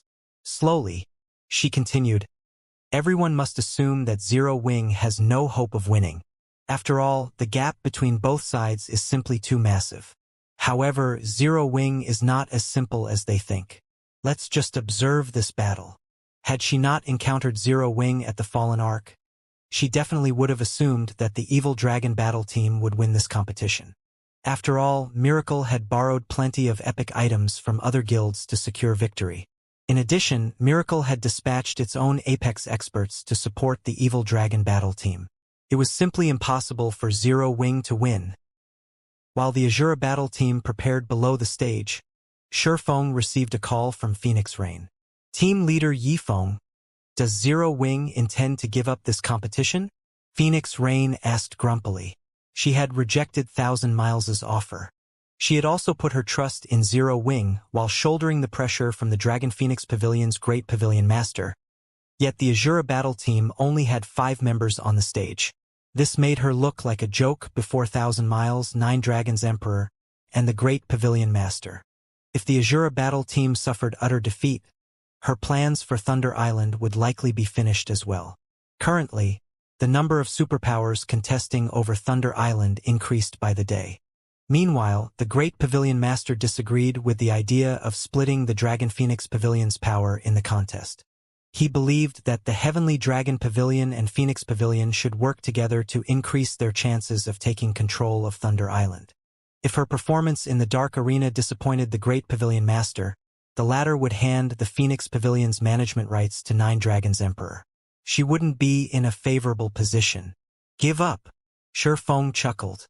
He more or less understood why Phoenix Rain had asked such a question. Phoenix Pavilion Master, we haven't given up. We just couldn't find enough capable experts, so we had no choice but to send 5 people. Shifeng wasn't happy with the situation, either. However, he had no other choice. When he had obtained the inferior legendary treasure chest, it should have been a cause for celebration. Unfortunately, none of them expected the strict conditions for opening the treasure chest. Even Shifeng had been surprised. Opening the treasure chest actually required 3,000 players. The condition was very simple. One needed to send 3,000 players into the inferior legendary treasure chest. These players would then have to clear the trials inside. The treasure chest would only open after all 3,000 players cleared their trials.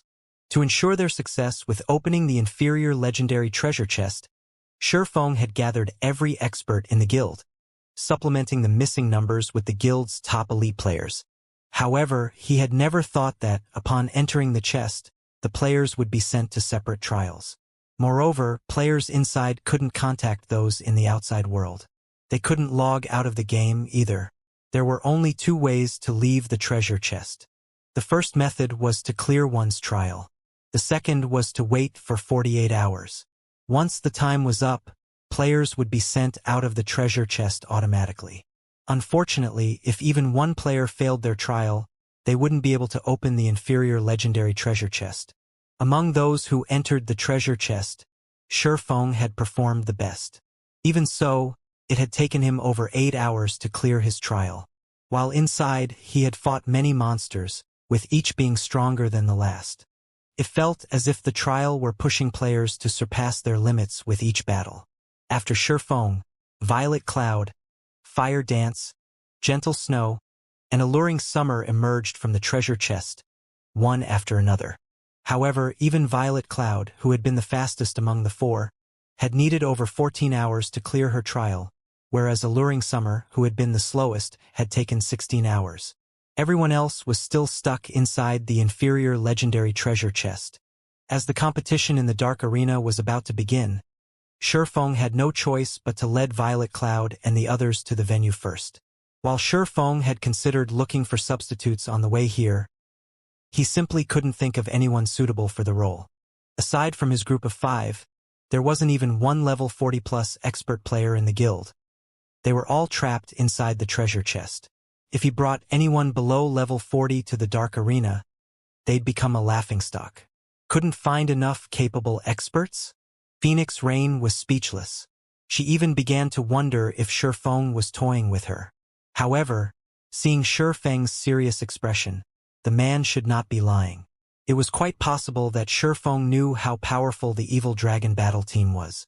If that were the case, it wasn't unexpected that he couldn't find enough people capable of challenging the battle team.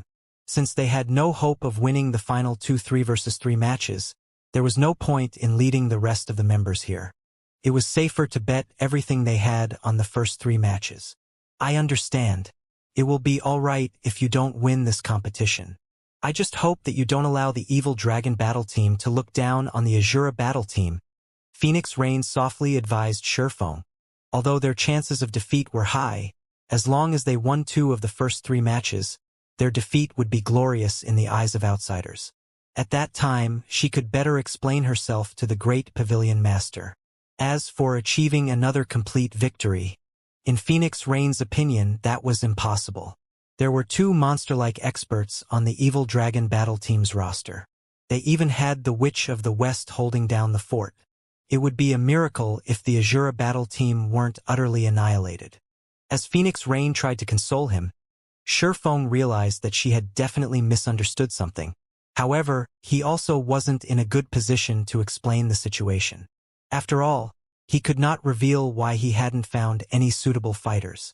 The inferior legendary treasure chest was of utmost importance. Although it might not make him the enemy of every guild in the game like the city-building order would, super first-rate guilds and super guilds would dispatch a large number of experts to steal the treasure chest. The various superpowers would repeatedly assassinate Zero Wing's upper echelons. This is the latest information I've gathered about the Evil Dragon Battle Team. Take a look, Phoenix Raid said before forwarding the files she had received from Blue Phoenix to Shurfeng. Although they hadn't uncovered much information about the enemy battle team's members due to time constraints, it could still help Shurfeng form a proper strategy for the competition. Hasn't Miracle invested a little too much into this competition?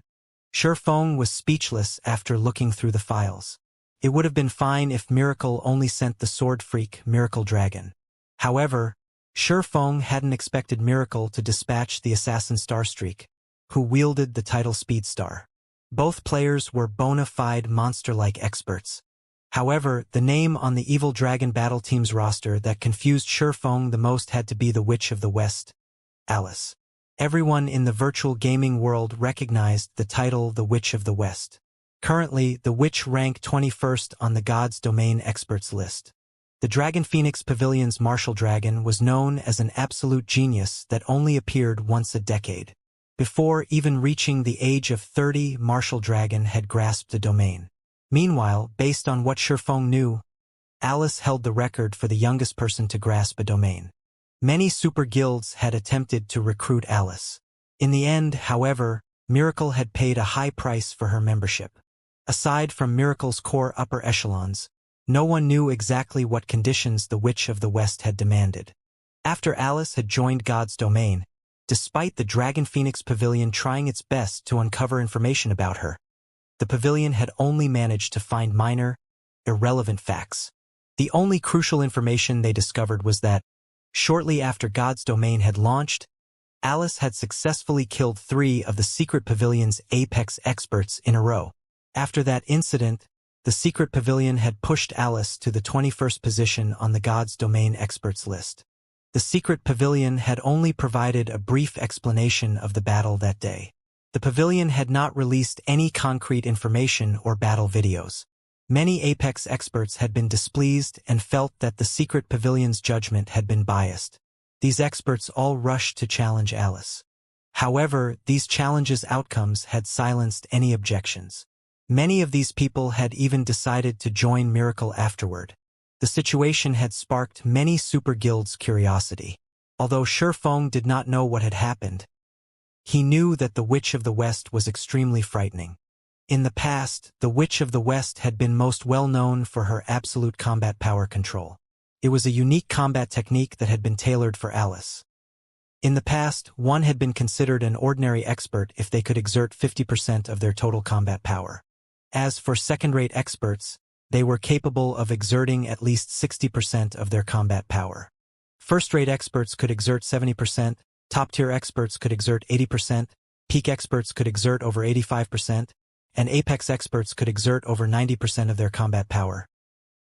Meanwhile, the Witch of the West could display 100% of her total combat power.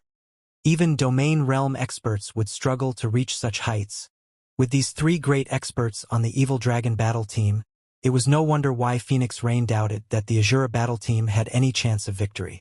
While Shurfeng plotted a strategy to deal with the enemy roster, the system announced both teams' rosters to the audience. Crap! The Sword Freak is here. I've been one of his loyal fans for a long time. Is the Evil Dragon Battle Team holding an all-star competition? Sword Freak, Speedstar, Witch of the West. No wonder why the Azura battle team only sent 5 people. They must have given up, knowing that they'd lose for sure. What a bunch of cowards. They aren't even putting up a fight. The audience gasped in shock when they saw the Evil Dragon battle team's roster. Although they had already heard rumors that Miracle now supported the battle team, they had never imagined that the Super First Rate Guild would provide so much support. The crowd could not help but shiver with excitement when they saw the names on the Evil Dragon battle team's roster. Compared to the Evil Dragon battle team, the previous teams were simply weaklings. Uncle Yuan, has Miracle lost its mind? It actually sent so many of its peak experts. Purple Jade frowned when she saw the Evil Dragon battle team's roster. The various super guilds were treating the Dark Arena like a playground. They would not take the competitions here seriously and expose their expert strengths. However, the combatants that Miracle had dispatched spoke volumes of how seriously the guild took the Dark Arena. It was likely that only teams with the backing of super first-rate guilds and super guilds had any chance of contending with the Evil Dragon battle team. Other guild and major corporation battle teams shouldn't even consider taking a team like that down. Jade, don't forget that the Mind Space system has officially activated. Miracle is most likely growing restless and trying to obtain as many resources as it can as quickly as possible. As the Dark Arena takes shape, it's becoming an excellent source of income. Miracle will start taking the competitions here seriously, Yuan Tianxin said. Miracle's actions hadn't surprised him in the least. It's unfortunate that Zero Wing still doesn't have enough experts and can't participate in a competition of this level yet. However, at least we have not wasted our trip, since we'll get to watch a few interesting matches and gain a deeper understanding of the Evil Dragon battle team. Meanwhile, inside a VIP room on the 2nd floor, over a dozen people lounged in the VIP room, and every one of them was level 41 or above. Among them, the tall, mighty man in the lead was a level 42 berserker and carried a pitch-black greatsword across his back. If Shifeng saw this man, he would recognize this level 42 berserker as Everlasting War. Sitting around Everlasting War were the Glorious Lions reserve members. They all gaped as they stared at the roster over the stage. Vice Team Leader, we specifically came all the way here to watch the Azura battle team in action, but at this rate, won't the Evil Dragon battle team annihilate Azura? That's right. If the Evil Dragon battle team secures a complete victory, our Glorious Lions' reputation will plummet since the Azura battle team defeated us. Alright, enough. We're simply here to watch the competition. If the Azura battle team is utterly defeated, this can only mean that they aren't improving fast enough. In that case, we simply need to defeat the Evil Dragon battle team to redeem ourselves. Everlasting War strictly reprimanded his team after hearing the reserve members' concerns. The Glorious Lions had suffered a complete defeat against the Azura battle team. Losing that competition had dealt Everlasting War a massive mental blow. He had never imagined that Shifeng and the others would be so powerful. Since then, he had finally understood that there was always someone better. In the past, he and his team members were too ignorant and thought of themselves as experts. Henceforth, they had trained desperately and improved themselves. Today, he and his team had come to gain a proper understanding of the Azura battle team. Unfortunately, they hadn't expected the battle team to be so outmatched. Deep down, though, Everlasting War still hoped that the Azura battle team would win. With this, defeating the Azura battle team in a future rematch would have more meaning. Below the stage, in the Evil Dragon battle team's resting area, Miracle Dragon glanced at the Azura battle team's roster before turning to look at the distant Shifeng. When he noticed the swordsman's calm expression, he could not help his disappointment. And here I thought that he would be a formidable rival. Now, it seems he's just a coward, Miracle Dragon said contemptuously. March, I'll let you arrange the matchups. There's no reason to take an opponent that has already surrendered seriously. Understood. Since they are sending an elementalist into the first match, I'll volunteer to fight, Silent March suggested. Fine. However, I forbid you from messing around too much. Just toy with the opponent a little. Do not expose too much of your strength. We need to ensure that we'll progress towards challenging the host, Miracle Dragon instructed. Silent March nodded in response. She then walked up the stage. The moment Silent March took to the stage, cheers erupted around the arena. They're starting the first match with the Purgatory Legion's vice commander? Miracle really is merciless. I heard that she has the Necromancer class and can summon skeletons with high magic resistance. The Azura battle team's elementalist is in trouble. Trouble? More like a tragedy. Magical classes fear close range more than anything. Elementalists are no exception. A necromancer can summon dozens of undead without much trouble. An elementalist has no chance against an army of undead. The audience was comprised of large guild upper echelons and expert players. They were all familiar with various news and details in God's domain. Hence, they were all familiar with the Purgatory Legion's Silent March.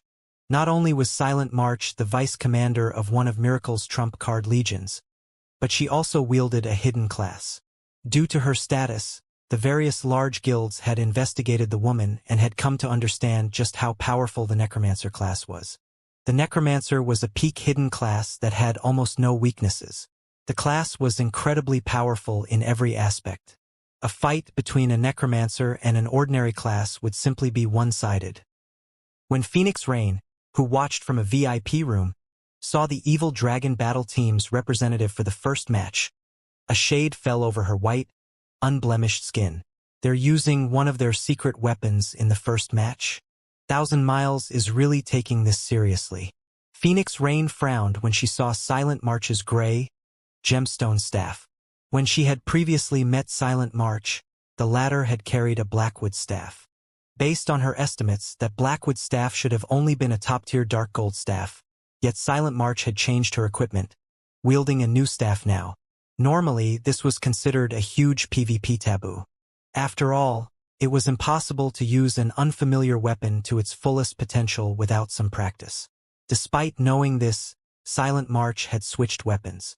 There could only be one possibility for such a decision. Silent March's current staff must be far superior to her prior weapon. Needless to say, the gemstone staff was certainly an epic staff. Moreover, the Necromancer had replaced more than her weapon. She had also switched out 2 pieces of her old equipment.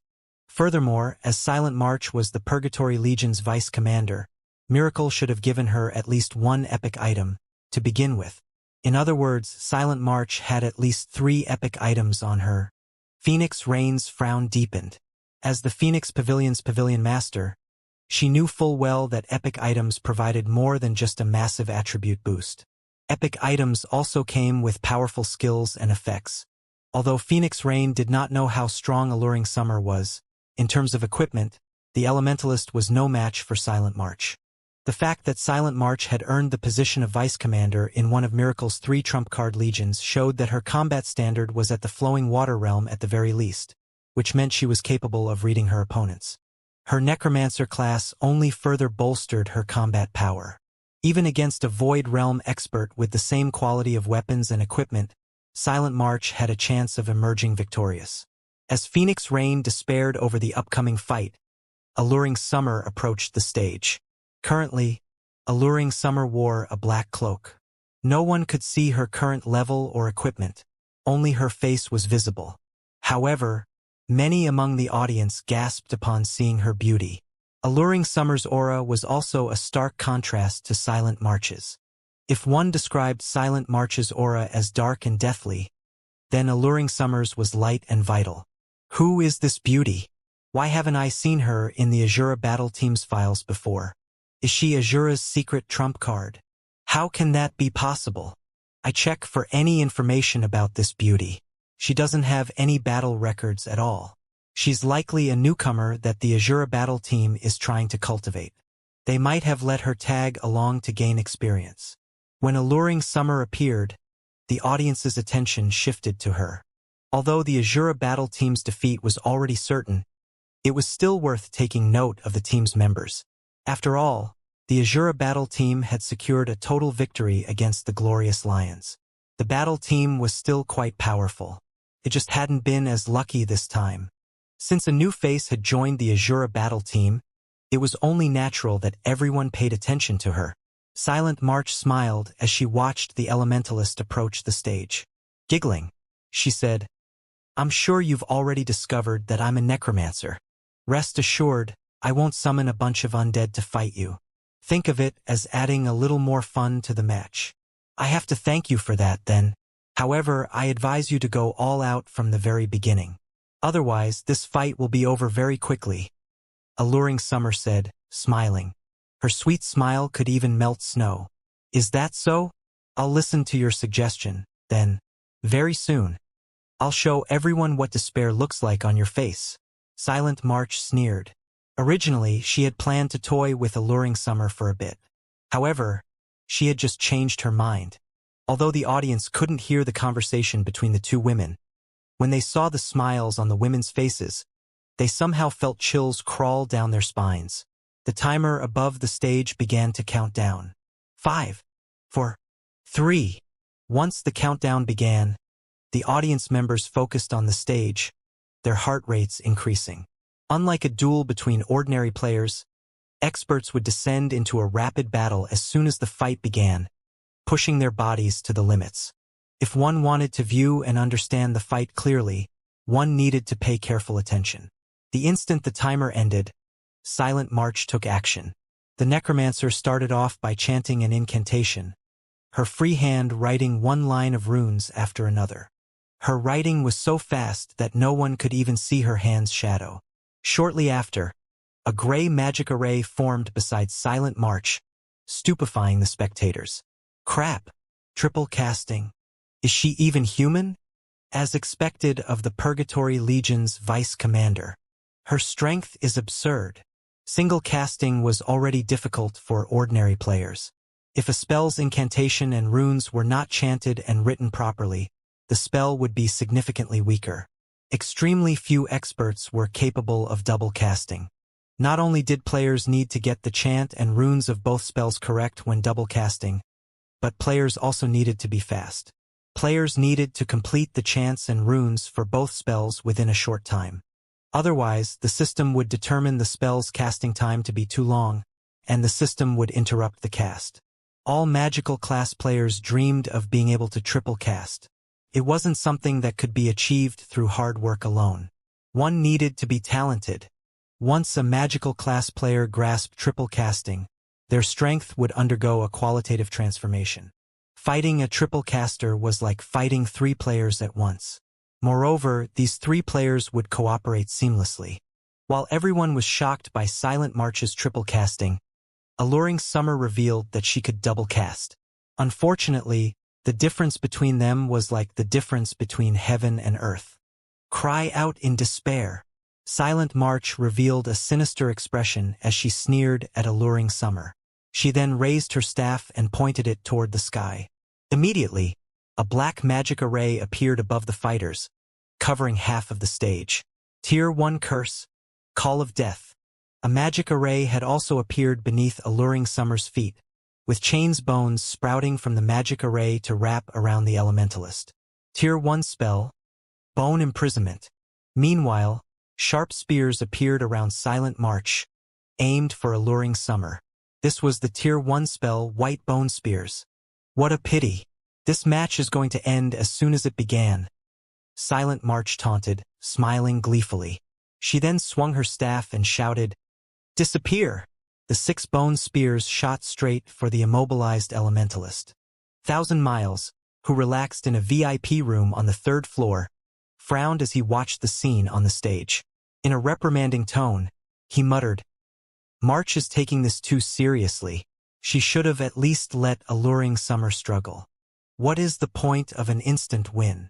The Evil Dragon battle team did not simply want to defeat the Azura battle team. More importantly, they aimed for a complete victory. If they won the first match so easily, it would likely affect the payout rate for the Evil Dragon battle team's complete victory. He had reminded Silent March to toy with her opponent, creating a misconception for the audience that a complete victory wouldn't be so easy for them. "Maple, notify Miracle Dragon and the others right away. Have them ease up a little during the next 2 matches." Understood. The elementalist, cleansed Maple, immediately sent Miracle Dragon a message.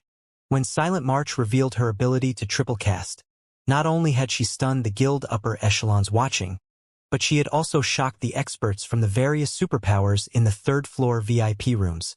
Is this Silent March a spell-casting genius? Blue Phoenix couldn't believe her eyes. Although she, too, knew how to triple cast, doing so was far more difficult than ordinary people could imagine.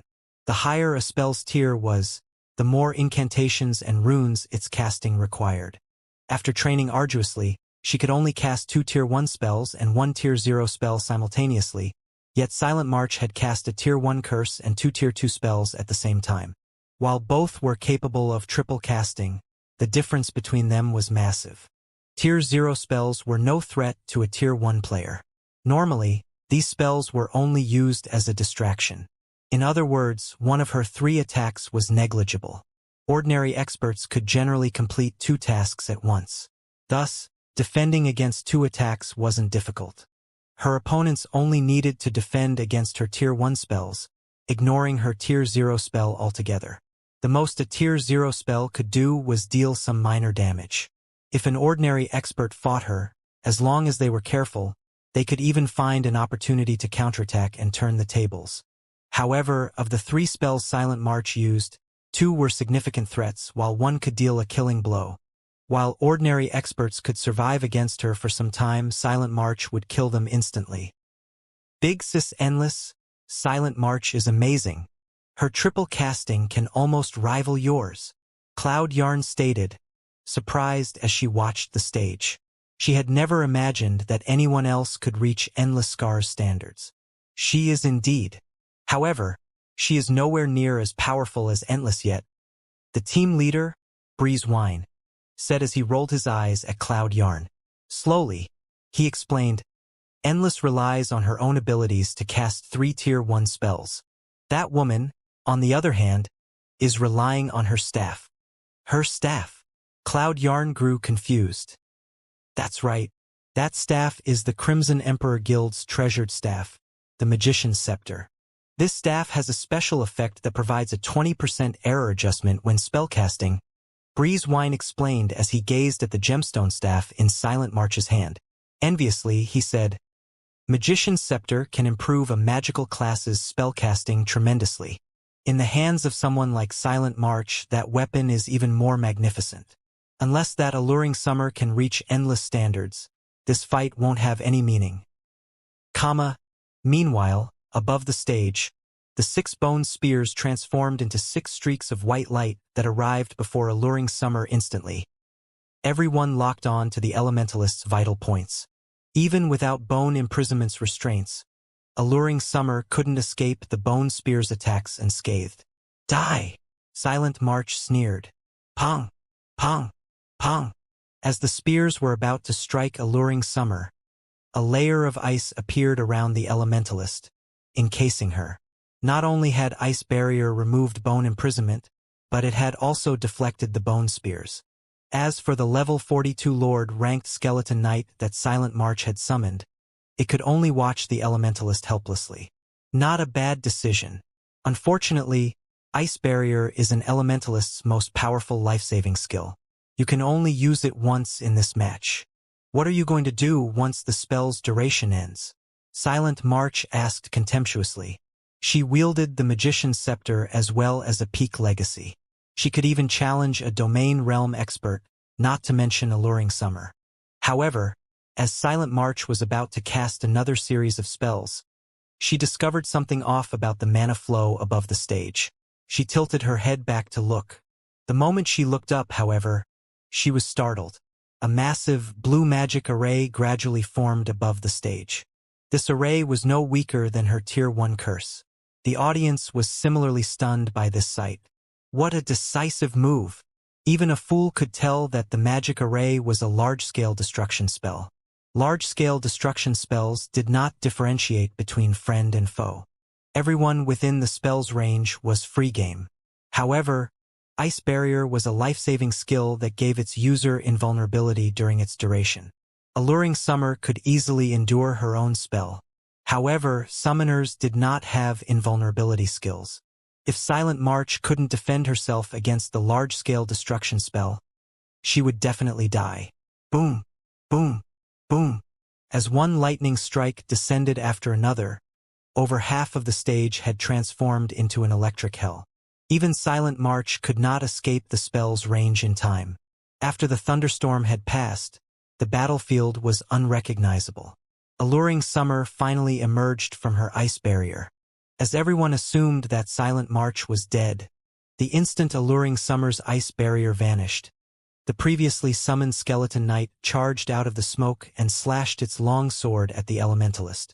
Instinctively, Alluring Summer used her blink skill and instantly appeared 15 yards away from her original position, avoiding the skeleton knight's chop. "You're still alive?" Alluring Summer was slightly surprised when she saw Silent March reveal herself from the smoke clouds. The necromancer appeared completely unharmed. Her expression, however, was much darker than before. "Good. You are the first person to force me to use my legacy life-saving skill. As a reward, I'll teach you the true meaning of despair." Silent March growled coldly as she stared at Alluring Summer. In God's domain, while summoners did not possess any life-saving skills that provided invulnerability, necromancers did. The skill's name was Shield of Death. She had kept this trump card hidden. However, Alluring Summer had forced her to expose it. As soon as Silent March finished speaking, she began to chant once more. At the same time, she controlled the skeleton knight to attack Alluring Summer. Alluring Summer was forced to dodge the skeleton knight's attacks while interrupting Silent March's casting with ice spears. However, Silent March blocked the incoming attacks with Bone Wall. "Rise, my undead army." As Silent March finished the last verse, skeleton warriors pulled themselves from the ground before her. Some of the warriors wielded longswords and shields, while others wielded battle axes and some had bows.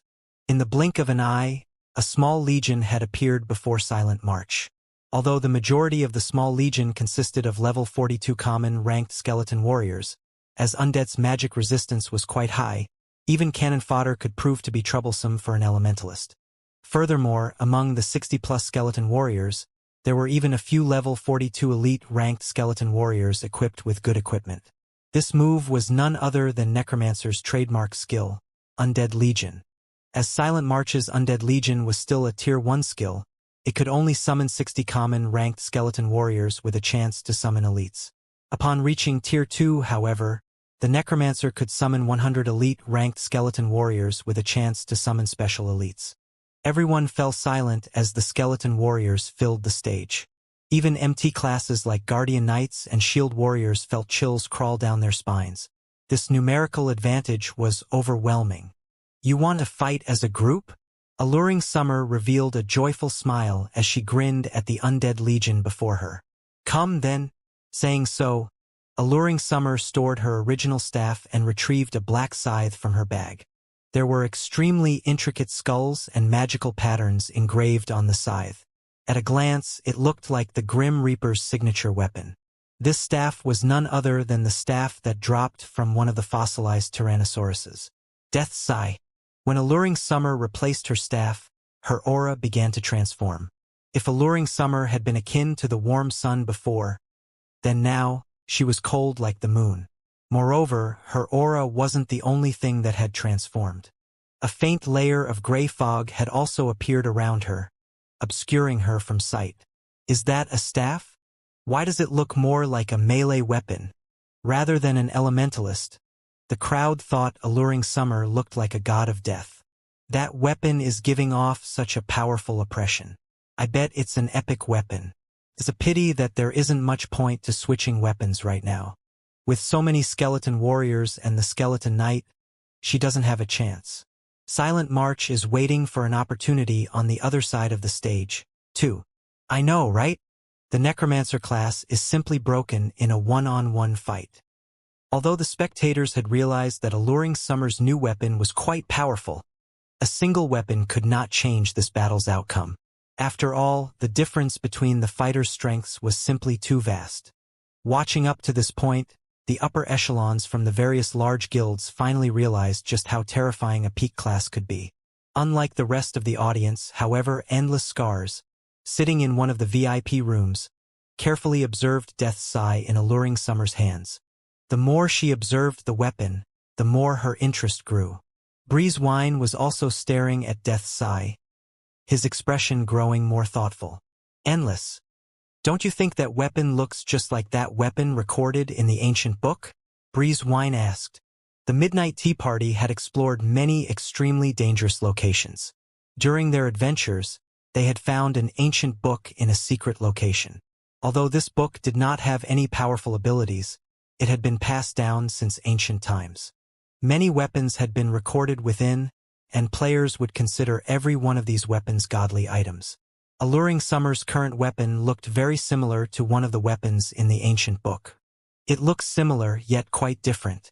However, I doubt that's the real thing. No matter how I think about it, it is impossible for current players to get their hands on that weapon. Endless Scars denied Breezewine's conjecture. Suddenly, Silent March began her attack. Immediately, the Necromancer directed her Skeleton Knight and Skeleton Warriors to attack Alluring Summer from all sides. This way, the Elementalist could neither defend herself nor blink away. In the end, Alluring Summer would be surrounded and killed. As the Skeleton Knight and Skeleton Warriors inched closer to Alluring Summer, she responded by using the Tier 1 spell, Blizzard. A snowstorm then enveloped an area of 10 by 20 yards, turning every Skeleton Warrior within range into an ice statue. A damage of over -6,000 appeared above the Skeleton Warriors' heads. Alluring Summer frowned. These undead monsters' magic resistance was much higher than she had expected. Unless she used a large-scale destruction spell, she couldn't instant-kill these level 42 Skeleton Warriors with 45,000 HP. Stop wasting your energy. With the Skeleton Warriors' magic resistance, the damage they receive from Tier 1 spells is reduced by 70%. Even if you've switched to an epic weapon, you are still no match for them, Silent March said, sneering. Or do you think that you can bridge the gap with one measly epic weapon? Don't forget that I have my own epic staff. As soon as Silent March spoke, 6 white bone spears appeared around her once more. You had used your life-saving skill to defend against this attack. I want to see how you survive this time, Silent March shouted and swung her staff down. Immediately, the 6 bone spears flew towards Alluring Summer. Seeing this, the audience assumed that this match was over. Regarding basic attributes or class, Silent March was greatly superior to Alluring Summer. It was impossible for Alluring Summer to secure victory by relying on one epic staff. It's over.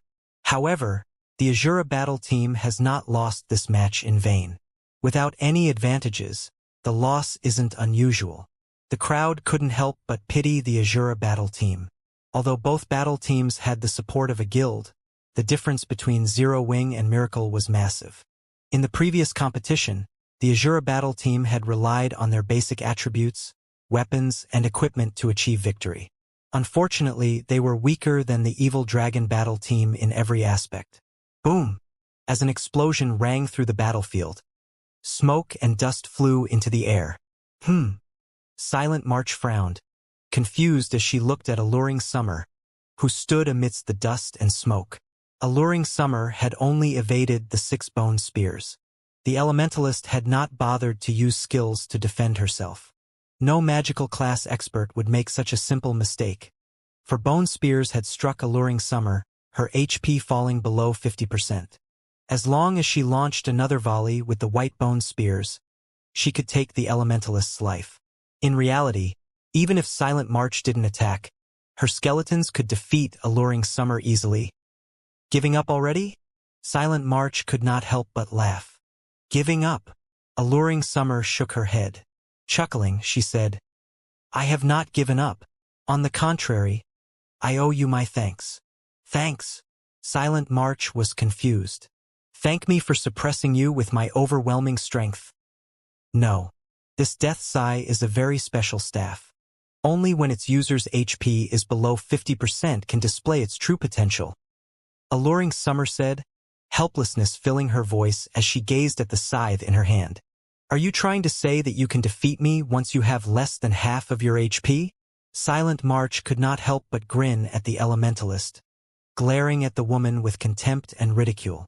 She had 3 epic items on her right now, and every one of them had astonishing effects. She hadn't even used one of their effects thus far. Alluring Summer was dreaming if she thought she could beat her with some epic staff. No, not defeat. Chuckling, Alluring Summer said, "This will just be one-sided bullying." Silent March was instantly furious upon hearing Alluring Summer's confidence. Lightly waving her magician's scepter, she activated one of the staff's skills. Mana Amplification increases the effects of all skills used by caster by 500% for 10 seconds. Cooldown 2 hours. Now, Silent March was even strong enough to face a Grand Lord of the same level. Immediately, 30 white bone spears appeared around Silent March. Moreover, every one contained more power than the previous spears. The audience was flabbergasted. Crap! This is just too overpowered. She's too strong. Even 10 of me couldn't take her on. Is this the strength of the Purgatory Legion's vice commander? If these players had thought that they had any hope against an expert like Silent March, then now she felt like an invincible monster. Turn to ash. Silent March waved her staff towards Alluring Summer. Shio! Shio! Shio! The 30 bone spears flew towards Elementalist, leaving her with no space to dodge. I was waiting for this. Alluring Summer was unperturbed in the face of the incoming spears. On the contrary, she appeared excited. Gripping Death's Eye tightly in both hands, she swung the weapon down towards the enemy necromancer. Pong! The sound of glass shattering reached the spectators. The space before Alluring Summer then split like two halves of a broken window, following which, both the incoming bone spears and the skeleton legion turned into ash and dust. Although Silent March tried to say something, she suddenly collapsed to the ground. Her vision faded to gray before she saw nothing but a black void. Before everyone could react, the system signaled the match's end, the sound echoing throughout the arena. The victor's name appeared above the stage.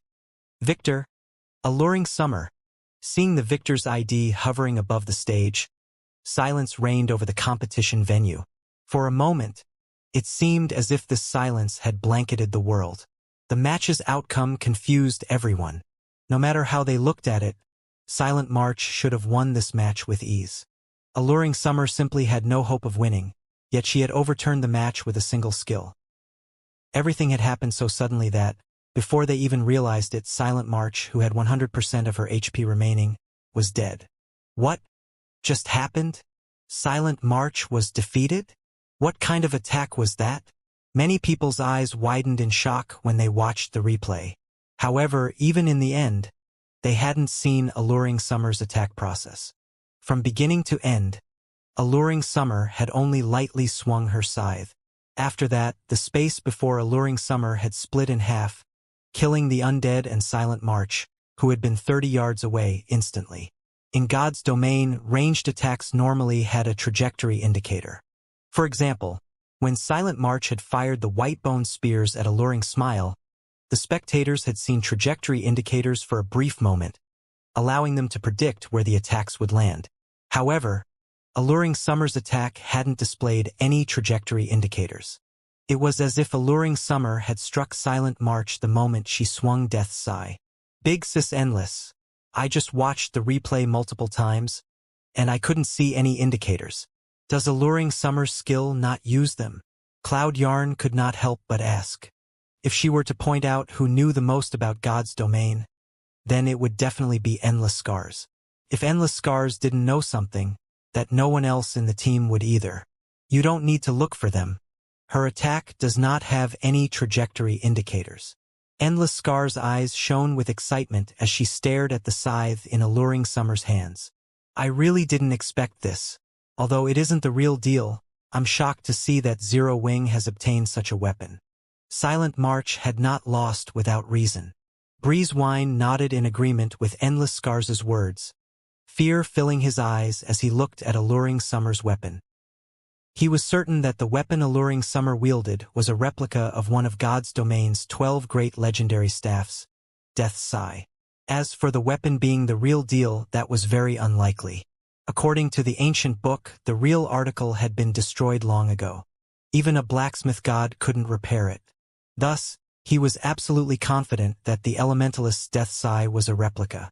However, the imitation was considerably similar to the real thing if it could even use dimensional fracture. Dimensional fracture was an unblockable skill. Even invulnerability could not stop it. Dimensional fracture ignored distance and all forms of protection. When activated, the skill would even penetrate invincible defenses and attack the target directly. It was rumored that the real death sigh could instant-kill any creature below Tier 6. Of course, that was only a rumor. Moreover, Alluring Summer only wielded a replica. Even so, a replica should have no problems instant-killing a Tier 1 magical class player. She's dead. Phoenix Rain was somewhat confused after watching the match's outcome. This win was too sudden. She hadn't been prepared for such an outcome. Rather than calling this a PvP match, it had been a one-sided display of power. Damn it! Damn it! 1,000 Miles's eyes radiated killing intent as he glared at Alluring Summer. He wanted to rush onto the stage and kill the Elementalist back to level 0. This single loss had foiled his plans to annihilate the Azura battle team. He had bet tons of resources on the Evil Dragon battle team achieving a complete victory. Now that his plan had failed, why wouldn't he be furious? He had intended to use those resources to compete for the authority over Thunder Island. Now, however, they were gone. Very quickly, 1,000 Miles calmed himself down. He turned to Cleansed Maple and said, "Notify Miracle Dragon immediately. I don't want to see them lose another match. I want them to go all out in the next 2 fights." Now that a complete victory was no longer possible, they could only defeat the Azura battle team and recuperate their losses from the competition's winnings. Many large guilds had come to participate in the upcoming auction. Before the auction began, however, many of these guilds would try their luck and bet on the competition. As long as the Evil Dragon battle team won, their winnings might make up for the losses they suffered. Hence, 1,000 Miles was now taking the competition seriously and refused to give the Azura battle team any hope of victory. However, compared to 1,000 Miles's rage, Abandoned Wave had nearly gone mad in another VIP room. Abandoned Wave had bet practically all of his guild's resources on the Evil Dragon battle team's complete victory. He could not afford for the team to lose even a single match. Zero Wing. Abandoned Wave's eyes were bloodshot as he glared at Shurfeng's group below the stage. Zero Wing had spoiled several of his plans now. He resolved himself for the final struggle. "Drunkard, notify the Beast Emperor and tell him that I'm willing to become an evil god apostle. Moreover, I'll sacrifice 1 million players to him. However, I want both Stone Forest Town and Zero Wing annihilated." Guild leader. Laughing Drunkard panicked at Abandoned Wave's command. The Blackwater Corporation's upper echelons wanted to develop the guild. If they sacrificed the guild members, these upper echelons would not let Abandoned Wave off the hook, regardless of his position as young Master Jing's trusted aide. "Relax. I won't use our guild's members. In any case, contact the Beast Emperor," Abandoned Wave said. Despite such a reply, Laughing Drunkard still thought that Abandoned Wave had lost his mind. The Beast Emperor was an extremely mysterious fellow. Every time they had met, the man's face had been wrapped in bandages. They had never seen his true appearance. Even the name of Beast Emperor was a fake. The Beast Emperor had sought them out, stating that he could help them achieve great things. However, he had a condition. They must become evil god apostles. After hearing his deal, they researched what it meant to become an evil god apostle.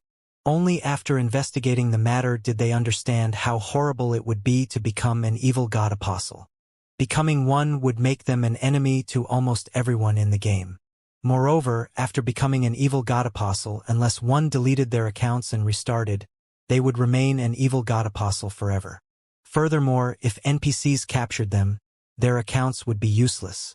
Hence, Abandoned Wave had refused to become an evil god apostle, content with conducting trades with the Beast Emperor.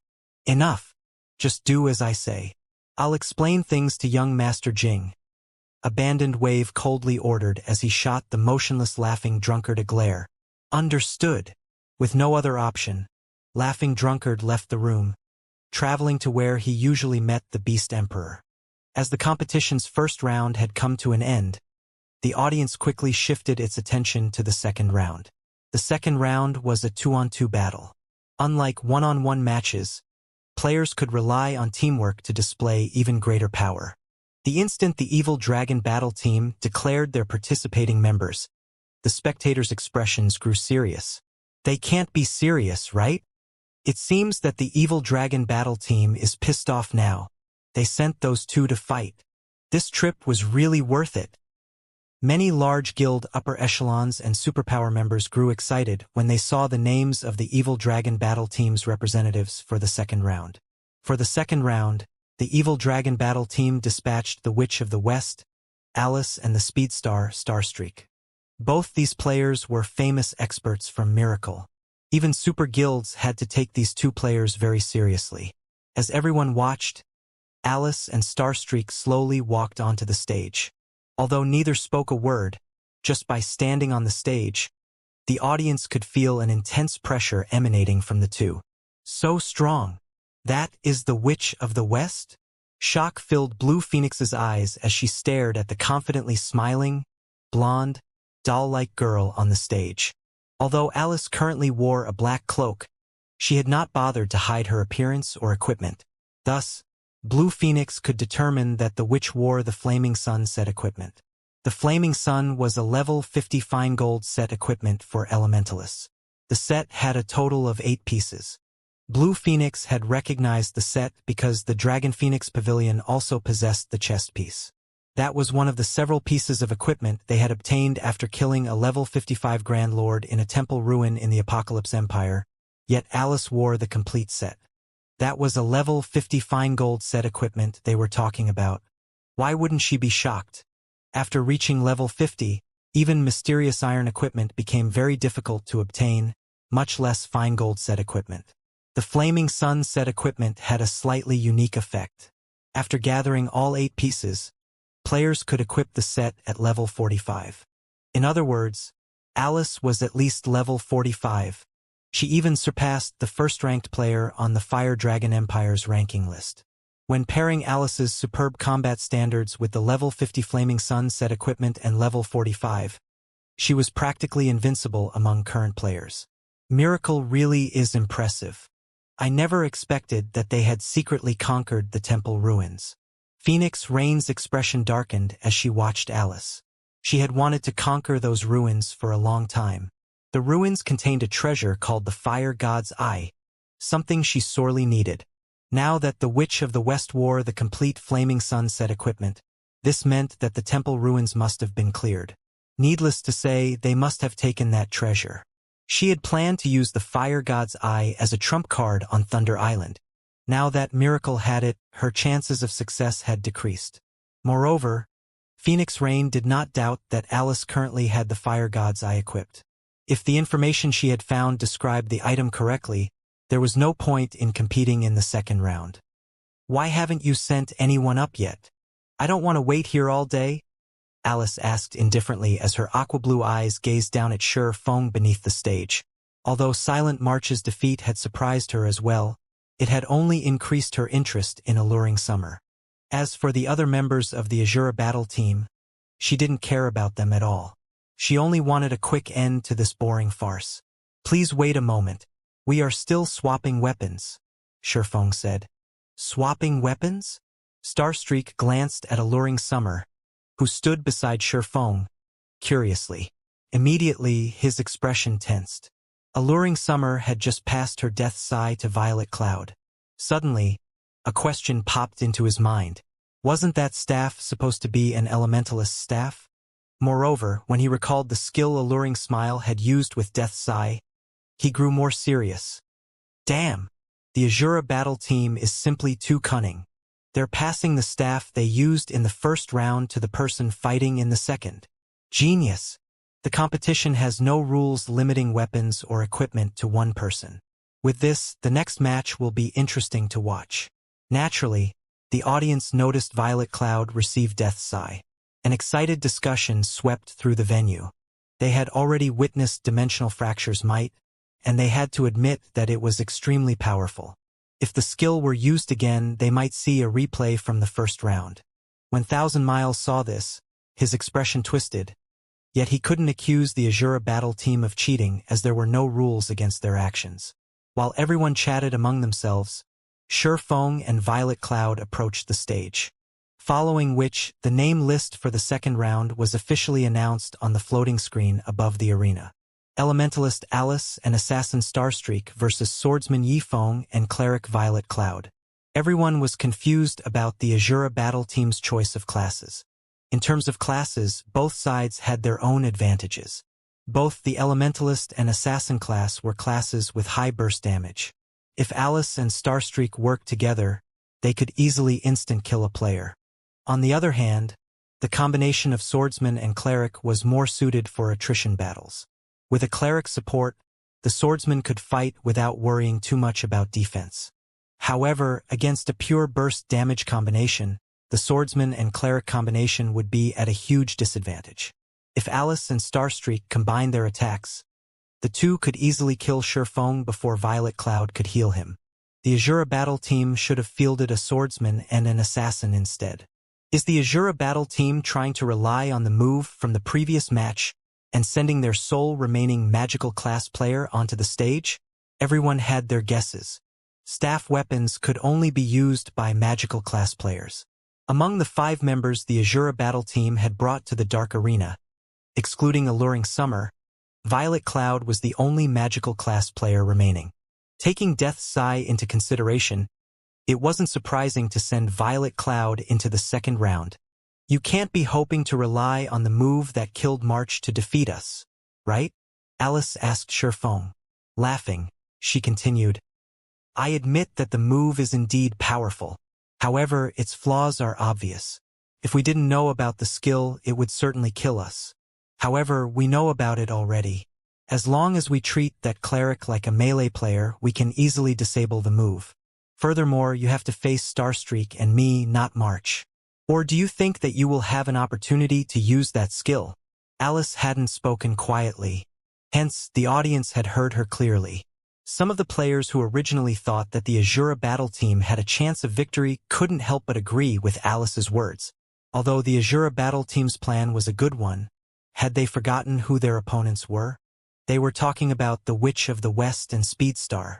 If the two worked together, even if they hadn't known about Death's Sigh, they could easily emerge victorious. No, I believe you have misunderstood 2 things. First, Death's Sigh isn't an elementalist-specific weapon, Shifeng said, waving his hand. Second, Alluring Summer didn't loan this weapon to Violet Cloud. Rather, Violet Cloud had loaned the weapon to Alluring Summer. It has simply been returned. The venue fell silent after Shifeng's explanation. Nobody could believe what he had just said. Such a lethal weapon wasn't actually an elementalist weapon? Only a fool would believe that. A bluff. This is definitely a bluff. That's right. How could a weapon like that be meant for a cleric? Everybody instinctively rejected Shifeng's declaration. They all knew how massive the impact would be to use a weapon not suited for one's class.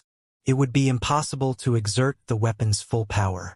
Looking back at the power Alluring Summer had displayed with Death's Sigh, that weapon should be meant for elementalists. As everyone assumed that Shifeng had been bluffing, the competition's timer began to count down. Although Shifeng had not spoken loudly, every word he said made everyone present shudder involuntarily, particularly the members of the Evil Dragon battle team, who had thought that they were already at the cusp of victory, now wore stiff expressions on their faces. He must have deliberately said those words to disrupt Alice's and Starstreak's mental states. Does he really take us for fools? Since they're too weak, they can only use small tricks like these to have any hopes of winning. That's right. It's a pity that their opponents this time are Alice and Starstreak. Even if what he said is true, it won't change the outcome of this match. He's just bluffing. Let's see how Alice will take care of them in a moment. None of the Evil Dragon battle team members believed Shifeng's words. They all began laughing in ridicule as they looked at Shifeng and Violet Cloud. Is it really a bluff? Unlike his teammates, however, Miracle Dragon continued scrutinizing Shifeng. However, even after observing the swordsman for some time, He did not discover any awkwardness on Shifeng's face. On the contrary, Shifeng's eyes were practically glowing with confidence. Seeing this convinced Miracle Dragon that the swordsman's words were true. If Shifeng was telling the truth and that Death's Eye was actually a weapon meant for clerics, then the current Violet Cloud was definitely a very threatening cleric. However, even after coming to this conclusion, Miracle Dragon did not bother doing anything. He only smiled as he silently watched the timer above the stage count down slowly. Everything was just as Alice said. Violet Cloud might be a threat in this match, but she wouldn't be able to control its outcome. If the Azura Battle team really thought they could win this match, then they were seriously underestimating the Miracle Guild. When only 5 seconds remained on the timer, Alice and Starstreak, who had been motionless all this while, suddenly moved. Alice directly chose to distance herself over 30 yards away from Shifeng and Violet Cloud. Meanwhile, Starstreak circled around to Violet Cloud's side. His motive could not be any more obvious: to kill Violet Cloud first. When Alice was 35 yards away, she took out a crimson, wooden staff, which had a crimson flame burning at its tip, the flame looking just like an eye that could see through everything. The moment this staff appeared, fire-type mana began massing rampantly around Alice, the mana casting a faint, red glow around the elementalist. At this moment, it was as if Alice had become the goddess of fire. Although I don't know whether your words are true or not, the fact that you've exposed your trump card so soon will only lead to your miserable defeat. After Alice completed her preparations, she smiled faintly at Shifeng. Right as she finished speaking, the timer above the battlefield hit 0. At the same time, Alice began chanting. Although she was only double casting right now, her chanting and writing speeds were much faster than silent marches. In the blink of an eye, a massive crimson magic array appeared before Alice. A tornado of flames then emerged from the magic array and extended rapidly towards Shifeng and Violet Cloud. At the same time, a gigantic, dark blue magic array formed beneath the swordsman's and the cleric's feet, freezing the ground beneath them completely. Ice-cold fog then rose from the ground, enveloping a radius of 15 yards. This scene stupefied the audience members. This is the Witch of the West. She is simply a monster. Blue Phoenix's eyes were wide open as she stared at the stage, her heart twinging with helplessness like never before. The two spells Alice displayed were the Tier 1 Curse Torrent of Flames and the Tier 1 Curse Freezing Fog. Although both these spells were extraordinarily powerful, they were extremely difficult to learn. Moreover, their casting times were also considerably long. Blue Phoenix herself needed around 3 seconds to cast either of those spells. In a PvP match between experts, these spells were simply too impractical. Nevertheless, despite double casting 2 curses, Alice had managed to complete them in less than 2 seconds.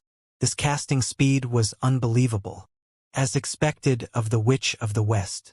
To think she has managed to grasp even the technique to double-cast Tier 1 curses. Phoenix Rain wore a grim expression as she looked at Shifeng and Violet Cloud, who were about to face an assault from ice and flames. Magical class players were generally countered by speed-based classes due to their weak melee capabilities and long casting times. However, in their research into the combat techniques of God's domain, the various superpowers had discovered a technique to shorten the casting time of spells. Speed casting, which even allowed some higher-tiered spells to be cast instantaneously. In God's domain, the purpose of chanting incantations and writing runes was to assist in forming an accurate magic array and hasten the gathering of mana for a spell. The higher the accuracy of a magic array, the higher the completion rate of the spell cast. Meanwhile, the higher the completion rate of a spell, the greater the power said spell could display. At 50% skill completion rate, the system would determine a skill to be effective and allow its activation. Hence, as long as players managed to visualize a sufficiently accurate magic array in their minds, they could still use a spell successfully even without chanting or writing. Only, the higher tiered a spell was, the more complex its magic array would be, which naturally made imaging the magic array in one's mind more difficult. If one wished to accomplish this, they needed to go through a long adaptation process. Meanwhile, speedcasting was a technique that required players to form a prototype mental magic array of sorts while using incantations and runes to compensate for the imperfections in the magic array. By doing so, players could save up on plenty of time. Although the principle sounded very simple, in actual practice the technique was extremely challenging, not to mention applying it in double casting. This was no longer a feat that was achievable through hard work. Fortunately for Alice, she was wielding the Fire God's Eye, which Phoenix Rain had been hoping to obtain all this time. The Fire God's Eye had a passive effect that improved the skill completion rate of fire-type spells by 5% and other types of spells by 3%. While this increase might seem very small, it could allow elementalists that were still a step away from grasping speedcasting to grasp the technique, raising their combat power to a whole new level. At the same time as Alice launched her attack, Starstreak had entered stealth and was waiting for an opportunity to land a fatal blow on Violet Cloud. Icefire Domain? She's using her trademark move right off the bat? The corners of Sure Feng's mouth twitched as he looked at the approaching tornado of flames. The Icefire Domain was Alice's trademark. She would first use ice-type spells to restrict her opponent's movements, then follow up by attacking with a large-scale, fire-type spell. The combination of these two opposing elements would amplify the power of both spells exponentially. When she used this move against an MT of the same level, even if said MT had activated a life-saving skill, they would either die instantly or have most of their HP taken away. "It's up to you now," Shurfeng said softly as he looked at Violet Cloud. Nodding, Violet Cloud began twirling the scythe in her hands while chanting an incantation. Boom! When the tornado of flames came into contact with the icy fog, like a keg of gunpowder coming into contact with fire, a massive explosion ensued, releasing a torrent of blue and crimson mana. Even Alice, who stood quite a distance away, had her mage robes blown back by the resulting shockwave. As for Starstreak, who was relatively close to the epicenter of the explosion, he nearly got swept off his feet. The power of the attack greatly surpassed that of a Tier 1 curse. The explosion engulfed everything within 20 yards of Shurfeng and Violet Cloud, the range of the attack surpassing even that of Alice's freezing fog. This range could already rival that of a large-scale destruction spell. As the explosion came to a roaring end, the rampant mana also gradually began to dissipate. Meanwhile, the might of Alice's Icefire Domain had stupefied the many experts present. Everybody capable of taking part in the dark arena was someone of high status and position. Among them, there was no lack of powerful experts from large guilds. At this moment, however, every one of these experts had their breaths taken away by the Witch of the West, particularly those magical class experts, who even found themselves gasping for air when they witnessed this scene. Spell? Combination. This is too amazing. It's a true spell combination. Someone has actually managed to turn theory into reality. So this is the Witch of the West? At this moment, the magical class players present could not help but want to rewatch the earlier scene several hundred times. Double speedcasting was already plenty amazing. However, using it as a base, the Witch of the West had displayed an even stronger ability, and that was spell combination. This was a peak technique that countless magical class players dreamed of bringing off. In God's Domain, the sight of melee classes combining the strength of their attacks was no longer rare. However, the difficulty of superpositioning two different types of spells was much greater than that of stacking the strength of melee attacks. The reason for this was, firstly, players had less control over their spells than over their bodies. Secondly, one's grasp of timing needed to be extremely accurate. Due to these two reasons, spell combination was deemed to be an impossible technique. Yet now, the Witch of the West had displayed that technique before everybody. Isn't she a little too strong? If she's grasped spell combination, no player in the same tier can match her. Cloud Yarn was filled with shock as she looked at Alice, who was standing proudly on the stage right now. The other members of the Midnight Tea Party agreed with Cloud Yarn's words. From the destructive power they saw, they could tell that the effect of spell combination was much stronger than that of strength stacking. Even just the combination of two ordinary Tier 1 spells resulted in a power that could rival that of a Tier 2 spell.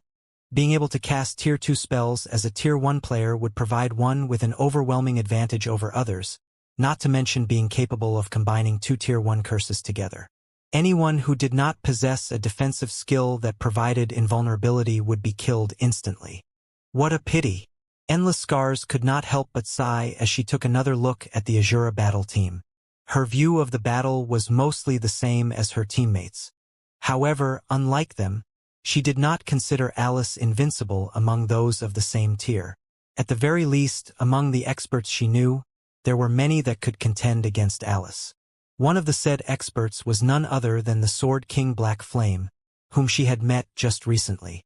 Unfortunately, Black Flame was not participating in this competition. Otherwise, there would definitely be an interesting fight to watch if the two of them fought. Just as everyone believed that the Azura battle team's members had already been killed and was waiting for the system to announce the victors, two vague figures appeared standing amid the scattering smoke. They managed to survive even that? Everyone could not help but grow confused. Even an MT with their life-saving skill activated would most likely die when going up against that kind of destructive power, not to mention a swordsman and a cleric, which were inferior to MTs when it came to HP and defense. The instant Violet Cloud's figure emerged, Starstreak, who had been looking for an opportunity to strike all this time, activated shadow steps and dove straight into the smoke clouds. He then stabbed his pitch-black dagger at the back of the petite figure before him. Starstreak completed the entire process like flowing water. He made no sound whatsoever as he moved, and included no excess movements in his actions. Immediately, the pitch-black dagger struck at Violet Cloud at a speed invisible to the naked eye. Ambush! Dang! Sparks flew into the surroundings as the clangor of metal clashing resounded throughout the stage. Amid the little sparks, one could faintly see a long sword wrapped in blue lightning holding back the advance of Starstreak's pitch-black dagger. He blocked it. Starstreak was inwardly surprised. However, as a peak expert, he would not fall back just because one of his attacks failed to land. He promptly adjusted his previous strategy as he flipped the silver dagger in his left hand into a reverse grip. In the next moment, the silver dagger began emitting cold air. He then activated the epic ranked Frosttooth's strongest skill, Frost Burst, at Surefong and Violet Cloud. Frost Burst was a skill that dealt a large amount of ice-type damage in a fan-shaped area before the user. At the same time, the skill would also freeze all creatures within the affected area for 5 seconds. Even if one used a control removal skill, they would still be affected by Frost Burst's other effect, which reduced the movement speed and attack speed of all enemies within a 20-yard radius for 10 seconds. With this, Starstreak would have an absolute advantage throughout the skill's duration. Boom! The space before Starstreak immediately turned into a world of frost. Following which, he used Absolute Strike and struck at Violet Cloud once more. Pong! However, before he could reach his target, Starstreak, who had transformed into a streak of shadow, found himself stopped without warning. It was as if his entire person had crashed into a wall. What's going on? Starstreak was thoroughly bewildered. At this moment, there was actually an invisible wall before him. Meanwhile, not only had this invisible wall stopped his absolute strike, but even the ice burst he used before had been blocked. Both Surefong and Violet Cloud were completely unharmed. In the next moment, the invisible wall shattered, and a blue sword light suddenly struck at Starstreak. The link between the two processes was simply perfect, giving Starstreak practically no time to react. Pong! In the nick of time, Starstreak managed to move a dagger into the path of the blue sword light. However, as soon as Starstreak stopped the sword light, several more followed in rapid succession, every one of them targeted at the assassin's weak points. What fast swordsmanship! Starstreak hurriedly brandished his 2 daggers to fend off the onslaught. Each time he repulsed an attack, it felt like a hammer pounding his arms, the resulting vibrations inflicting pain. Meanwhile, watching the numerous sword lights interweaving with one another, the audience was dazzled by what they saw. Everyone could only see the afterimages of the hands of both sides. They could not see the swords and daggers clashing against one another at all. The speed of the battle had everyone holding their breath. In the blink of an eye, dozens of attacks had been exchanged. If Starstreak was careless for even a moment, he would definitely get hit. How are his attacks so fast? After receiving dozens of attacks, Starstreak was confounded.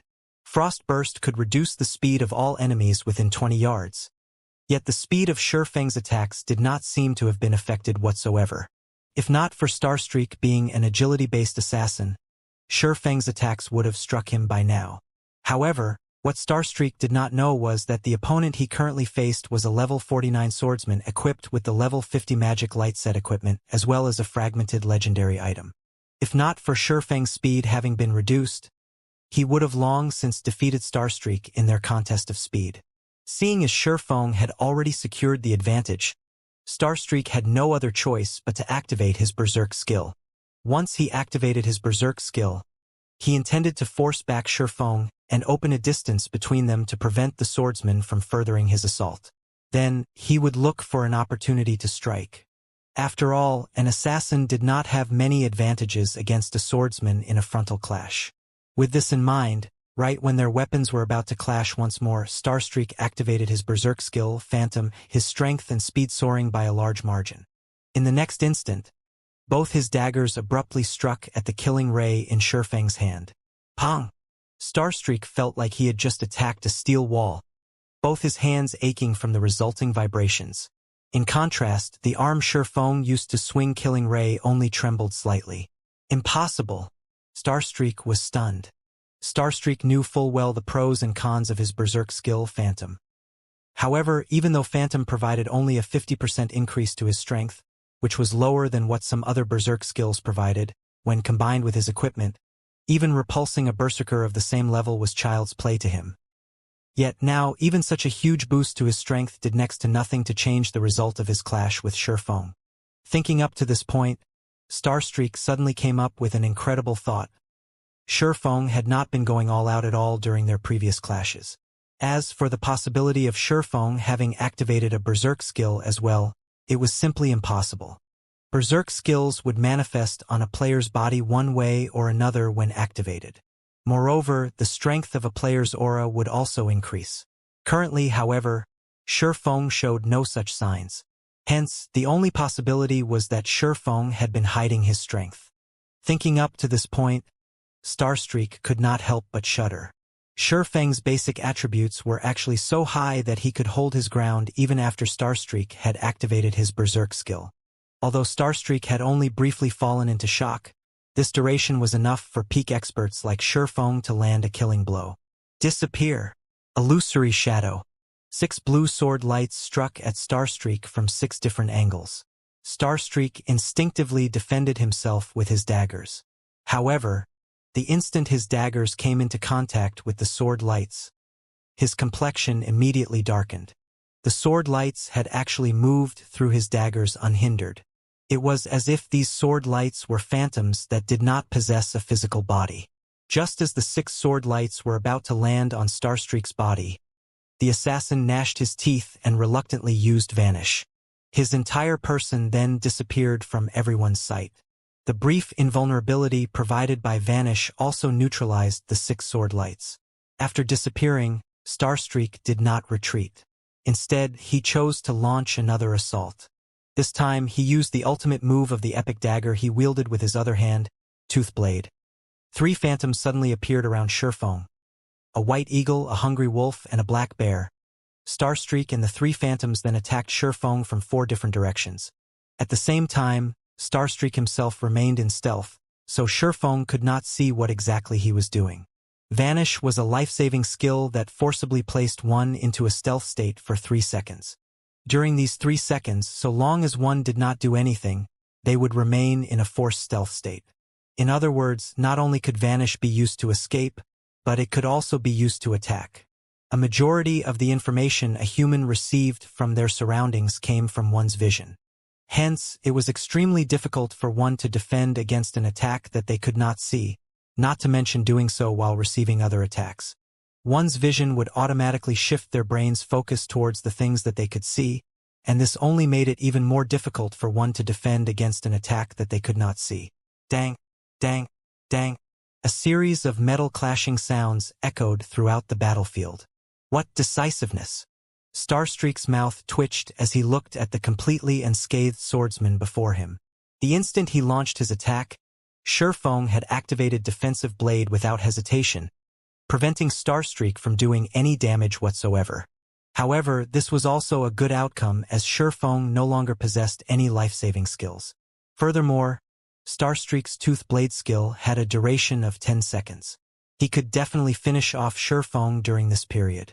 On the other side, Alice had also begun chanting an incantation. With a light wave of her staff, over a dozen ice arrows and fireballs appeared around Alice.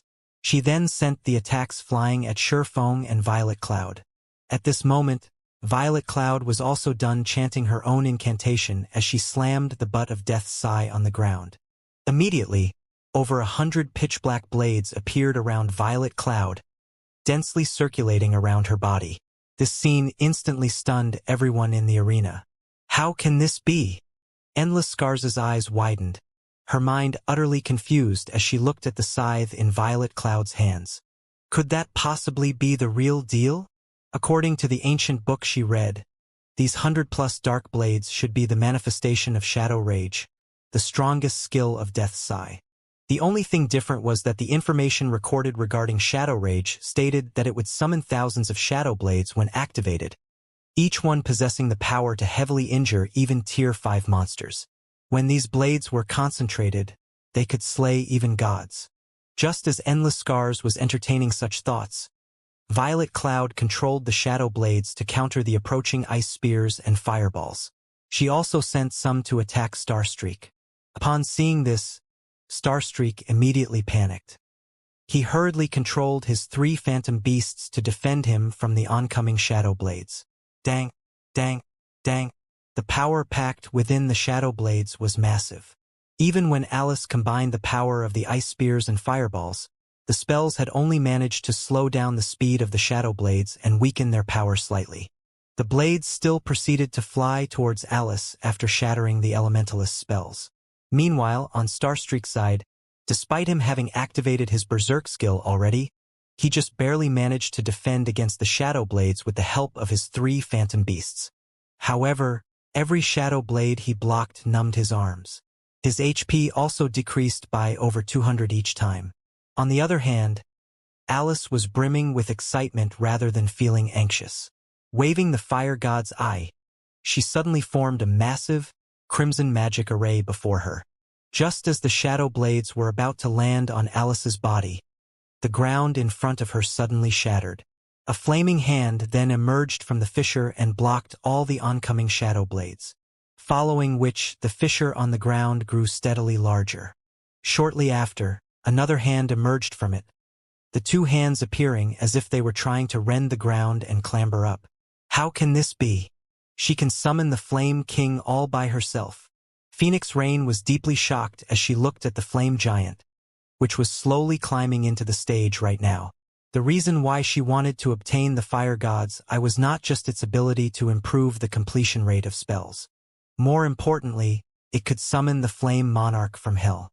However, summoning the Flame Monarch required a large amount of mana, roughly 10 magical class players' mana. If she had the Flame Monarch strength, claiming 2 monster encampments on Thunder Island would not be impossible. Meanwhile, the fact that Alice had managed to summon the Flame Monarch by relying on only her own power was simply inconceivable for Phoenix Rain. The appearance of the Flame King made the audience members gasp. Flame Monarch, Elemental Creature, Grand Lord, Level 65, HP 60, 000, 000/60, 000, 000. Now that the Evil Dragon battle team had summoned a level 65 Grand Lord to assist them, there was no longer a need to continue this match. Not to mention 2 experts, even 20 experts would be cannon fodder when going up against a level 65 Grand Lord. As a matter of fact, regardless of how Violet Cloud tried to attack Alice using her Shadow Blades, the Flame Monarch blocked all her attacks without any difficulty. The Grand Lord was like an indestructible wall. That move of yours really is amazing. I never thought that I would have to use this trump card of mine. However, this match is as good as over now. Although the Flame King I summoned isn't in its completed form, it still possesses the strength of a Grand Lord. You two have no chance of winning. You might as well give up now. At this moment, Alice's complexion was slightly pale. As for her mana, Not a single point remained at the moment. However, the pride in her eyes was unwavering. Flame Monarch, show them your strength. At Alice's order, the Flame Monarch roared, its voice echoing throughout the arena. Immediately after, the air on the stage began steaming as columns of fire shot up from the ground. The columns of fire then transformed into massive fireballs, their numbers reaching 36. Every fireball was the size of a house. One could just imagine what kind of scene would occur when these massive fireballs landed on the ground. The audience members felt their scalps tingling when they saw these fireballs. How was this a fight between players? It was more appropriate to call this a battle between NPCs. Compared to the usual PvP matches, this match was on an entirely different level. Alright, time to end this. Alice then pointed at Shurfeng and Violet Cloud. Suddenly, the 36 massive fireballs descended on the duo. Alice, have you lost your mind? I'm still here. Starstreak was furious as he glanced at the descending fireballs. Violet Cloud's shadow blades still had him pinned down. He did not have any concentration to spare for an escape. If these fireballs struck, he would get caught in the impact. With no other options, Starstreak decided to use his final life-saving skill, his Epic Boots additional skill, Flash Steps. The skill allowed him to teleport to any location 15 yards away. It had a 1-minute cooldown and 3 charges. Starstreak used Flash Steps twice and instantly moved 30 yards away. Meanwhile, although Violet Cloud desperately blocked the incoming fireballs with her shadow blades, the fireballs were unaffected. She also had no hope of dodging these attacks.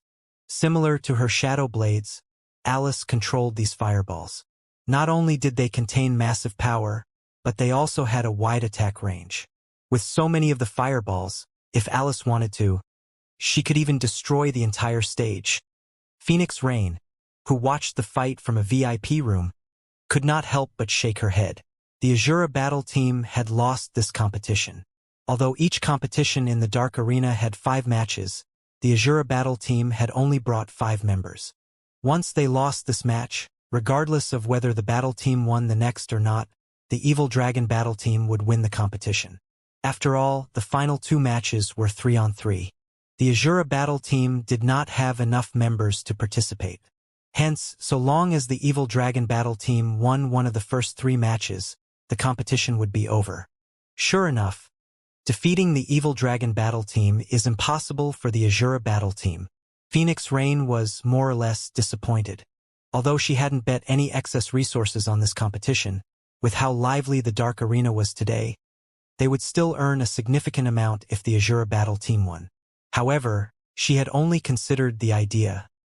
In another VIP room, Purple Jade gritted her teeth as she watched the massive fireballs above the stage, frustration flashing in her eyes. However, that feeling wasn't due to the match's ending. Rather, she was frustrated with herself. The Witch of the West had made her feel like a child, new to the world. Before this match, she had believed that she was only a thread away from the virtual gaming world's pinnacle. Looking back at it now, however, the idea was laughable. She was far weaker than Alice regarding both combat techniques and items. It was no wonder why her guild leader constantly told her to work on her foundations and explore the world with Yuan Tianxin more often. Jade, do you see it now? This is a battle at the pinnacle of God's domain. If you wish to challenge these people, you need to grasp your own domain, Yuan Tianxin advised Purple Jade. But don't feel down. You are still young. Unlike this old man, who no longer has any hope of reaching that realm, you will join their ranks one day. In the past, he had also dreamed of leading the secret pavilion towards the apex of the virtual gaming world. However, only after encountering people of that realm did he realize that the virtual gaming world was not as simple as he had assumed. Virtual reality games had been popular all over the world for over a century now. With the world's population being so high, countless gaming experts from the younger generation emerged each year. Furthermore, God's domain gained more influence with each passing day. Meanwhile, on the stage, Shurfeng abruptly jumped towards the massive fireballs, meeting them in the air. Guild leader, Violet Cloud, who was desperately trying to counter the attacks, was confused. Feng activated Heavenly Dragon's power, his aura immediately transforming. Golden divine runes flickered across his body, as if he had donned golden armor. Alice sneered when she saw Feng activate a berserk skill. The massive fireballs were the result of the Flame Monarch's Tier 3 curse, Wrath of the Stars. Each fireball was powerful enough to rival a Grand Lord. Tier 1 players had no hope of defending against such attacks. The difference in power was simply too great. Even if Feng had a skill that provided invulnerability, she could simply control the 36 fireballs to attack him one after another. Invulnerability skills generally had short durations. If she hit him once every second, she could continue her attack for 36 seconds. As Feng was about to collide with a fireball, he activated Blade Liberation. Immediately, power flowed into him from Killing Ray, allowing his attributes to soar once more. Looking at the fireballs before him, Feng tightened his grip on the sacred sword in his right hand and swung it forward.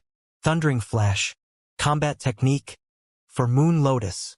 Like a sharp blade, arcs of blue lightning sliced through the massive fireballs, one after another. All the crowd had seen were 4 streaks of light leaving Feng's hand. In the blink of an eye, 23 of the 36 unstoppable fireballs split in half and exploded like fireworks. Silence fell over the arena. No one had expected this shocking reversal. Even Alice was stunned. A Tier 1 player had sliced the fireballs, which contained the strength to rival level 65 Grand Lords, in half. No matter how she looked at it, this was impossible, yet Feng had done just that. Just how powerful is he? Phoenix Rain's gaze was fixed on Feng, who remained in midair. She could not bring herself to believe that the man she was looking at was the same person she knew. Just who is he?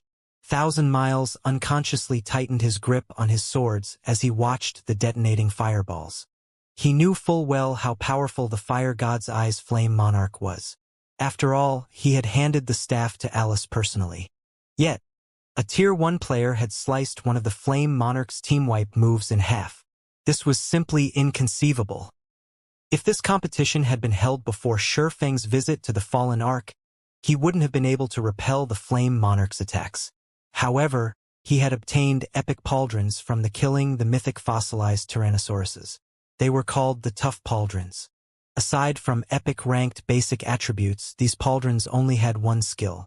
Moreover, it was a passive skill. The passive skill was called Power of Destruction. When the player faced attacks with higher strength than their own, the wearer's strength would increase by 35%. Against weaker enemies, this skill had no effect whatsoever. However, against stronger enemies, this passive skill was godly. Hence, Feng's strength had increased by 35% as he fought the massive fireballs. In addition, he had triggered Angry Tyrant's second passive skill, Angry Blow, which had doubled his strength. It was only thanks to those passive skills and Thundering Flash's effects that his plan had succeeded. However, after a brief silence in the arena, Feng activated Wind Rider and charged towards Alice, who was over 30 yards away. While he had neutralized the fireballs, he was still helpless against the Flame Monarch itself. Once Blade Liberation's 20-second duration ended, he would be powerless to turn things around. "You want to kill me?" Despite seeing Feng flying towards her, Alice was neither surprised nor afraid. On the contrary, she was a little excited. It had been a long time since she had faced such a challenge. "Unfortunately, that won't be possible." Saying so, Alice merged her body with the Flame Monarch's. Without hesitation, Feng executed Chop against the Flame Monarch. However, before Killing Ray slid even 1 meter into the Flame Monarch, its advance halted. The sacred sword couldn't reach Alice in the Flame Monarch's core. "I've already told you that you have no chance of victory. I know that you can't maintain this power for long. Unfortunately for you, my Flame Monarch can last for 5 hours. Alice said, shaking her head.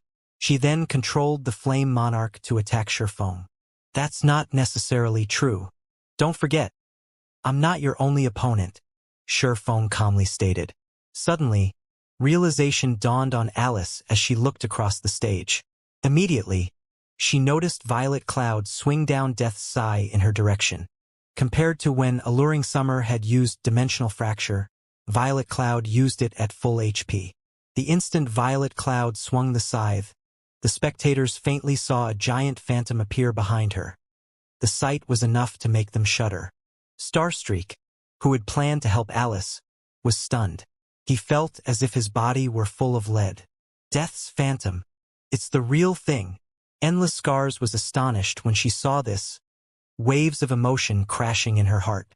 Space above the stage suddenly split apart.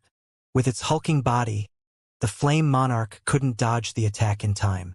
In the blink of an eye, both the Flame Monarch and Alice split in half. The scene of the Flame Monarch's body splitting in half burned itself into everyone's minds. The audience shuddered. It died. How can such a powerful skill exist? He was telling the truth. Dimensional Fracture's power far surpassed the spectators' imaginations. They finally realized that Shurfeng hadn't been bluffing. Compared to Violet Cloud's Dimensional Fracture, Alluring Summer's was child's play. In God's domain, there were many sure-kill skills capable of instant-killing players of the same tier. However, they couldn't accept a skill that could split a Grand Lord in half. Countless players would despair against a Grand Lord's high defense. That Shurfeng's weapon had pierced the Flame Monarch so deeply had already been impressive. They won. Phoenix Rain felt as if she were dreaming as she watched Alice's bisected body gradually transform into particles of light and disappear.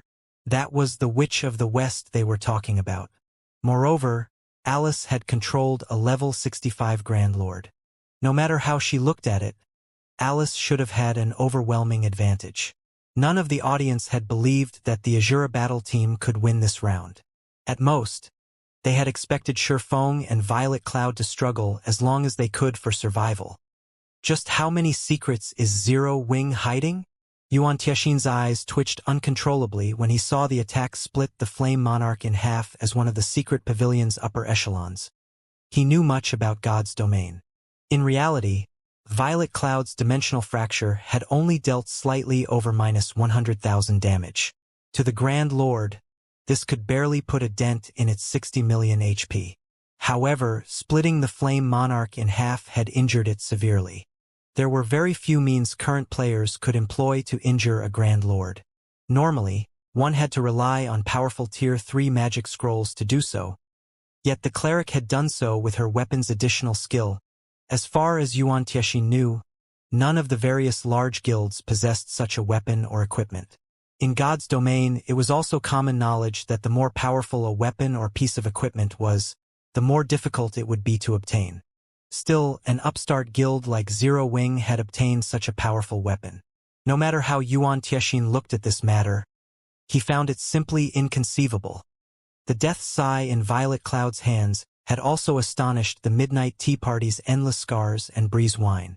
According to the ancient book they had found, Death Sigh, one of God's domain's 12 great legendary staffs, had long since been destroyed. Not even a blacksmith god could repair it. However, no matter how they looked at it, the cleric's Death Sigh looked more like the real article than a replica. When she had used Dimensional Fracture, she had even summoned forth Death's Phantom. The pressure Death's Phantom emitted was no laughing matter. Without a doubt, that was definitely divine might. Otherwise, there was no way an expert of Starstreak's caliber would suddenly freeze up under such pressure. No replica could reproduce divine might. When Endless Scars and Breeze Wine thought about how Violet Cloud wielded the real Death Sigh, they were overcome with shock. A fragmented legendary item. Although this term was no longer foreign to experts like them, they hadn't heard of any guild obtaining a fragmented legendary item until now. Fragmented legendary items were godly items that experts constant strove to find. Meanwhile, such a weapon had appeared before their very eyes. Why wouldn't this fact shock them? However, Endless Scars and Breeze Wine did not know that the Death Sigh Violet Cloud wielded was not, in fact, a fragmented legendary item. It was simply a replica. Only this replica was slightly special. Death Sigh, replica. Two-handed staff, epic rank, level 45, level 120, level 45. Equipment requirement: strength 400, intelligence 700, attack power +1, 650, strength plus 120, agility plus 80, endurance plus 105, intelligence plus 142, vitality plus 161. When staff is wielded, casting speed increased by 15%, cast range plus 10, magic damage increased by 20%, all healing effects increased by 25%, spell critical rate increased by 10%, mana consumption decreased by 10%, all magical skills plus 2 levels, ignore levels, plus 10, durability 22220, additional passive skill dash, Death's Harvest. Whenever a creature dies within 40 yards, wielder will regenerate 1% of their mana. Simultaneously, wielder will receive a death buff, reducing the death penalty by 1% when wielder dies. Buff can stack up to 30 times. Additional active skill 1 dash, Dimensional Fracture, deals absolute damage 2 tiers above wielder's tier, up to a maximum of tier 4, to an area of 20 by 60 yards. Attack ignores all defensive and invulnerability buffs. At the same time, the attack will inflict a stun debuff to everyone within 40 yards of the wielder for 3 seconds. Cooldown 10 minutes. Non-cleric classes can only use this skill when their HP is below 50%. All effects are halved. Additional active skill 2 dash, Shadow Rage. Use mana to form Shadow Blades. Every Shadow Blade costs 100 mana. Each Shadow Blade strength is equal to 150% of wielder's intelligence and inflicts an additional 20% shadow damage.